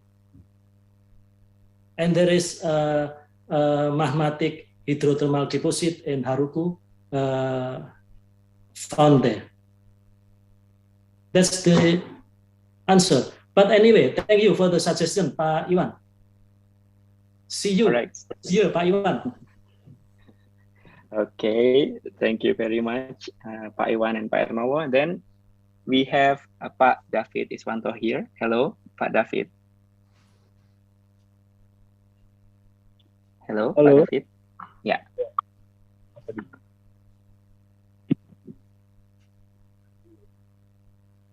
Right, thank you very much for the opportunity. My first question goes to Mas Hafid. From the slide you saw before, I want to know more about what about the relationship surface and subsurface from the Tujuh Bukit, because from the alteration and mineralization you saw from the slide, the interpretation is look like sub-vertical and continue to the deeper part. But how about have you intersect the intact porphyry rock or porphyry signature from your decline drilling?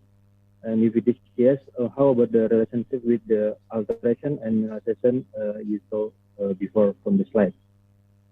And the second question to Pak Ernowo. Pak Ernowo, have you any experience about the quartz or fen related with the orogenic, and how about the texture of the orogenic typical fen? And the second question is about if it is, have you any experience with the orogenic deposit that already overtrained with the another system, like fen system or another, and how about we distinguish maybe the signature of the alteration of signature from the fen, like fen from the organic and fen from the epithermal. Thank you very much. All right, thank you, Pak David, for the question. Okay, Mr. Hafid, you can go first. Ya, terima kasih Pak David Iswanto, pertanyaan bagus sekali. Actually, in the timeline diagram, I showed that the high sulfidation mineralization is the late mineralization. However, in the field, we can see that in the modeling as well, especially in the eastern part, the porphyry is continuous up to our high sulfidation epithermal deposit, especially for gold anomalies. This opens up our interpretation or postulate for mineral recycling from the porphyry rather than two distinguished processes. So there is gradual changes. For example, we have the porphyry that already cut by deep structures, and the hydrothermal fluid meteorite water intersect also under the deeper part of the structures, and the hydrothermal fluid will be convected and remobilize the gold and some of the copper, because we also have the high copper mineralization in our high sulfidation mineralization, and it's connected with the porphyry. That's why we need the data support for proving the mineral recycling that later on remobilize into the high sulfidation epithermal. Initially, the copper and gold ratio is 1:1, but 1% copper and 1 ppm gold. In this remobilization or mineral recycling, it will be 1 atom copper and 1 atom gold. That's why the ratio will be still 1:1, but not 1 ppm gold or 1 ppm copper. That's why in the high sulfidation, the copper will be less. That's our postulate. Currently, we need further support actually. Thank you, Pak David.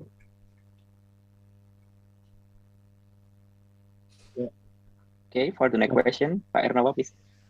Okay, Pak David, about the quartz fin texture, I think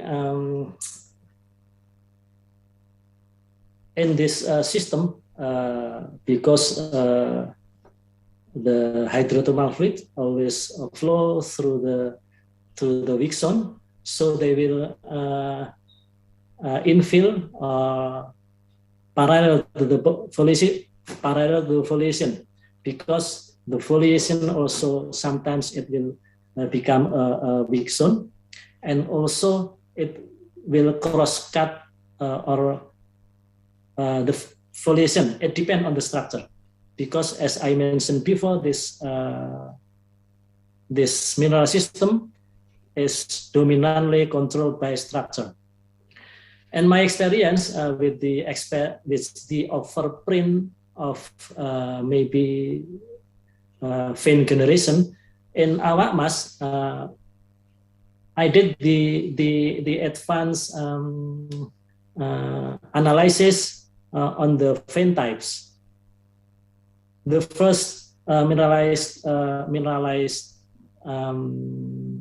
veins is related to metamorphic hydrothermal fluids, and the later magmatic hydrothermal fluid related veins cross cut later, but it's not related to the mineralization. And dominantly the mineralized veins composed of carbonate and quartz composition, and also the other elements depend on the composition of hydrothermal fluids. Like in Awakmas, the vein is composed of albite, ankerite, and quartz. That's the explanation, Pak David. Thank you very much, Pak Erno. Okay. All right. Is there any more question? Thank you, Mas Hafiz. Yeah. Is there any other questions? We still have approximately 5 minutes left.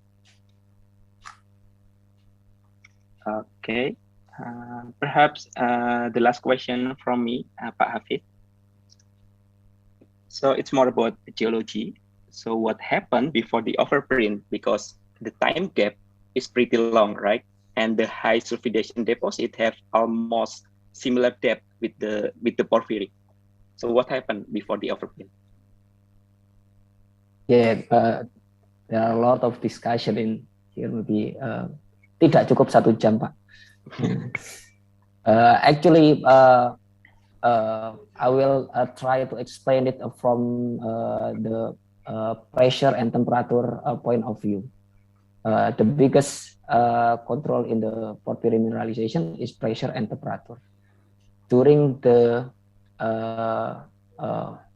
phreatomagmatic breccia, it's ruptured. The porphyry is ruptured. We have porphyry, and then we have explosive that release the pressure.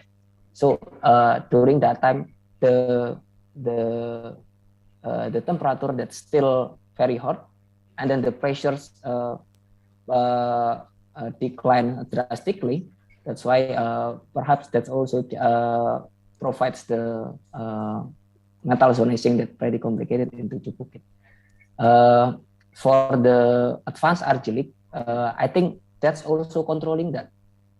The rupture porphyry that changes the initial porphyry fluid becomes the high sulfidation. But within that, we have a lot of discussion, and we need to prove it. Pak, thank you. Okay, thank you very much. My apologies that there is a question in the chat box from Pak Irianto Rompo. The question is for Pak Ernowo. Pak Ernowo, thanks for the sharing. Do you have the age dating for metamorphic complex, the Kapipoto complex, and the mineralization? Okay, I just type on the chat, Pak. Yeah, Pak Ir, you can find in the paper of Ponal et al. 2017 about tectonometamorphic evolution of Seram and Ambon, Eastern Indonesia.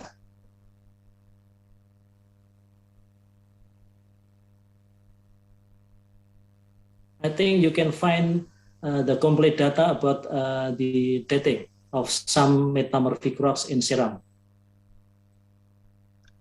Okay, is that okay, Pak Irianto Rompo?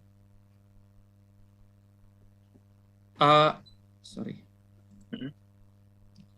Hello, Pak Ernowo. Yes, I think it's okay. I just wondering about the age of the mineralization in Seram. Actually, Pak Ernowo, this is based on several study in Seram. Like Ponal say that in Kabipoto complex there is evidence of extreme high temperature metamorphism that probably may provide the fluid source for the metamorphic. And the other say that probably mantle injection linked to the tear, or what we call like a delamination theory, probably provide the channel of the mineralization source. Yeah, that is my background for to know the age dating for the metamorphic and the mineralization. Thanks for your confirmation, Pak Ernowo. Okay, Pak Ir. Thank you. Okay, thank you very much. I think we still have about 3 minutes. Is there any more question? Please raise your hand, or you can just type your question in the chat box.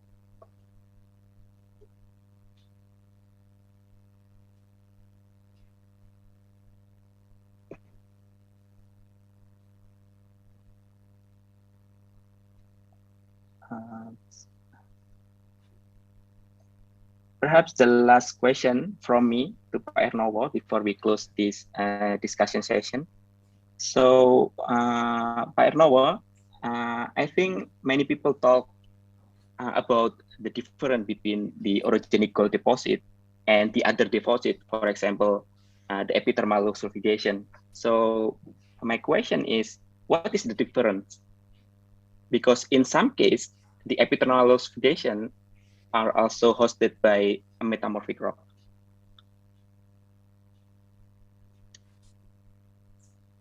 Okay, Pak Adi. Okay, the basic difference is, of course, the type of fluid source. If we talk about epithermal, the fluid source is from magmatic hydrothermal, and the main host is in volcanic areas. But the orogenical, the fluid source dominantly by metamorphic hydrothermal fluids, as I described with the mineral system models in this slide. That's the basic or principal characteristic, Pak Adi. Okay, thank you very much, Pak Ernowo. I think our time is up now. Perhaps now we can close this discussion session.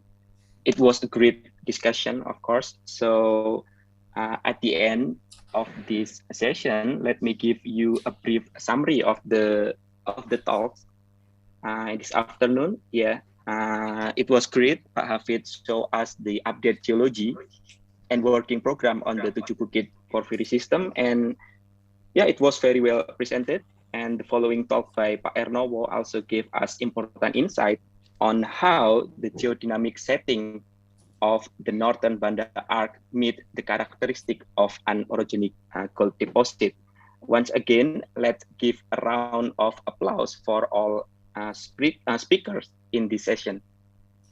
So thank you very much once again. I would like to return this session to Ibu Prayang. Thank you very much. Well, very welcome, and thank you very much to all the invited speakers and also the moderator.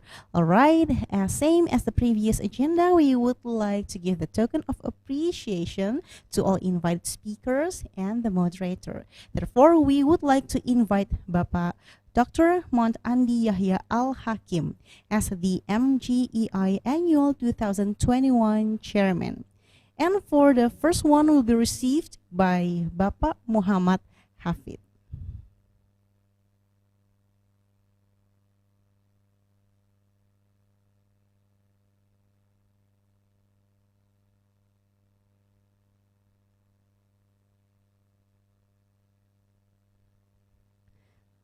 All right, and followed with photo session on my count.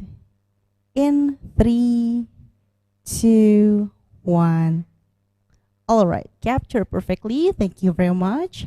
And for the following invited speakers, it's to Dr. Ernowo.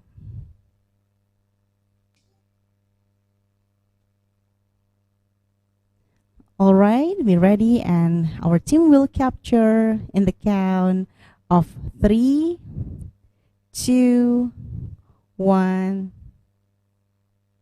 All right, all set. It's captured perfectly. Thank you very much. Last but not least, it's a token for Dr. Adi Sulaksono as the moderator.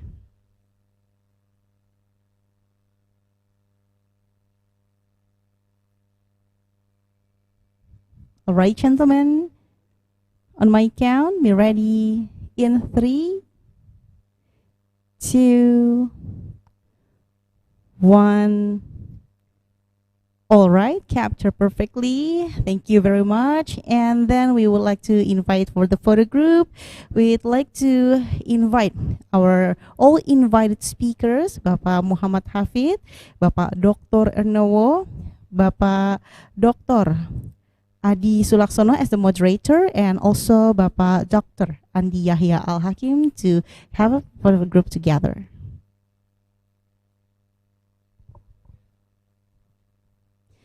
All right, be ready in my count. 3, 2, 1.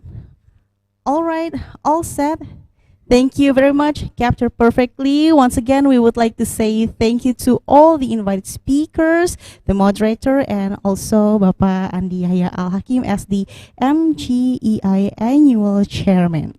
All right, ladies and gentlemen, before we continue to the next agenda, we are going to have 15-minute breaks. But before that, we would like to express our gratitude to our sponsors. And this event is sponsored by, for the Superbite sponsors, PT Geofix Indonesia, PT Merdeka Copper Gold Tbk, PT Petrosi Tbk, for Gigabyte sponsor, PT Antam Tbk, for Megabyte sponsors, PT Agincourt Resources, PT Aman Mineral Nusa Tenggara, PT J Resources Nusantara, PT Namsuma Luban Abadi Sumacorp, PT Reka Buana Penjuru Mineral, PT Sumbawa Timur Mining. 4 kilobyte sponsors, PT Eksplorasi Nusa Jaya, PT E Minerba Indonesia, PT Greenland Resources, Harita Nickel, PT Indodrill Indonesia, PT Nusa Halmahera Minerals, PT Timah Tbk. For workshop sponsor, Sequent Limited. For other sponsors, PT Medco Energy Mining International, PT Minevesting Resources Indonesia, and for media partner, Dunia Tambang. That's all for our sponsors and also media partner. All right, ladies and gentlemen, we would like to inform you during the break time, don't forget to visit the virtual exhibition booth. Okay, then we'll have a good break, everyone, and we'll see you in 15 minutes. Stay tuned and we'll be right back. Thank you.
PT Timah Tbk merupakan salah satu perusahaan penghasil logam timah terbesar di dunia.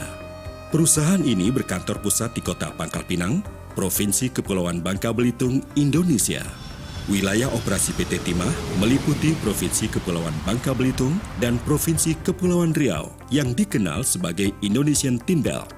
PT Timah memiliki visi menjadi perusahaan pertambangan terkemuka di dunia yang ramah lingkungan.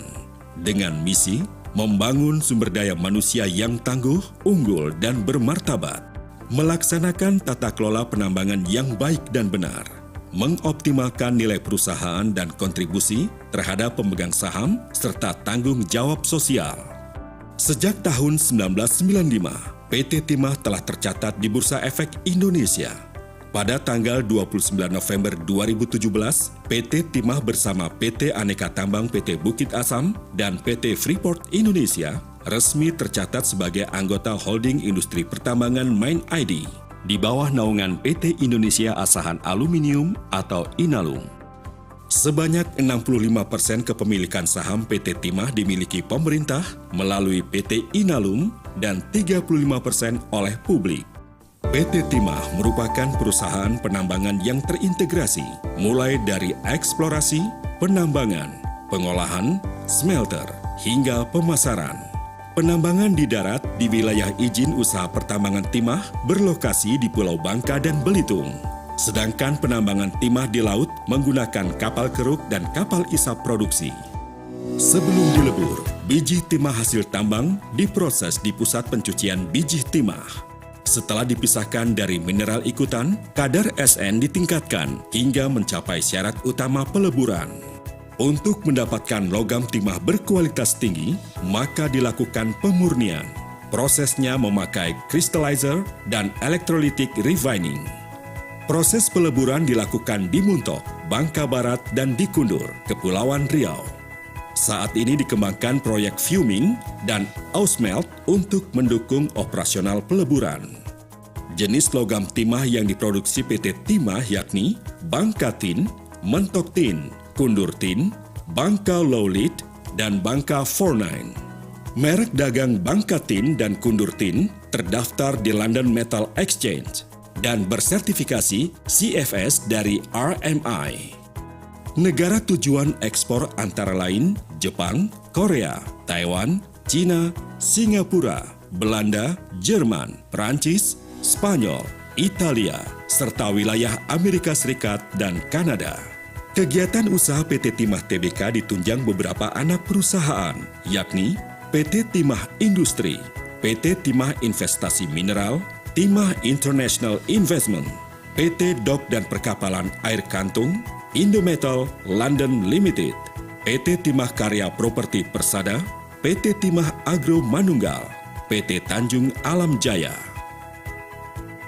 Guna menjaga eksistensi perusahaan, dicanangkan 4 pilar utama rencana pengembangan perusahaan yang mencakup pilar 1, mempertahankan dan memperkuat bisnis pertambangan timah perusahaan dengan melakukan peningkatan jumlah cadangan dan produksi.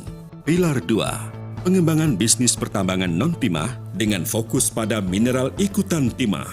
Pilar 3, pengembangan bisnis hilir timah secara agresif dengan menguasai pasar domestik dan menembus pasar global. Pilar 4, pengembangan bisnis selektif, fokus pada bisnis yang memberikan keuntungan kompetitif pada grup PT Timah. Sebagai salah satu faktor penting keberlanjutan perusahaan, PT Timah terus mengembangkan SDM berbasis karakter unggul dalam kinerja maupun perilaku. Hasil kerja keras semua pihak ini membuahkan penghargaan dari berbagai lembaga, baik dari dalam maupun luar negeri. Sebagai entitas di tengah masyarakat, PT Timah mempunyai program tanggung jawab di bidang sarana, pendidikan, usaha mikro, sosial, dan pelestarian lingkungan. PT Timah Tbk, perusahaan pertambangan terkemuka di dunia yang ramah lingkungan.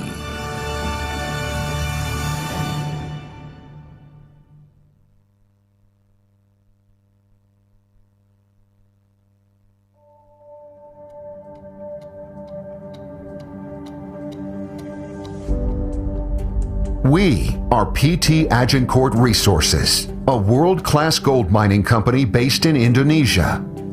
We manage the Martabak Gold Mine, located in the South Tapanuli District, North Sumatra.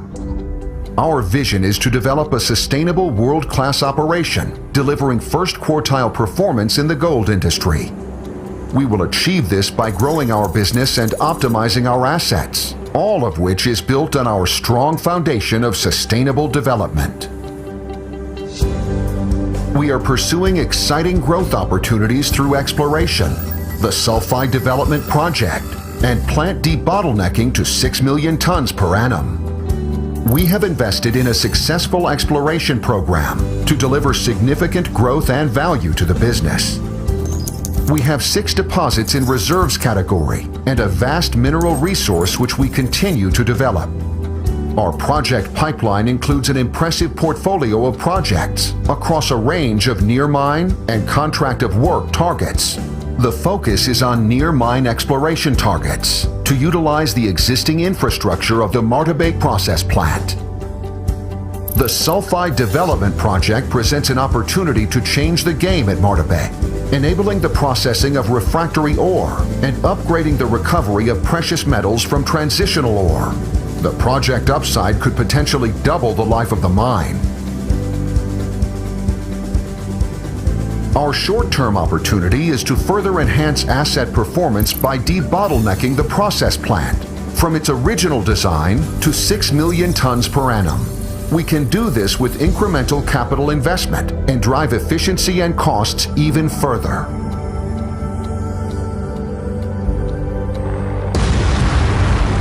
Production at Martabak is operating above design and ahead of plan as we are driven by opportunities for efficiency and asset performance.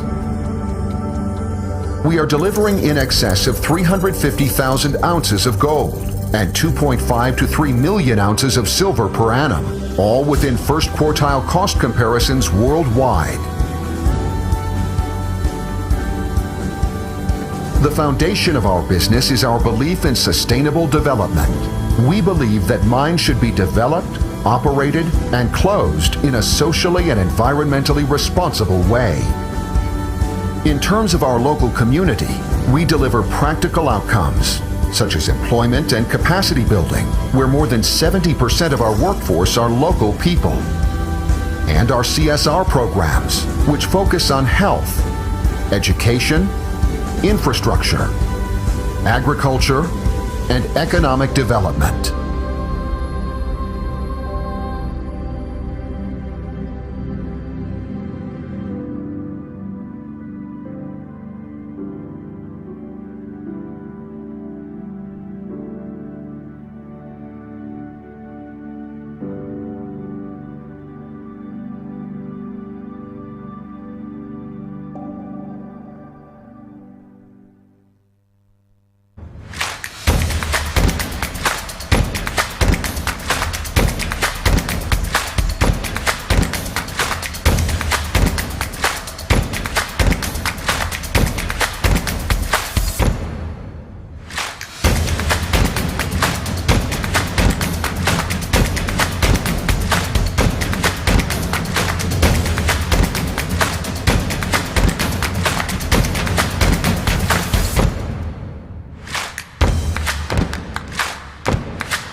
Good afternoon, ladies and gentlemen. Welcome back to the 13th MGEI Annual Convention 2021 with me, Prayang Sani.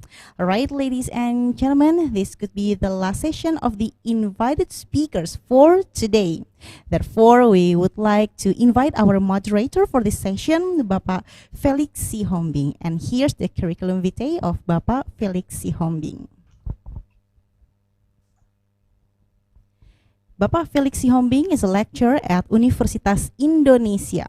For his education background, currently he is a doctoral student in Earth Science Department, University of Oxford, UK. He graduated as Master of Mineral Resources from the University of Queensland, Australia. He graduated as Bachelor of Geology from Universitas Pajajaran, Indonesia. And his work experience for spatiotemporal machine learning for mineral exploration for doctoral research project. His professional background as a geology lecturer at Universitas Indonesia from 2017 until now, as geologist at Micromine Indonesia from 2014 to 2015, exploration geologist at PT Eksplorasi Nusa Jaya from 2012 until 2014. His recent publication with the title Coal Characterization of South Sumatra Basin using the unsupervised machine learning method and classification of rock mineral in field X based on spectral data, SWIR and TIR using supervised machine learning methods. All right, without any further ado, please welcome to our moderator, Bapak Felix Sihombing. Time is yours. Okay, many thanks for the introduction. Good afternoon, everyone. It is always a pleasure and always an honor to be part of the MGEI convention. And in this afternoon, I will lead a discussion for two speakers with two interesting topics in this session, which is the brownfield exploration. Now, I will introduce our first speaker for this session, Mr. Bradley Wade.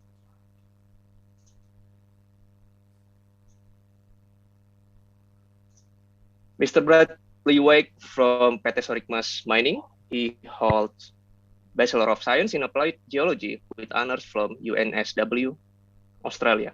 He has more than 30 years experience working on precious metals, base metals, and industrial minerals exploration and development in Australia and Asia Pacific.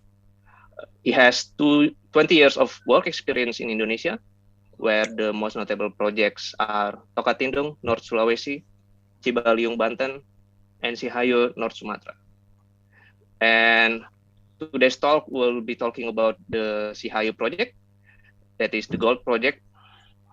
And the title is about exploration in the brownfield area of Sihayu project, Mandailing Natal District, North Sumatra Province. Okay, for Mr. Bradley Wade. Terima kasih, Pak Felix. Will I control the slides or will they be controlled by the moderator, Pak? There will be the committee will maybe you can share your screen, Mr. Bradley White. I think it will be much better. can give it a try first.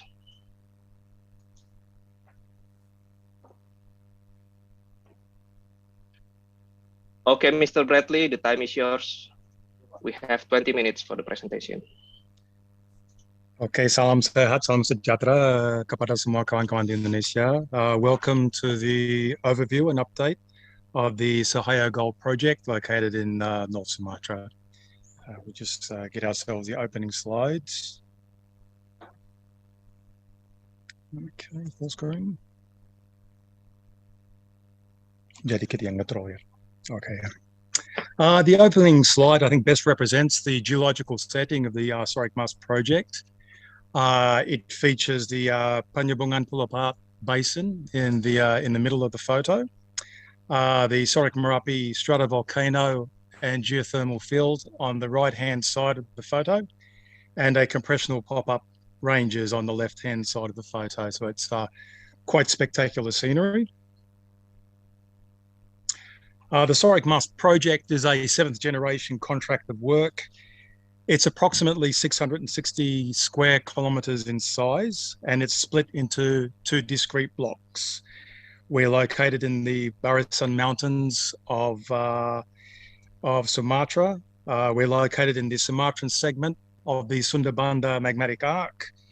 We lie, in fact, on the same arc segment as the giant Martabi high sulfidation epithermal gold deposit, which is located about 70 kilometres to the northwest. The project lies within the equatorial bifurcation zone of the Trans-Sumatran Fault Zone, which is clearly visible on the satellite radar imagery, as is the relationship between quaternary volcanoes and volcanic crater lakes, which are highlighted in dark blue. The most prominent of which is Lake Excuse me, Mr. Bradley. Yes, Pat. So your presentation, we are now seeing your presentation control. Can you fix your presentation?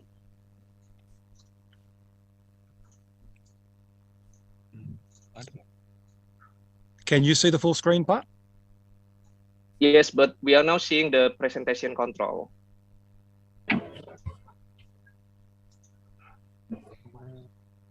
We are now seeing the presenter view. Can you give a full screen view instead? Maybe you can end the slideshow first and then. Bagaimana itu, Pak? Sudah jelas? No, it's still not working correctly. Can you close again the window, and I will guide you to show it properly. Okay. And can you go to the tab slideshow?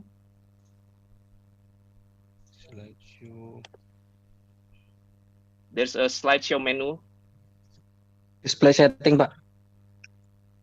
Okay, there's a checklist in the use presenter view. Can you uncheck the checklist? Yeah.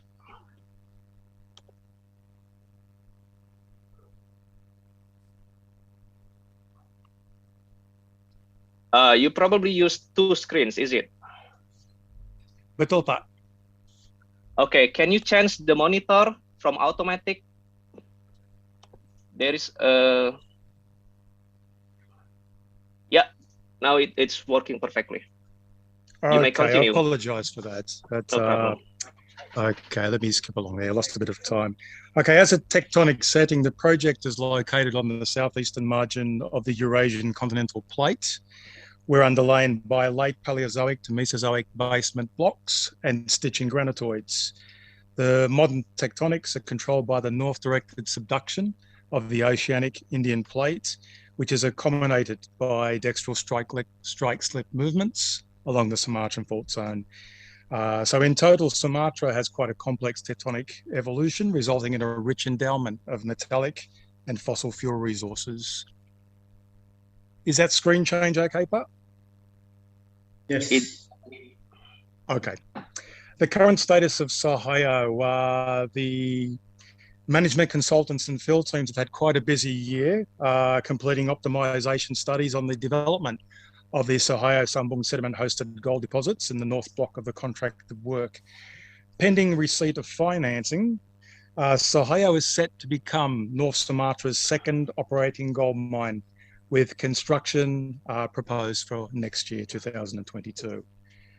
The ore reserves as at 2020 are estimated to be approximately 840,000 ounces of gold at an average grade of 2.1 grams per tonne gold. The planned operation will be by open pit mining and gold processing by cyanidation in a CIL plant.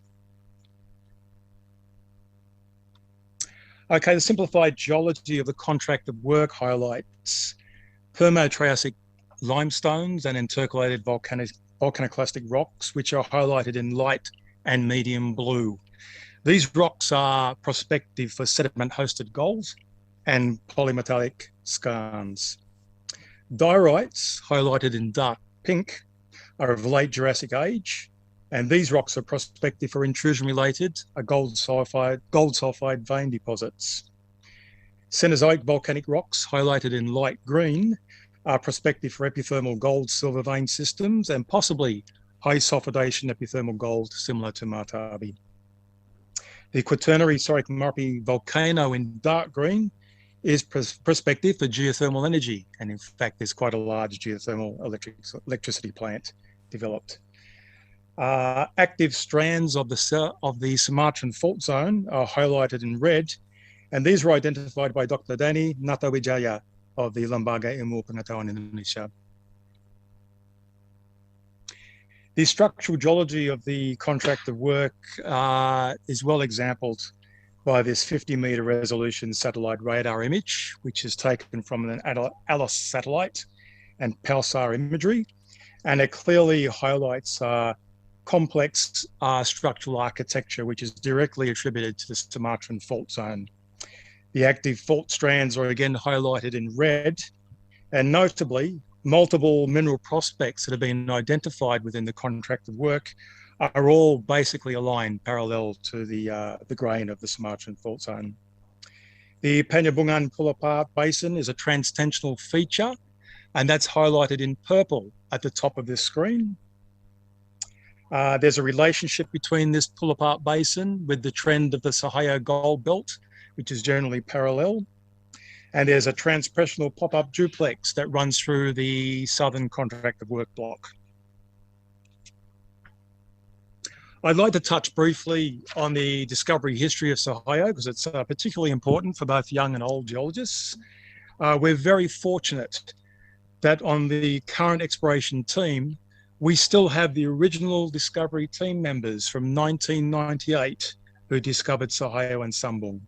And that team includes a senior colleague and our spiritual leader, Insinyur Zainur Arifin, and our local field assistants. The discovery of Sahaya was directly attributed to boot leather, hammer, good eyesight, and astute prospecting from Pak Zainur and his team.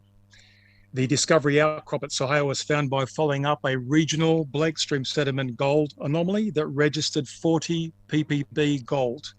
And that sample was taken approximately 1 kilometre downstream from the ultimate discovery outcrop. The local geology of Sahaya and Sambung is represented on the left-hand side by a simplified geology plan, and on the right-hand side of this figure by a geological long section.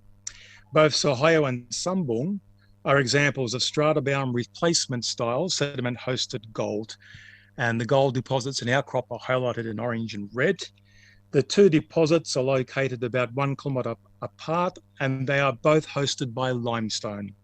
Sahaya contains the bulk of the defined gold resource, and very little of it actually outcrops, and very little of the limestone actually outcrops. The majority of the deposit is covered by younger Cenozoic sandstone and mudstone cap rocks. As part of a brownfields exploration strategy, we're looking for additional near mine resources.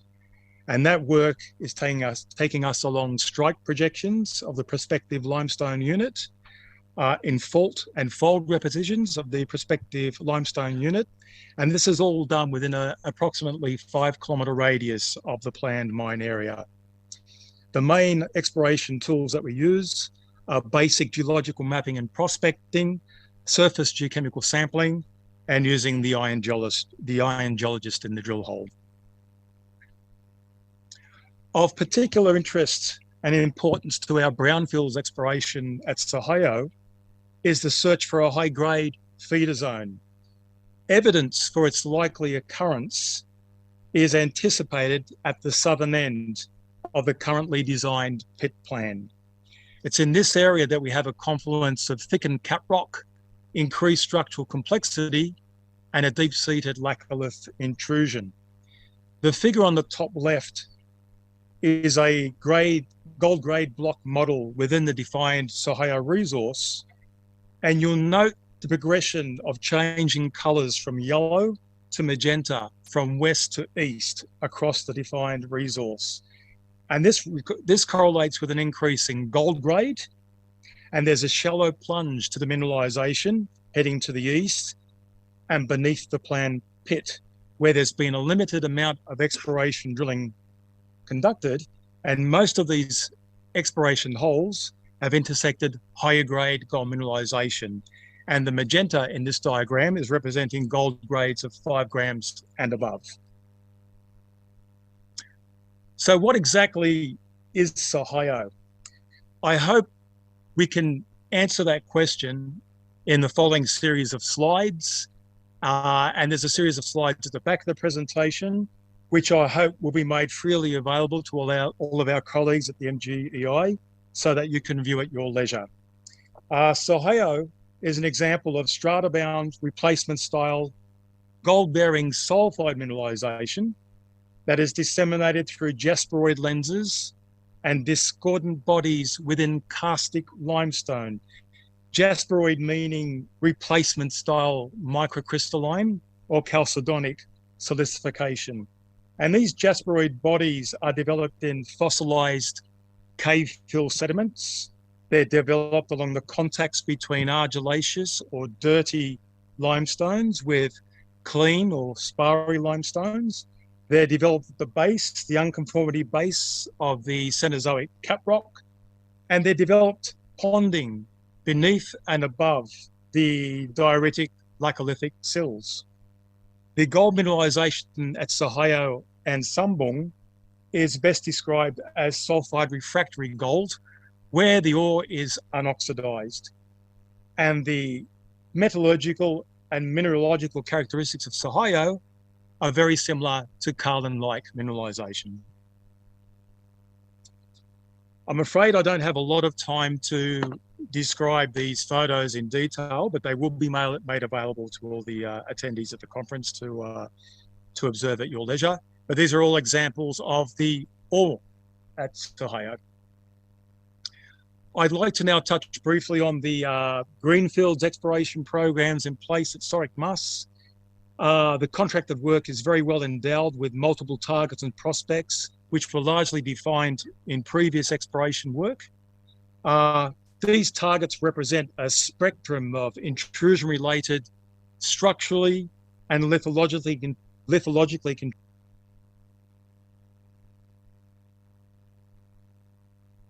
Mr. Bradley, I think your mic is muted.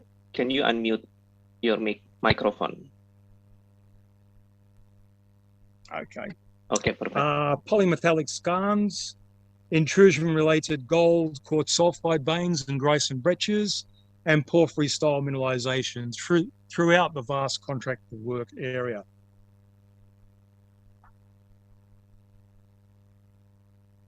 Tidak membantu. Ya, membantu. Oh, terima kasih banyak itu ya. I just show a couple of slides of some of the tools that have been used to explore the contract of work. Regional drainage or stream sediment geochemistry, particularly copper and gold, in the past has been very effective and useful in delineating mineralized belts and specific prospects across the prospect. This image is of gold bleg, and this image is of bleg copper. We've reprocessed and imaged legacy airborne magnetics work that was acquired from a survey in 2012.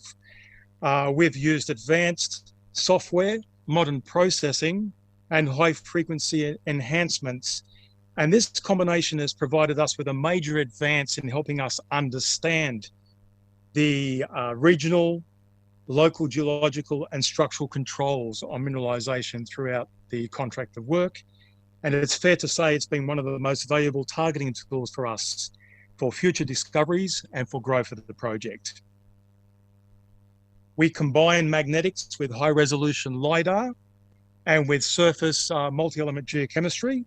And this combination meets some of the challenges of exploring in remote, mountainous and highly forested terrains like the Barisan Mountains in North Sumatra, which are otherwise quite difficult and logistically complex to explore. I'd like to finish with a few statements that with every company, our intention is to explore, to discover, to be successful, and to bring growth and prosperity to our stakeholders and especially to the local communities. And this needs a strong and dedicated team to achieve. And I'm very honoured and proud to say that for the past 2 years, I've been able to work with a fantastic, dedicated and intelligent team of geologists to help make this project a success. We've been recently exploring a nearby epithermal project referred to as Huda Bargot. We've been aggressively drilling this target for the past 2 years, and it's located about 5 kilometres to the south of Sahayo. And we've recently recommenced an exploration program on the south block of the project, which we refer to as Tambang Tinggi. Okay, I'd like to end this with terima kasih atas perhatian semuanya. Saya semoga dan mengucapkan selamat sukses untuk semua kawan-kawan dengan kegiatan eksplorasi dan untuk mendefinisikan cadangan-cadangan yang ditemukan di dalam lapangan itu. Terima kasih atas kesempatan yang diberikan. Thank you. Ya, terima kasih banyak Pak Bradley. Many thanks for the presentation by Mr. Bradley. For all the audience, you can ask your question to Mr. Bradley right after the second presentation by Mr. Reza Furkan. You can also type your question in the chat box. And now we have our second speaker, Mr. Reza Al Furkan. Before Mr. Reza give the talk, I will read his CV first.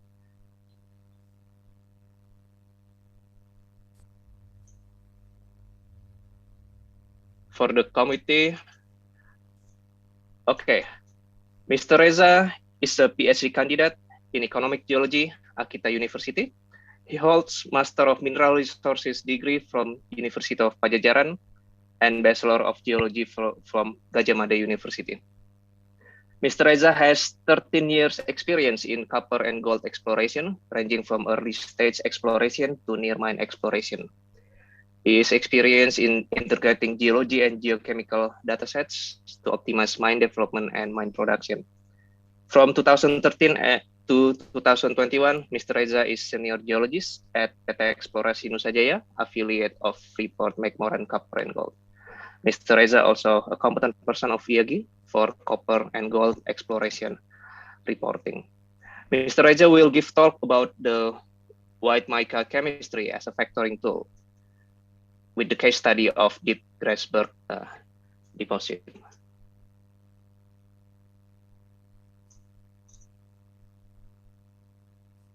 Mr. Reza, are you ready for the presentation?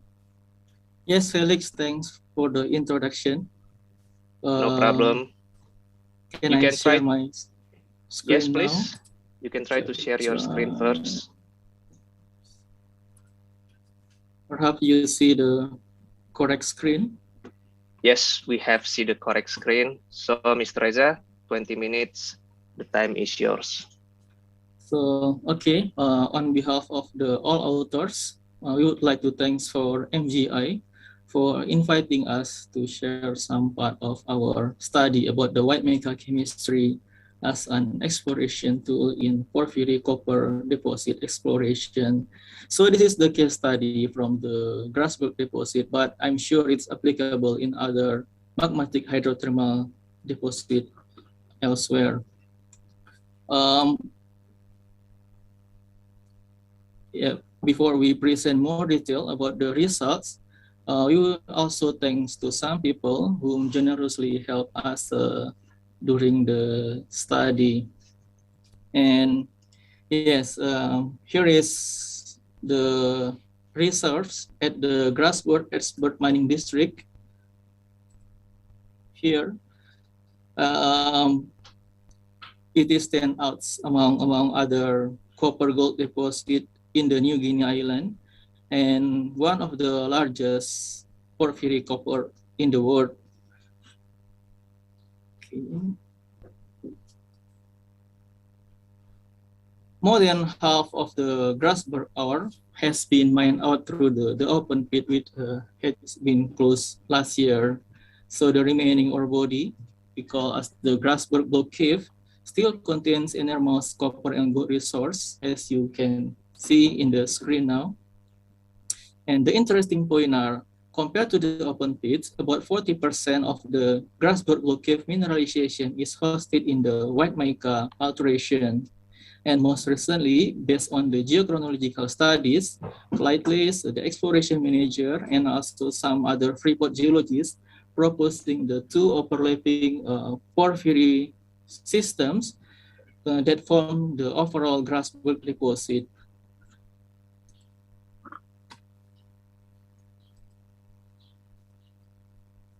Yep, this picture showing approximate alteration zoning of the two porphyry system and sulfide distribution.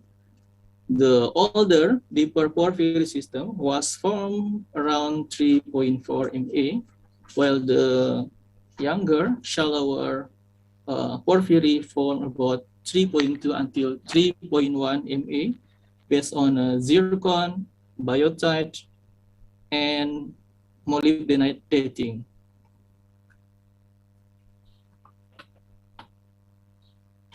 We document at least 3 white mica assemblages in the GBC mine.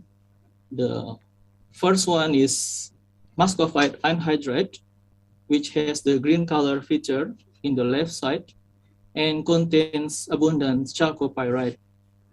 In the middle picture is muscovite chloride with remnant biotite, but it's restricted around the quartz anhydrite pyrite chalcopyrite vein and not as well zoned as the muscovite anhydrite assemblage.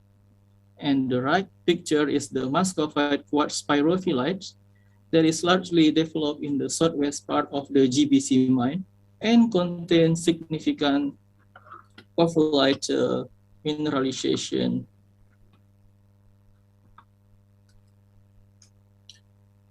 Here you can see in the muscovite anhydrite assemblage, the muscovite is not only replaced the feldspar dominated ground mass, but is completely replaced the earlier biotite here. And in the muscovite chloride assemblage, it coexists, the muscovite coexists with chloride, and sometimes it's replaced the chloride as well. And in the muscovite quartz pyrophyllite, it's pervasively replaced the aerial feldspar and mafic component, and sometimes we found minor pyrophyllite in the rock. So I will bring you much more detail about the mineral or the white mica crystal, because the white mica or muscovite crystal consists of 3 layers. The octahedral and tetrahedral sites is the 2 important layer, as it contains the silicon, aluminum, iron, and magnesium that they can substitute one to each other, and they influence the spectral feature that commonly often used by the company to infer the center of mineralization. So the white mica of the muscovite anhydrite assemblage here, it's contained the high iron, since it's replaced mafic minerals in significant amount, as I shown in the previous slide. The white mica of the muscovite chloride assemblage has a low aluminum here, because the site is occupied mostly by magnesium, as it's partially replacing chloride. And the white mica of the muscovite quartz pyrophyllite assemblage has low iron and magnesium. As a result, the octahedral layer is enriched by aluminum. And here's the implication of the white mica composition to the spectral feature. The white mica of the muscovite anhydrite has a longer ALOH absorption since it contains significant iron.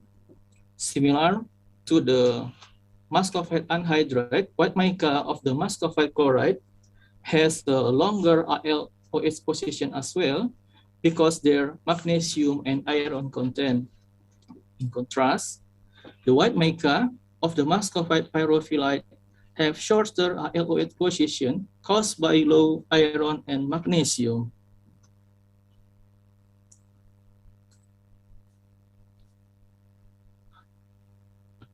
Okay. The light blue alteration zone here is the muscovite anhydrite assemblage, which we assume correspond to the younger Main-Grasberg porphyry system here. So longer ALOH wavelength position in this area above 3,200 meters of elevation is presumably caused by wider high temperature alteration zone at depth than at the deeper elevation, sorry. And this assemblage contains white mica replacing mafic components. However, the ALOH wavelength decrease as the distance to the center of mineralization is increased. And fluid inclusion study done by previous researchers from the ETH Zurich, University of Texas, and most recently Australia National University confirmed for the iron-rich bearing hypersaline fluid that forms the secondary biotite and magnetite alteration in the central portion of the Grasberg, somewhere around here. And as the white mica alteration formed by similar hydrothermal fluid that forms secondary biotite alteration, we interpret the decreasing of the ALOH wavelength toward the periphery is caused by lesser iron supply from the Main-Grasberg hydrothermal fluids.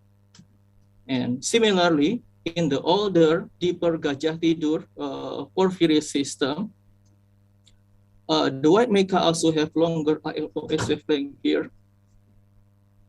And then it's decreased in the muscovite quartz pyrophyllite alteration.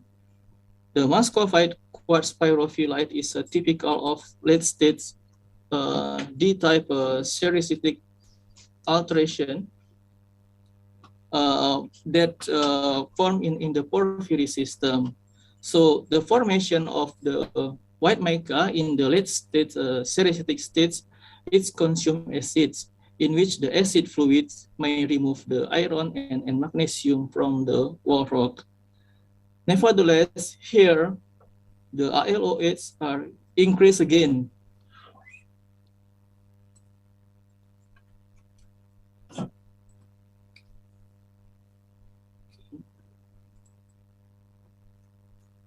Okay, I would like to discuss about phengitic white mica in this occasion, since this white mica type is attracting many exploration geologists during searching the center of mineralization.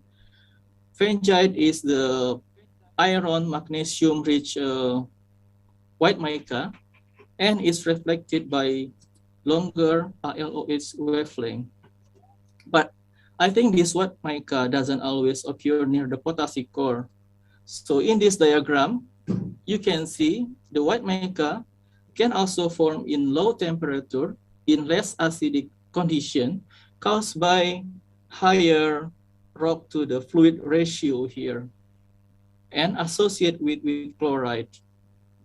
So I think this condition explains why the GT the older deeper porphyry in the Grasberg has the longer ALOH absorption in the outer part of the muscovite quartz pyrophyllite zone. So not only in the grass, but actually this is an example from the butte porphyry deposit in US, in Montana, where the phengitic white mica may occur in the distal part of the porphyry system.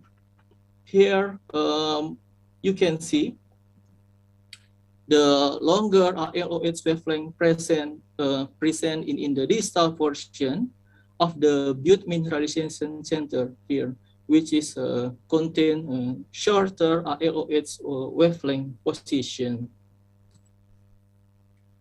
Another example from the famous El Salvador porphyry in Chile. Here you can see longer LOH white mica here lies in the propylitic zone as it's replaced the chloride. Okay. I don't have any conclusion for this moment, but we have some lessons learned from our study. The first is longer LOH position of the white mica in the GBC mine correspond to the high iron because it inherited by replacing mafic minerals and by the contribution from the hydrothermal fluid during white mica formation. Second, phengitic series white mica might occur in the peripheral, in the upper and outer part of the sericitic alteration zone. The last is the important message you can read. And why important? Because I saw some of my friends, they heavily rely on the longer LOH wavelength to delineate possible center of mineralization in their greenfield project area with limited multi-elements assay data. Because as you know, analyzing the multi-elements for many samples, it takes more cost compared to taking more data from the spectral feature. And another frequently asked question by younger geos I often heard is, do the companies still need our rock description, considering many automatic spectral interpretation softwares that can quickly interpret many aspects about the spectral features of mineral? So my opinion is the software and most recently artificial intelligence system introduced just one of the tools to speed up our works, but cannot replace our logging system caused by geology in one particular area might vary from another. I think I will finish my presentation. Thank you for listening.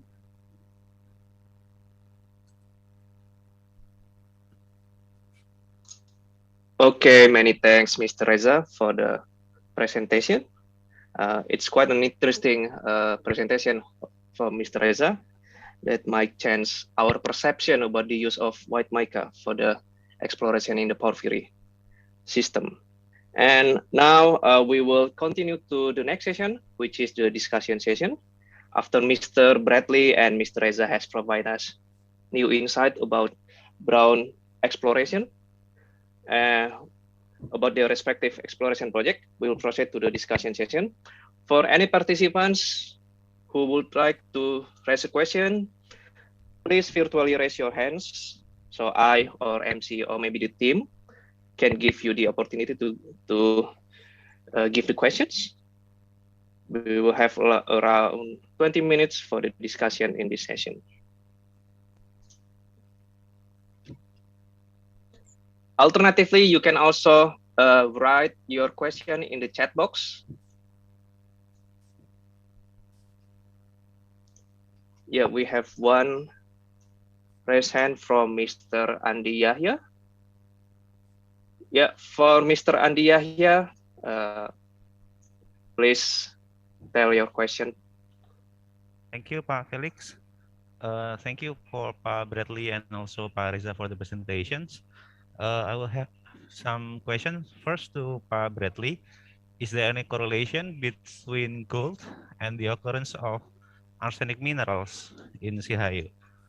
And for Pak Reza, have you calculated the pressure from the white mica? And is there any range for pressures which contribute to the mineralization in Grasberg. Thank you.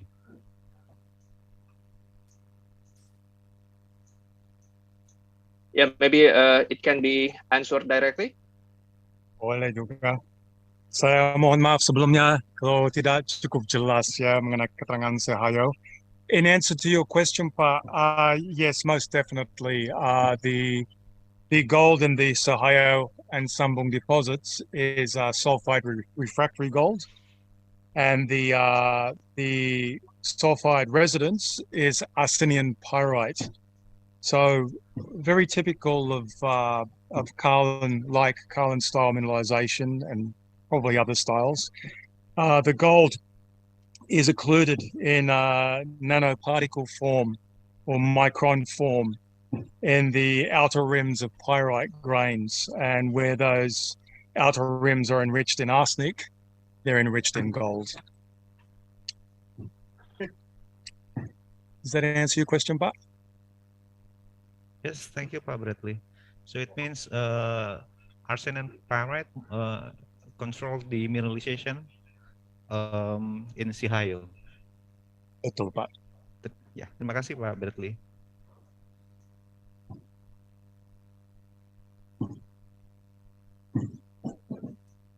Okay, for the next question, we have Mr. Tommy. Mr. Tommy, you can unmute your microphone and give the question to us. Thank you very much for Pak Bradley and Pak Reza for wonderful presentations. I have one question for each presenter. The first one is for Pak Bradley. I'm wondering if there is any alteration pattern that we can use to explore this kind of sediment-hosted gold deposit with particular reference to Sehayo deposit. And for Pak Reza, I think porphyry deposit is one complicated deposit because of multiple overprinting episodes. So if overprinting happens in one particular deposits that contain white mica, can the patterns of white mica aluminum hydroxide wavelength, such like the one that you are studying in Grasberg, survive the overprinting? Thank you very much. Terima kasih, Mas Tommy. Excellent questions. Yeah, systems like Sehayo, when they're limestone hosted, as you can appreciate, there's not a lot of extensive hydrothermal reaction. The process of this particular mineralizing system is a process of the hydrothermal fluid dissolving the host carbonates and leaving a residue of clays and organic materials, and then replacing the available porosity or cavities with microcrystalline quartz and sulfides as a manifestation of the mineralization. Now, in our experience drilling at Sehayo, when we're drilling through the host limestone, there aren't any obvious visual vectors or indications that we are necessarily approaching a jasperoid ore zone. The alteration effects, if they're there, are quite cryptic and can probably be mapped geochemically from the ratios of major metals like calcium and magnesium and manganese. But for the logging geologists, they are probably too cryptic to easily recognize. So I guess in summary, a deposit like Sehayo doesn't have a very large alteration footprint. But Zainur basically walked straight up to the discovery outcrop, and the outcrop was mineralized, and there was very little alteration surrounding it other than fresh limestone. So there can be quite subtle features And I emphasize it requires quite astute prospecting and diligence in walking creeks to discover these sorts of systems. Does that help, Mastomi? Yeah, thank you very much. That's answering my questions. Okay, for Mr. Reza. Okay, I will answer the question from Andy first about the calculation of the pressure in the white mica. So in the porphyry system, pressure doesn't play significant role. It just plays significant roles in the fracturing in the early stage of the porphyry system. But after that, during the potassic until the white mica stage, it's only play about the temperature. So I don't calculate the pressure because it's not so significant in the porphyry system exploration. It's just a function of the temperature, pH, and fluid ratio. And then the second question from Tommy is, can we detect the multiple states of white mica porphyry, white mica characterization during the overprinting of alteration? Yes, actually, some tools look like mineral chemistry by electron microprobe and also more advanced laser ablation ICP-MS can tell us some immobile trace elements that not heavily remobilized during the overprinting of the alteration states. And to support the interpretation, of course, dating of the muscovite is the critical part to confirm that we have multiple states of white mica alteration in the one porphyry system or in another younger porphyry system. I think that's, I hope, can answer the question from Andy and Tommy.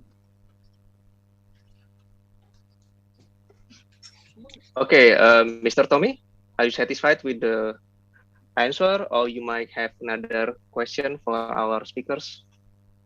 Pak Reza answers about the chemistry of white mica. How about the spectral characteristics?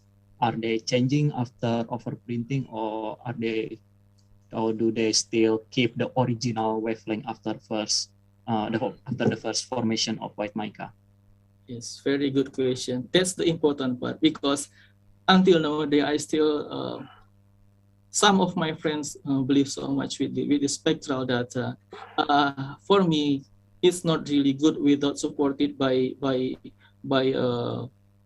alteration paragenesis, because, for example, the acid fluid during the white mica formation, it can leach out the iron and magnesium in the rocks, and it will detect it by lower ALOH wavelength. So, for example, if you already have one early fieldic alteration, and then it's overprint by late D-type sericitic alteration, which is more acidic, it can change the spectral features of the white mica from having longer ALOH wavelength because high iron, but when the acid fluid attack the earlier white mica, it can remove the iron and magnesium from the muscovite, and it will change the spectral characteristic. Okay, thanks very much, Pak Reza. Thank you very much for the answer and question. For any of the audience, we have one participant who would like to give question, Mr. Paulo Renata. Please, Mr. Paulo Renata, you can share your question to us.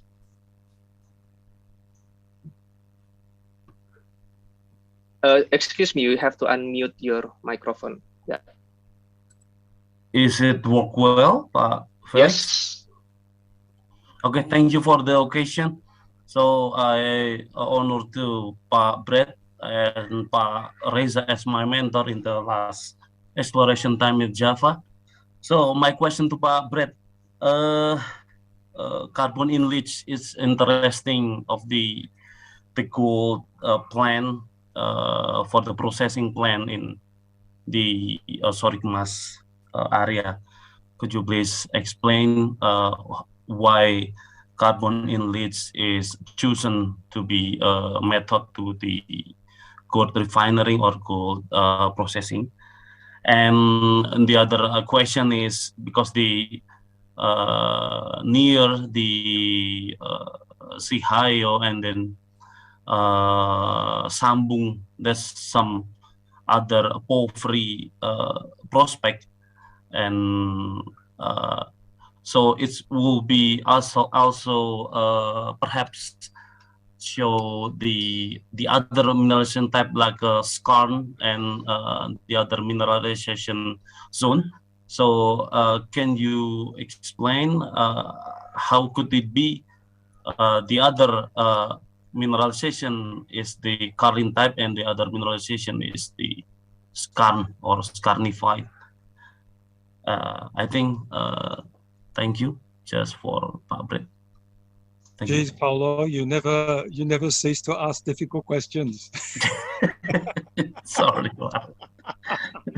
Look, the comment about the processing technique. To be quite honest with you, it's not my expertise, but from what I understand, it's a conventional technique that is based on the historical metallurgical baseline test work that was completed on Sahayo, and has certainly been part of the most recent optimization studies. So I guess it's chosen as the most cost-efficient and effective way to treat the ores from Sahayo. I think it begs to ask that I did say the gold is refractory in sulfide. So in a conventional sense and in an historical sense, these can be quite difficult types of mineralization to treat by cyanidation. But it just comes down to I guess the mineralogical cards that you dealt with in every discovery. And it just so happens that although there's refractory gold at Sahayo, it can be treated quite effectively by conventional metallurgical processing methods. Now, your question on the multiple styles of mineralization we see within the contract of work here, yeah, it's an interesting question, Paulo, and it's not, as you well know yourself, it's not unique to Sorikmas or Sahayo.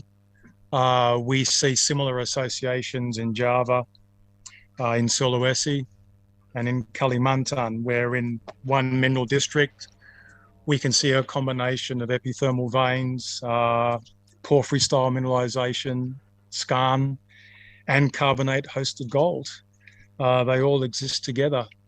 And I think it was Dick Silito who probably best tried to summarize these relationships in one intrusion-related mineralization model. We don't have enough data at Sorikmas to really confidently differentiate whether there's a significant age difference between these mineralization styles. So I think we've got a long way to go before we understand the genesis. But indeed, we can see skarn mineralization directly next to jasperoid mineralization, and these systems overcut by gold-bearing epithermal veins, all in the one prospect. So it's obviously a very complex and dynamic evolution, and I'm sure some of our colleagues could possibly comment on that as well, especially Reza. You see similarities in Grasberg, but yeah, Mr. Reza. Yes, Fabret, happy to see you again. Yeah, Fabret actually my first professional mentor about 13 years ago when I firstly graduated from university. So Fabret and also Paulo, we used to work together in same projects. So yeah, it's share similarities a little bit with the Grasberg, because in the distal part of the Grasberg, we have some sediment-hosted mineralization, but the alteration is quite acidic. We have some kaolinite there, and probably it's influenced by the acid fluids is produced by the magmatic fluid during cooling in more distal part. So yeah, interesting to explore the CIU and the district, because I believe there is still some more potential in the region. Fantastic. Thanks, Pat. Thanks, Mr. Reza and Mr. Bradley for the Brett. answer. Thanks, Mas Reza. Warm regards to the team of exploration. Thank you. Thank you, Mr. Paulo. If there is any question from the participant, please raise your hand or just type in the chat box. While waiting for the question from the participant, I have question for Mr. Bradley. Yeah, Mr. Bradley, I just want to know that we are still working on the near mine area in the CIU, right? I saw that from your presentation, you have lots of geophysical data reprocessing, and also the geochemical is quite, from what I saw, is covered quite most of the exploration area. What is the main current work for the brownfield exploration in the CIU right now? Is it only drilling, or you do some kind of more detailed soil sampling or other geochemistry work? And also from the section that you described to us in the long section, I saw that between the CIU and the feeder target, it's quite interesting because you have, I was trained as structural geologist, and I saw that you have some kind of offset between the jasperoid zone in CIU and then the jasperoid from the what you refer as the feeder target. Like it looks like it came from the single body, but it's kind of offsetted by the fault or something. Maybe this is the pessimistic interpretation I can say. What do you think about it? Do we have any evidence of any faulting between the CIU and the feeder? Look, that's a really good question. I mean, and it comes back to where our project is located on a major bifurcation of the Sumatran fault zone. So it's completely unbelievable that the structural controls are primarily controls in the formation and the breakup of the deposit. We do have a lot of legacy data from this project because it is a mature project. It's been operating for a long time, and unfortunately, it's probably one of the weaknesses in the overall understanding of the deposit is the structure, because it looks so complex. And in short answer, we've logged a lot of core over the past 2 years, and we're in the process of reinterpreting the structural model and setting of CIU. So I'm hoping that next year we'll be able to have another talk about the detailed structural geology of CIU. But yes, there's absolutely fundamental controls. There's important confluences. There's certainly possibilities that the once coherent zones have been broken up into discoherent zones. And I think if we can work by analogy, as a structural geologist, of course, you understand all these mineralized systems require feeders. They have to come up from somewhere. Without a doubt, CIU is an excellent example of a strata-bound mineralized deposit, but it still has to have a feeder, a structure to provide direction for fluid flow. And I guess the best analogy we have in this region is Messel. And one of our speakers tomorrow, Steve Garwin, produced a really elaborate and detailed and eloquent description of Messel many, many years ago. And if we look at one of his cross sections of Messel, he shows features so similar to CIU. We have the strata-bound zones, but there's an upflow zone. It's a very obvious upflow zone, and it's controlled by a combination of structure and by laccolithic or sill-type intrusions. We believe we have all the ingredients there, and there's enough, I guess, implication in our data, particularly with the geochemistry and the geochemical patterns that are telling us that we should be vectoring into sediment. So I hope to be able to answer your structural questions next year with some maybe some more detailed presentations on Sahaya. Sure, we will wait for the next presentation, Mr. Bradley. Thank you. For any participant, please raise your hand if you have a question, or just type it in the chat box. I also have another question for Mr. Reza. Mr. Reza, I understand that from your conclusion, you will not give any conclusion for now, but I just want to have some comments about the use of the white mica. We know that white mica has been quite a good factoring tools for mineral exploration, particularly in the porphyry system. But what is your comment for now? Do you still recommend people to keep using the white mica, or do you think we should better discard this mineral to use as a factor, and maybe we will try to find another kind of mineralogical suite that is much better used for the factoring?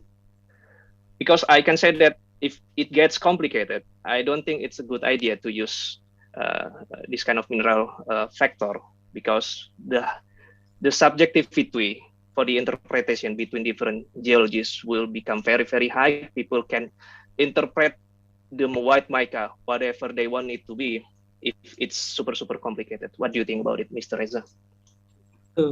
Yeah, not only white mica, still alunite in the high level of the porphyry environment, in the shallow level, and then white mica, what else? Chloride. They are really good indicator, factoring mineral for porphyry exploration. So if you say, because it's complication, should we avoid to use white mica? No, I think that's the challenge of the exploration geologists. You need to establish the paragenetic states of alteration so you can have confidence before you use your spectral data sets and also your chemical data from the white mica. So that is the importance of an exploration geologist, to have a good understanding, to constrain your data.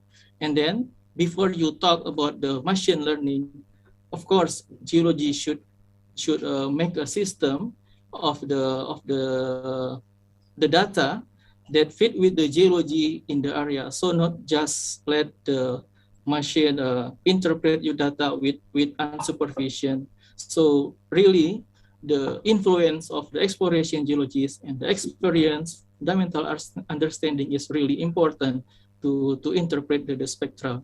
So in the conclusion, still white mica, alunite, chloride, epidot, they are really good in the factoring for porphyry exploration. Thank you, Mr. Reza. So we can see that it is still a good tools, right, Mr. Reza? And we have to be cautious about the use of the software on analyzing it. Okay, are there any questions from the participant? Because I'm running out of questions. Yeah, we have question from Mr. Arba Azman. Mr. Bradley, can you read the question in the chat box? I've lost it. No. Okay, here we go. Deportment in, oops, is it the one? I would like to ask. Yeah. Could you give us an explanation why the gold deportment in sediment host and gold occurs in very fine size and distributed in why? No. It's a no, again, it's not something I can easily explain. We can work on prospects within several kilometers of Sahio, and it's completely different metallurgy and visible gold. I don't profess to be an expert in carbonate hosted gold, so I don't really understand why the gold must occur as nanoparticles in the actual mineralization process. But I think it's fair to say, and I'm sorry that Zainul's not here, unfortunately, that it's very rare, if ever, anybody has seen any visible gold at Sohayo, other than within the very shallow oxide zones where the gold has been liberated from the sulfides and reconstituted as coarser grains. So I apologize, Pak, but I can't really explain the nanoparticle process. Mas Reza, do you have a comment to help me? Difficult question, Pak Brett. Maybe some others participants who have more experience with the sediment hosted or originating can also discuss in this moment. I have no idea. Difficult question, actually. Sorry. Might raise that, the questionnaire might raise that with Dr. Steve Garwin tomorrow. He might shed some light on that, having worked along the Carlin trend for a long time too. So I apologize, Pat. No problem, Mr. Bradley. I hope the answer is good enough, Mr. Arba. Yeah, it's just like what Mr. Bradley say, you might can ask this again in the tomorrow session with the Mr. Steve Darwin. Oh, you might want to add something else, Mr. Arba? Yeah, I just want to say thank you to Pak Bradley. I'm asking this question because I am working in a sediment-hosted gold deposit. Maybe you know this the location of Mesa deposit. Actually, there is another prospect located near Mesa deposit. So I'm working in that area, and I'm just curious why the gold in this type of deposit occur in very size grain. I mean, as invisible gold. I cannot observe in under the microscope, but if I analyze chemically, I found that the gold is there. Yeah, thank you very much. Yeah. That's exactly the same characteristic of Sohayo. Even microscopically, it's almost impossible to observe, but it is detected in solid solutions and as nanoparticles. And Messel is another classic example. I mean, there's another district where you have Dup is very close by, another porphyry-related system with gold carbonate base metal veins. Tokatindung is with a few tens of kilometers, which is an epithermal, low sulfidation epithermal vein system. And the gold characteristics are just so highly variable, yet they'll all occur in the same district. So it's an interesting trend in Indonesia in particular. Yeah, thank you, Pak Brett. Thank you for the answer, Mr. Bradley. Thank you for the question, Mr. Arba. You might want to ask the question as well to Mr. Tommy, who is also in here. Now we have another question from Mr. Arif. Mr. Arif, please. Please unmute your microphone. Okay, Felix, thank you very much for the opportunity. I would like to have a question for Pak Reza, I think. Yes, Pak Reza. Pak Reza, I think your study is very excellent, using white mica to be factoring in exploration, factoring tool for exploration. What I would like to asking you about, did you analyze halogen content of the white mica, for example, from sericite crossing deposit from the center to the outer part of deposit? And do you see any trend or maybe factoring to such kind of factor in their composition? I mean that the halogen content here, particularly fluorine and chlorine, as we know that in fluorine halogen content and hydroxide in mica, especially sericite and biotite, has exchange reaction, and they have sensitive properties to accommodate halogen, and they will it will be expressed by their composition, variation, and trending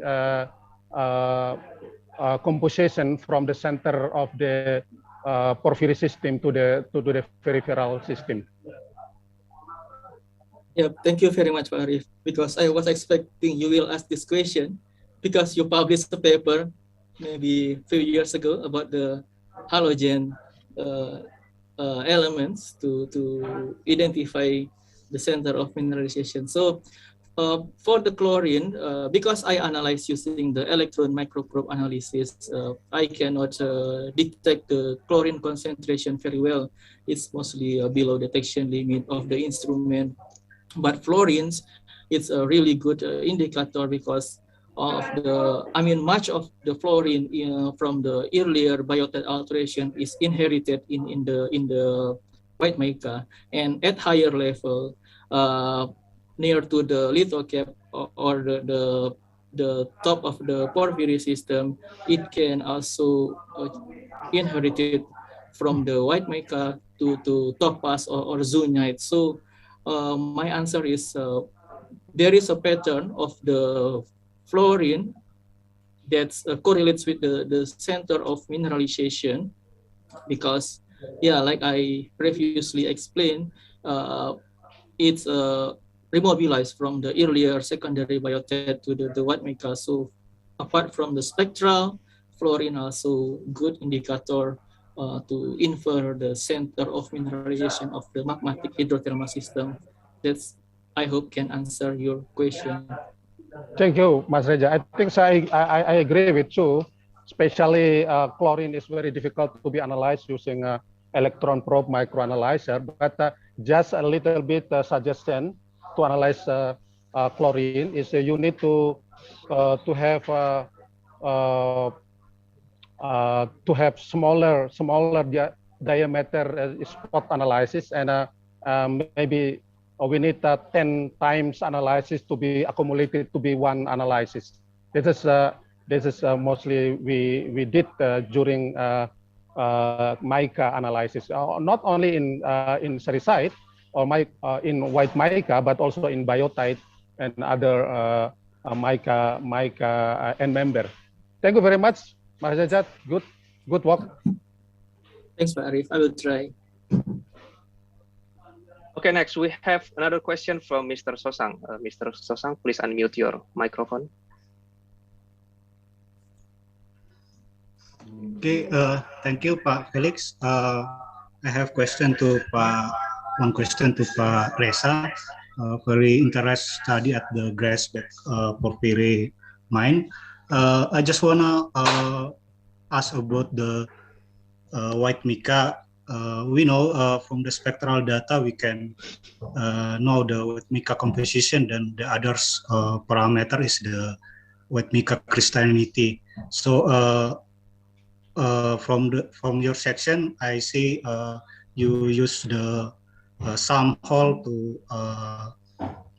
know the white mica composition. So I just want to know how about the white mica crystallinity, because in low sulfidation deposit we can use the white mica crystallinity as the factoring to the ore. So what do you think about the white mica crystallinity? That's the any correlation positive with the peripheral porphyry? It's the upper or the outer potassic. Thank you, Pak. Okay, very good question, Sosang. Yes, I already calculate the white mica crystallinity as well, and the value is ranging from 2 until 4 for the white mica crystallinity defined by spectral analysis. And the challenge is in the muscovite quartz pyrophilic alteration, there is not much anhydrite, so we can confidence with the results. But with the muscovite anhydrite, a lot of the anhydrite hydrated to gypsum really influence our crystallinity values. So although the the value is still high, around around 2, but it's slightly lower than the muscovite quartz spirophyllite that lies in the peripheral of the system. So white mica crystallinity can be used, but with caution as well, similar to the ILOH wavelength. So the issue with the crystallinity is the gypsum, because the water can influence your spectral feature in the water zone around 1,900 nanometer. So really you need geological control to interpret your spectral data. Thank you, Pak Reza. One question again. That's about not about the white mica crystallinity. So I just want to ask about how about the chloride composition with the interpretation about the peripheral porphyry. Do you use the chloride composition? No, I don't analyze chloride, but about its composition, I saw from the group of university. I mean the Coast University of Tasmania, and also from Imperial College. They study a lot about the chemistry of chloride. So they found that high titanium in the chloride is indicating closer to the heat source rather than low titanium content, low titanium chloride. Okay. Okay, now the you, last. Thank you, Mr. Sosang. Thank you, Mr. Reza. Now we have last question for this session. For Mr. David Iswanto, you can share your question to us. Yeah, very much, Mas Felix. To Mas Reza. Mas Reza, for the white mica crystallinity and white mica position and factoring to the core, how about when we use to analyze and to interpret about the sodic alteration? I mean, like albite and Caspar as the composition. The first question like that. The second is the white mica alteration or mineral alteration is not just occur on porphyry related, but also deposit style. In your experience, or if you have any clue for the mesozonal, epizonal, and maybe the orogenic related, and another deposit type, what kind of white mica that we can use for the factoring to ore or to the mineralized zone. The next question go to Pak Bradley. From your presentation, we know the north block and the south block. Inside the cluster of the north block and south block is composed by different type of the deposit. Maybe you have any interpretation about the Shihyo mineralization. What is the control and where is the heat source of the mineralization, the cluster on there, because that location have porphyry, intermediate sulfidation, sediment hosted. And how about connection and relationship the north block and the south block from the Shihyo or IUP or COV? Thank you very much. Okay, maybe for maybe Mr. Bradley first to answer the question. Okay, but yeah, again, yeah, really good question. Probably best answered the relationship of Shihyo to the other mineralization styles. At this stage is we say guilt by association, which I mean is they're all clustered together, which strongly suggests, yes, there's a spatial relationship, definitely, and probably a commonality in some of the structural controls. Is there a genetic relationship between these mineralization styles? Now, that's a really interesting question. And I think that'll honestly need something like detailed research and age dating to resolve. But our gut feeling is that there probably is a genetic relationship between all these mineralization styles. And it most definitely involves the structural architecture of the Sumatran fault zone. And it probably involves a particular stage of intrusive activity. The mineralization at Sohayo, although it's hosted in Permo-Triassic limestones, the jasperoid alteration and development crosses the unconformity with the overlying Cenozoic cap rocks. So that gives a very clear indication of the relative age of Sohayo, and that it's not Permo-Triassic. It's much younger than the unconformity, and probably younger than the Cenozoic cap rocks. Is it some way connected to the geothermal activity at nearby Sorik Marapi volcano is another interesting question as well. Now, differences between the two blocks, tectonically, they are both located in different parts of the equatorial bifurcation of the Sumatran fault zone, which what that means exactly, I don't know, but what it suggests is that there's evidence for stronger extension in the northern block, and there seems to be more evidence for compression tectonics in the southern block.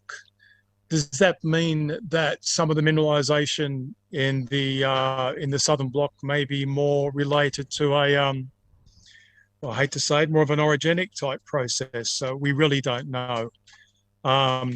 But the fact that we get epithermals in the south block and in the north block, we get porphyry styles in both blocks. And we do get indications of jasperoid mineralization in both blocks, suggest that there's some strong commonalities as well. So it's a complex question, but that I really can't answer with any degree of accuracy at this stage.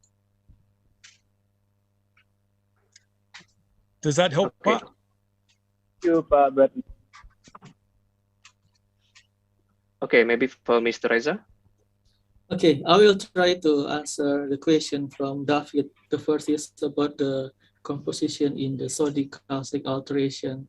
I don't have any answer for that because I don't involve so much in that type of alteration. And in the grasswork, there is not significant for mineralization, so we don't analyze that part intensively. So I couldn't answer that question. And the second question is about the optimizing white mica composition in other deposits apart from porphyry system. I think as long as it correlates with the magmatic hydrothermal system where the fluids coming from magma, the iron in the white mica can be a good factoring to guide us to the more proximal location. But for the orogenic gold, where the source of the fluid not coming from magma, I think it's quite tricky, and I don't have any explanation about that one. Thank you. Okay, thank you, Mr. Reza, for the answer. Thank you for Mr. Bradley as well for the answer. So I think that's all the discussion session for this time. We are reaching the end of the session 3. I will try to wrap up this session with a summary about both presentation. In the first presentation, Mr. Bradley has given us a very good explanation about the success story in the Sihayo. But the success story hopefully will not end there. For now, there are still near mine exploration in the Sihayo area.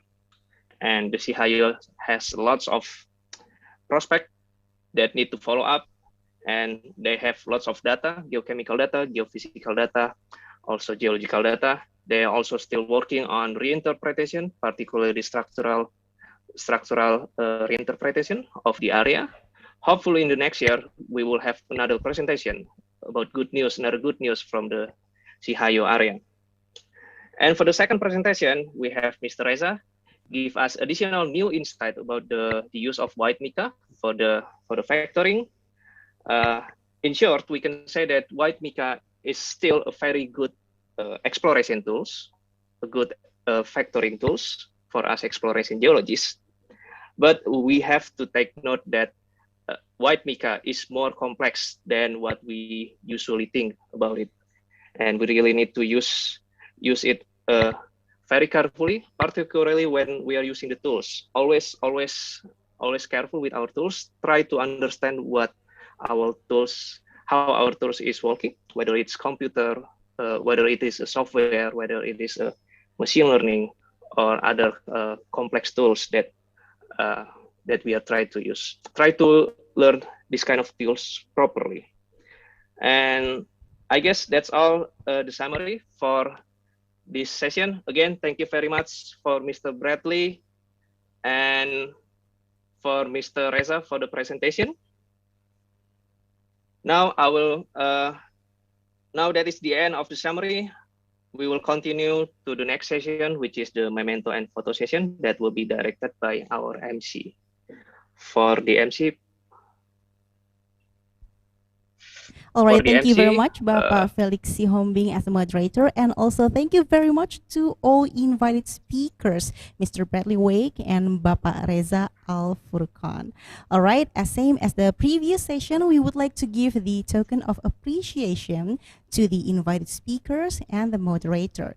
Therefore, we would like to invite Bapak Andiono Broto Santoso as Vice Chairman of MGEI to give the token virtually. For the first token will be received by Mr. Bradley Wake. All right, continue with photo session on my count in 3, 2, 1. All right, captured perfectly. Thank you so much, gentlemen. And for the following token will be received by Bapak Reza Al-Furqan. All right, continue with photo session on my count in 3, 2, 1. All right, thank you. Captured perfectly. Thank you so much. And last but not least, the following token will be received by Bapak Felix Sihombing as the moderator. All right, continue with photo session on my count in 3, 2, and 1. All right, thank you. Captured perfectly. All right, and for the next photo session, we would like to invite all the invited speakers, moderator, and also Bapak Andiono Broto Santoso. All right, now it's time for the photo group. All right, be ready, gentlemen. On my count in 3, 2, 1.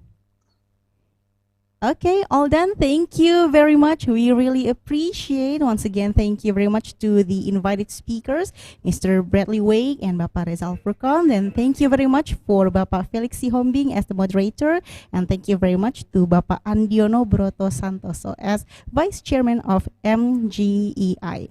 All right, ladies and gentlemen, we still have last session, and here is the door prize session. Wow, please give a virtual applause to all of us in here. Okay, I hope you're still ready and put attention on this session because we are going to give you 5 questions. And for the participant who can answer it correctly, can get the merchandise from MGEI. All right, so first and foremost, we would like to let you know about the rules. Okay, the first one, please click raise hand icon, and our team will pin your screen. And after that, please turn on the camera and answer the question correctly. And then if one participant already answered it correctly, they cannot get a chance to answer it again. All right, ladies and gentlemen, brace yourself. And here's the first question. Okay. All right, everyone, you can turn on your camera. Probably, if you can answer, you just click the raise hand icon. Okay, for the first one, who is the moderator on the first session? Okay, if you join from the beginning, you must know the correct answer. Okay, all right, so for the committee, would you please to pin up the participant? Okay, who's going to answer? Okay, would you please to make it full screen to the committee? All right, Mr. Omar Sharif, Bapak Omar Sharif. Okay, how are you, Bapak? Okay, I think you're still muted. Would you please to turn on the audio? Okay, let us monitor. Hello, good afternoon, Bapak. Hello, good afternoon, Mbak. Okay, so what is the correct answer? Can you hear me? Yes, we can hear you. You're audible. Okay, we are going to repeat the question again. Who is the moderator on the first session?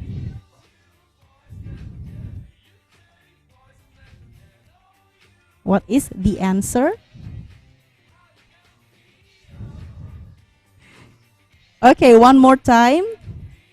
Okay, Bapak, can you hear me? Am I audible? I think studio MGEI is on mute. Hello, excuse me. Can you hear me? Hello. Yes, okay. Yeah, we can hear you. All right, one more time. Who is the moderator on the first session? Pak Adi Ardiansah Sukri from Merdeka. Okay, is that the correct answer? Okay, is that correct? How is it going, committee? Is that correct? Yes, that's correct. Congratulations to Bapak Omar Sharif. Thank you so much. Congratulations. And the committee will contact you for the merchant giving. Thank you very much. And we will continue for the next question. Okay, for the next question. All right, it's still related to the presentation from our invited speaker. Okay, brace yourself, and here we go. According to the presentation of Mr. Bradley Wake, where is the location of the case study? Okay. All right, so yeah, okay. Two people are raising hands, so would you please the committee to pin up or spotlight? Okay, would you please do spotlight in full screen? Okay, Mas Tommy. So yeah, let me repeat it again. According to the presentation of Mr. Bradley Wake, where is the location of the case study? So his study case is in Barisan Mountain Range in Sehayo Deposit Sorit Mas Mining Concession. Okay, would you please to repeat it again, Mas Tommy? His study case at Sehayo within Sorit Mas concession area. Okay, how is it, committee? Is it correct? Yes, that's correct. Congratulations to Mas Tommy. Congratulations. I know it's quite noisy in here. Yeah, because we're so happy. Okay, and after this, the committee will contact you for the merchant giving. Thank you very much. Okay, for the third question. All right, brace yourself again, ladies and gentlemen. All right. Okay, here's the question. The logo of MGEI Annual Convention 2021 was inspired by the city?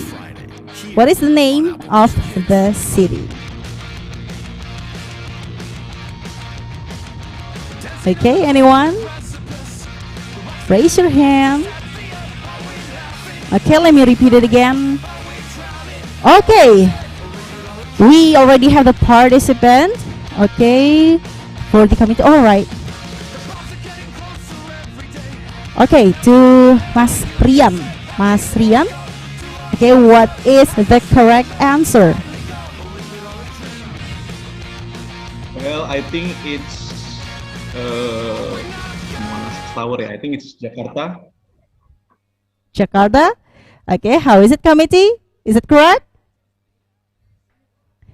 All right, that's correct. Congratulations to Mas Rian Jody. Congratulations, and our committee will contact you for the merchant giving. Okay, so we're going to the fourth question.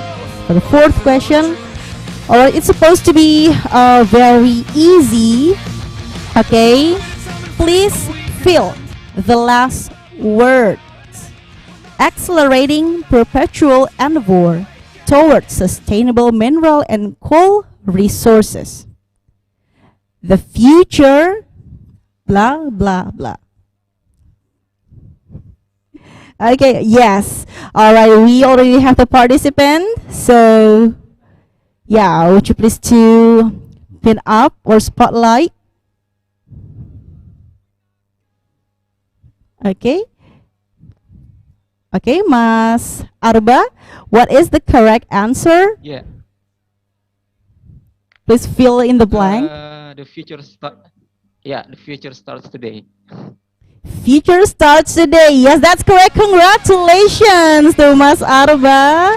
Congratulations, and our committee will contact you for the merchant giving. Okay, one last question. Okay, so this is the last question, last but not least, right? Okay, it's supposed to be very easy. Okay, here's the question. What is the name of competition for students that organized by MGEI? What is the name of competition for students that organized by MGEI?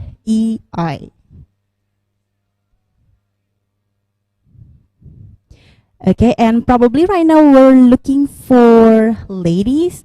Oh, okay. All right, we already have the participant. So for the committee, would you please to, yes.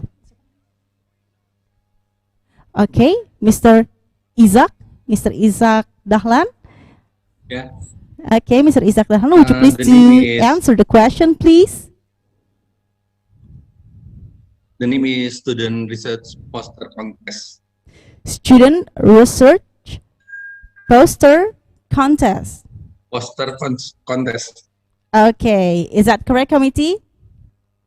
Yes, that's correct. Congratulations to Mr. Isaac Dahlan.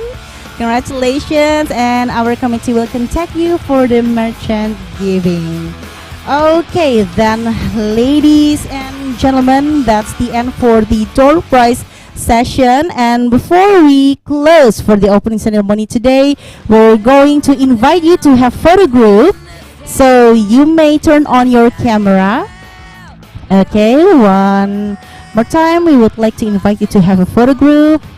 You may turn on the camera and our committee will capture for you. Okay, there are 6 slides. Okay, for the first slide.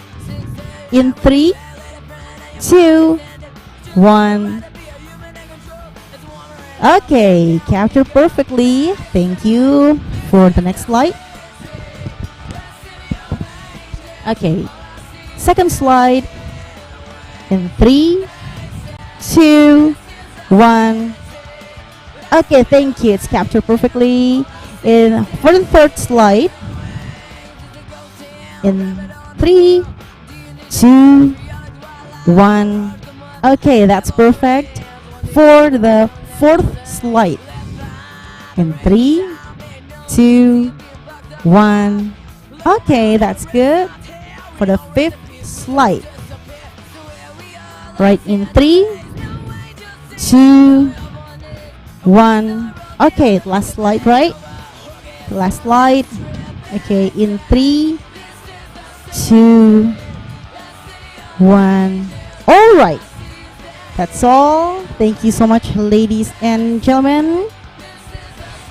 Okay, ladies and gentlemen, this is the end of the 13th MGEI Annual Convention 2021 on day 1. And we still have 2 days more. So don't forget to join on tomorrow event. Registration starts on 7:30 a.m. Western Indonesian time.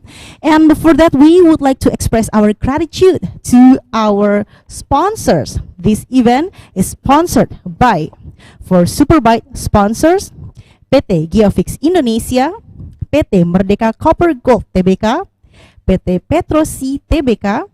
For Gigabyte sponsor, PT Antam Tbk.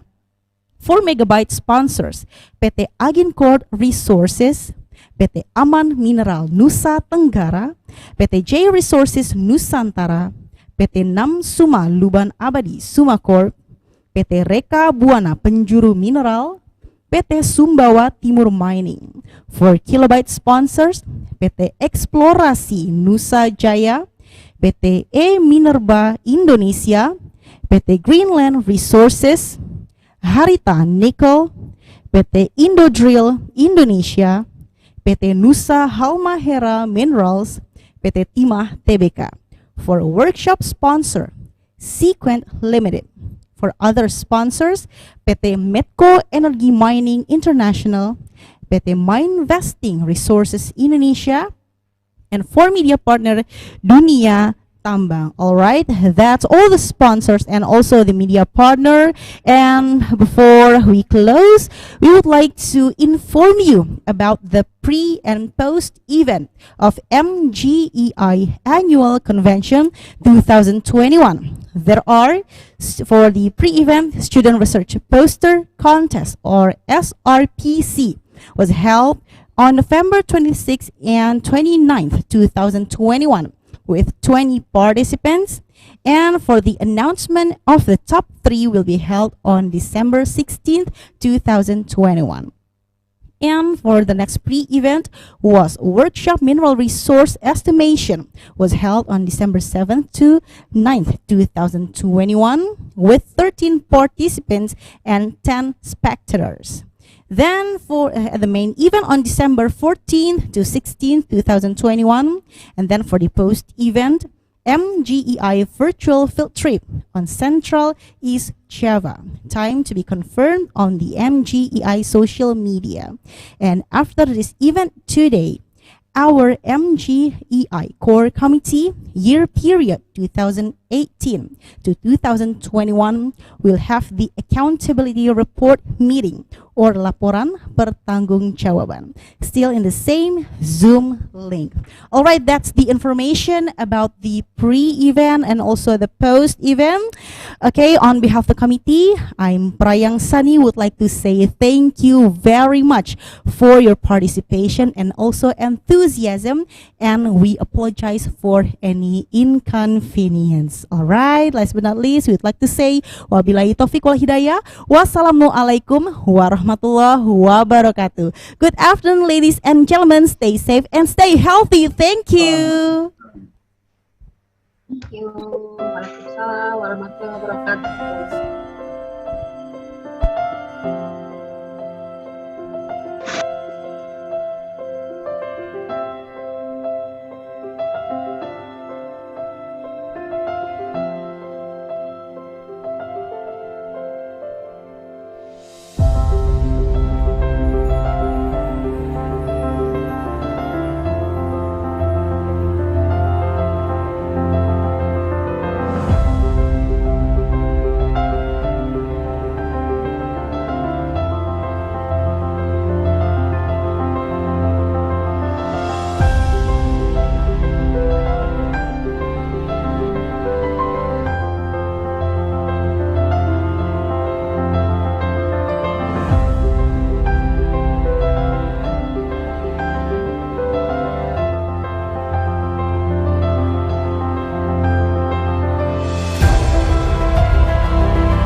Welcome to PT GeoFix Indonesia.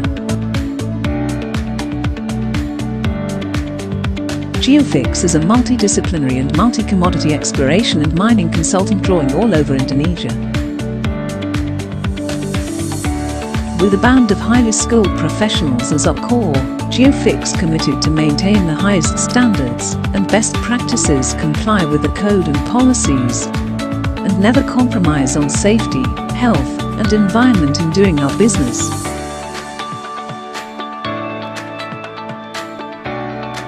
We support all scope of mining enterprises to unravel their proficiency to fix, build, and enhance their assets' value through explore, discover, develop, and repeat. With the provision of innovative, reliable, and high quality of services and solutions, whilst nourishing state-of-the-art platforms and ecosystems in mining industry.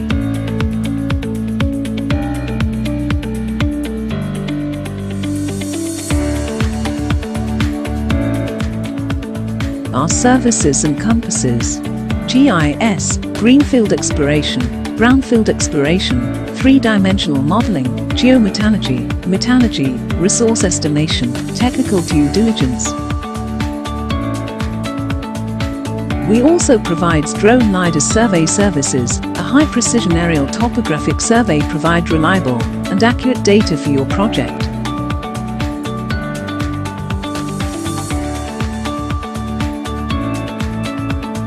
GeoFix has diverse professional experiences in assessing across the range of multi-commodities and project stages.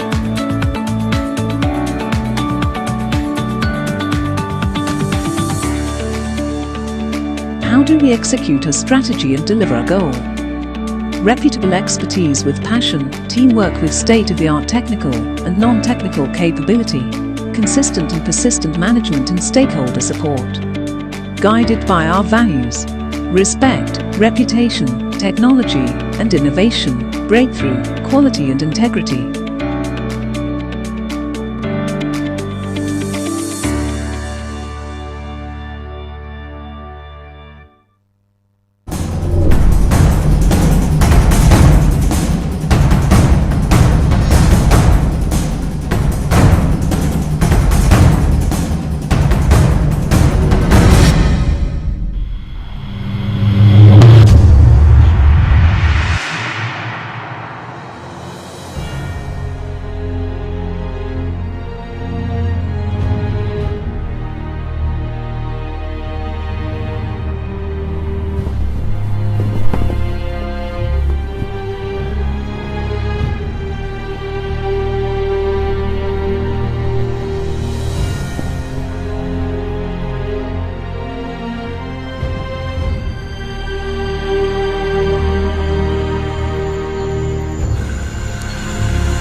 nggak terlalu mahal, beda dengan jualnya besar.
The energy and minerals sectors are experiencing significant times, and the willingness to embrace and ability to harness change will become crucial factors to continuously move forward.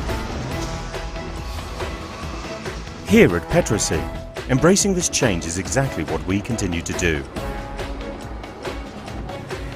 Established in 1972, Petrosi has been listed on the Indonesian Stock Exchange since 1990 and is now recognized as one of Indonesia's leading contractors that serve the mineral resources, infrastructure and oil and gas industries. In carrying out our operations, we are supported by our main shareholder, PT Indica Energy Tbk. Drawing on rich and varied experience throughout the Indonesian archipelago, we are now entering a new stage in our journey, harnessing emerging enablers to drive better performance and pursue new growth opportunities. With over 45 years of experience under our belt, Petrosi continues to be one of the most trusted contract mining service providers in the country, ready to tailor our integrated mining solutions for each of our clients. But experience is not the only thing that sets us apart. Our willingness to continuously innovate is also our winning factor. The company has taken a strategic step towards the transformation of our entire mining operations, with the implementation of new enablers within our other business lines also slated in the near future. We believe that the visibility and clarity delivered by these new enablers will enhance our agility, improve our productivity, and positively impact our future financial performance. Petrosi also has vast experience and expertise of providing engineering and construction project management and services, the mining and infrastructure industries, while constantly maintaining strong relations with key stakeholders such as the government, consultants, and communities to assist our clients in meeting their business goals.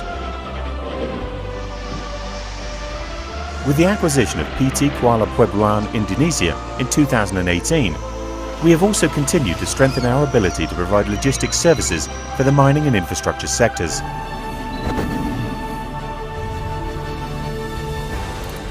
Petrosi provides services for the oil and gas industry in Indonesia through our Petrosi Offshore Supply Base, or POSB. From our deepwater supply base located in Sorong, West Papua, we consistently deliver international standard and cost-effective services to all of our clients. In 2016, Petrosi was officially inaugurated by the Indonesian government as a bonded logistics centre, PLB, for the oil and gas sector. Here at Petrosi, Safety is our #1 priority. As one of our core values, safety, health and environment has become part of our culture, which is embedded in every employee. We continuously strive to achieve safe, efficient and productive operations, with an ultimate goal of zero harm to people, the community and the environment. Our talent is our key asset to be successful in the industry. Through our human capital management strategies, we have and will always strive to attract the best talents, develop their full potential and encourage them to become champions of the industry.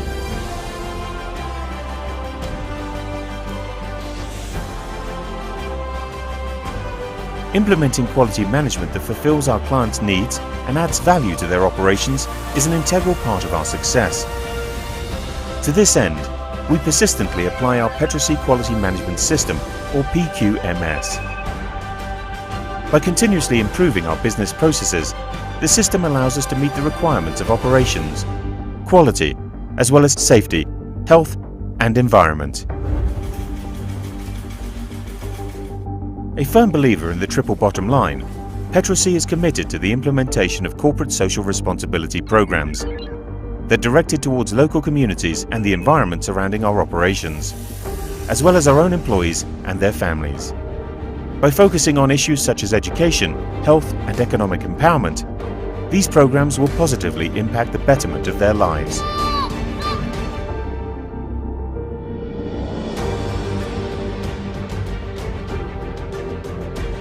Petrosea is no stranger to innovation. Our continuous improvement program and portfolio balancing strategy has enabled us to navigate through sea changes within the industry and to continue to thrive throughout the years. In order to further improve our corporate performance, we are continuously enhancing our operational excellence, while always being very disciplined in implementing good governance across all elements of the company. Going forward, Petrosea will continue to transform and embrace change in order to successfully provide enabling solutions for our clients, thus creating value for the shareholders and also help create a better Indonesia.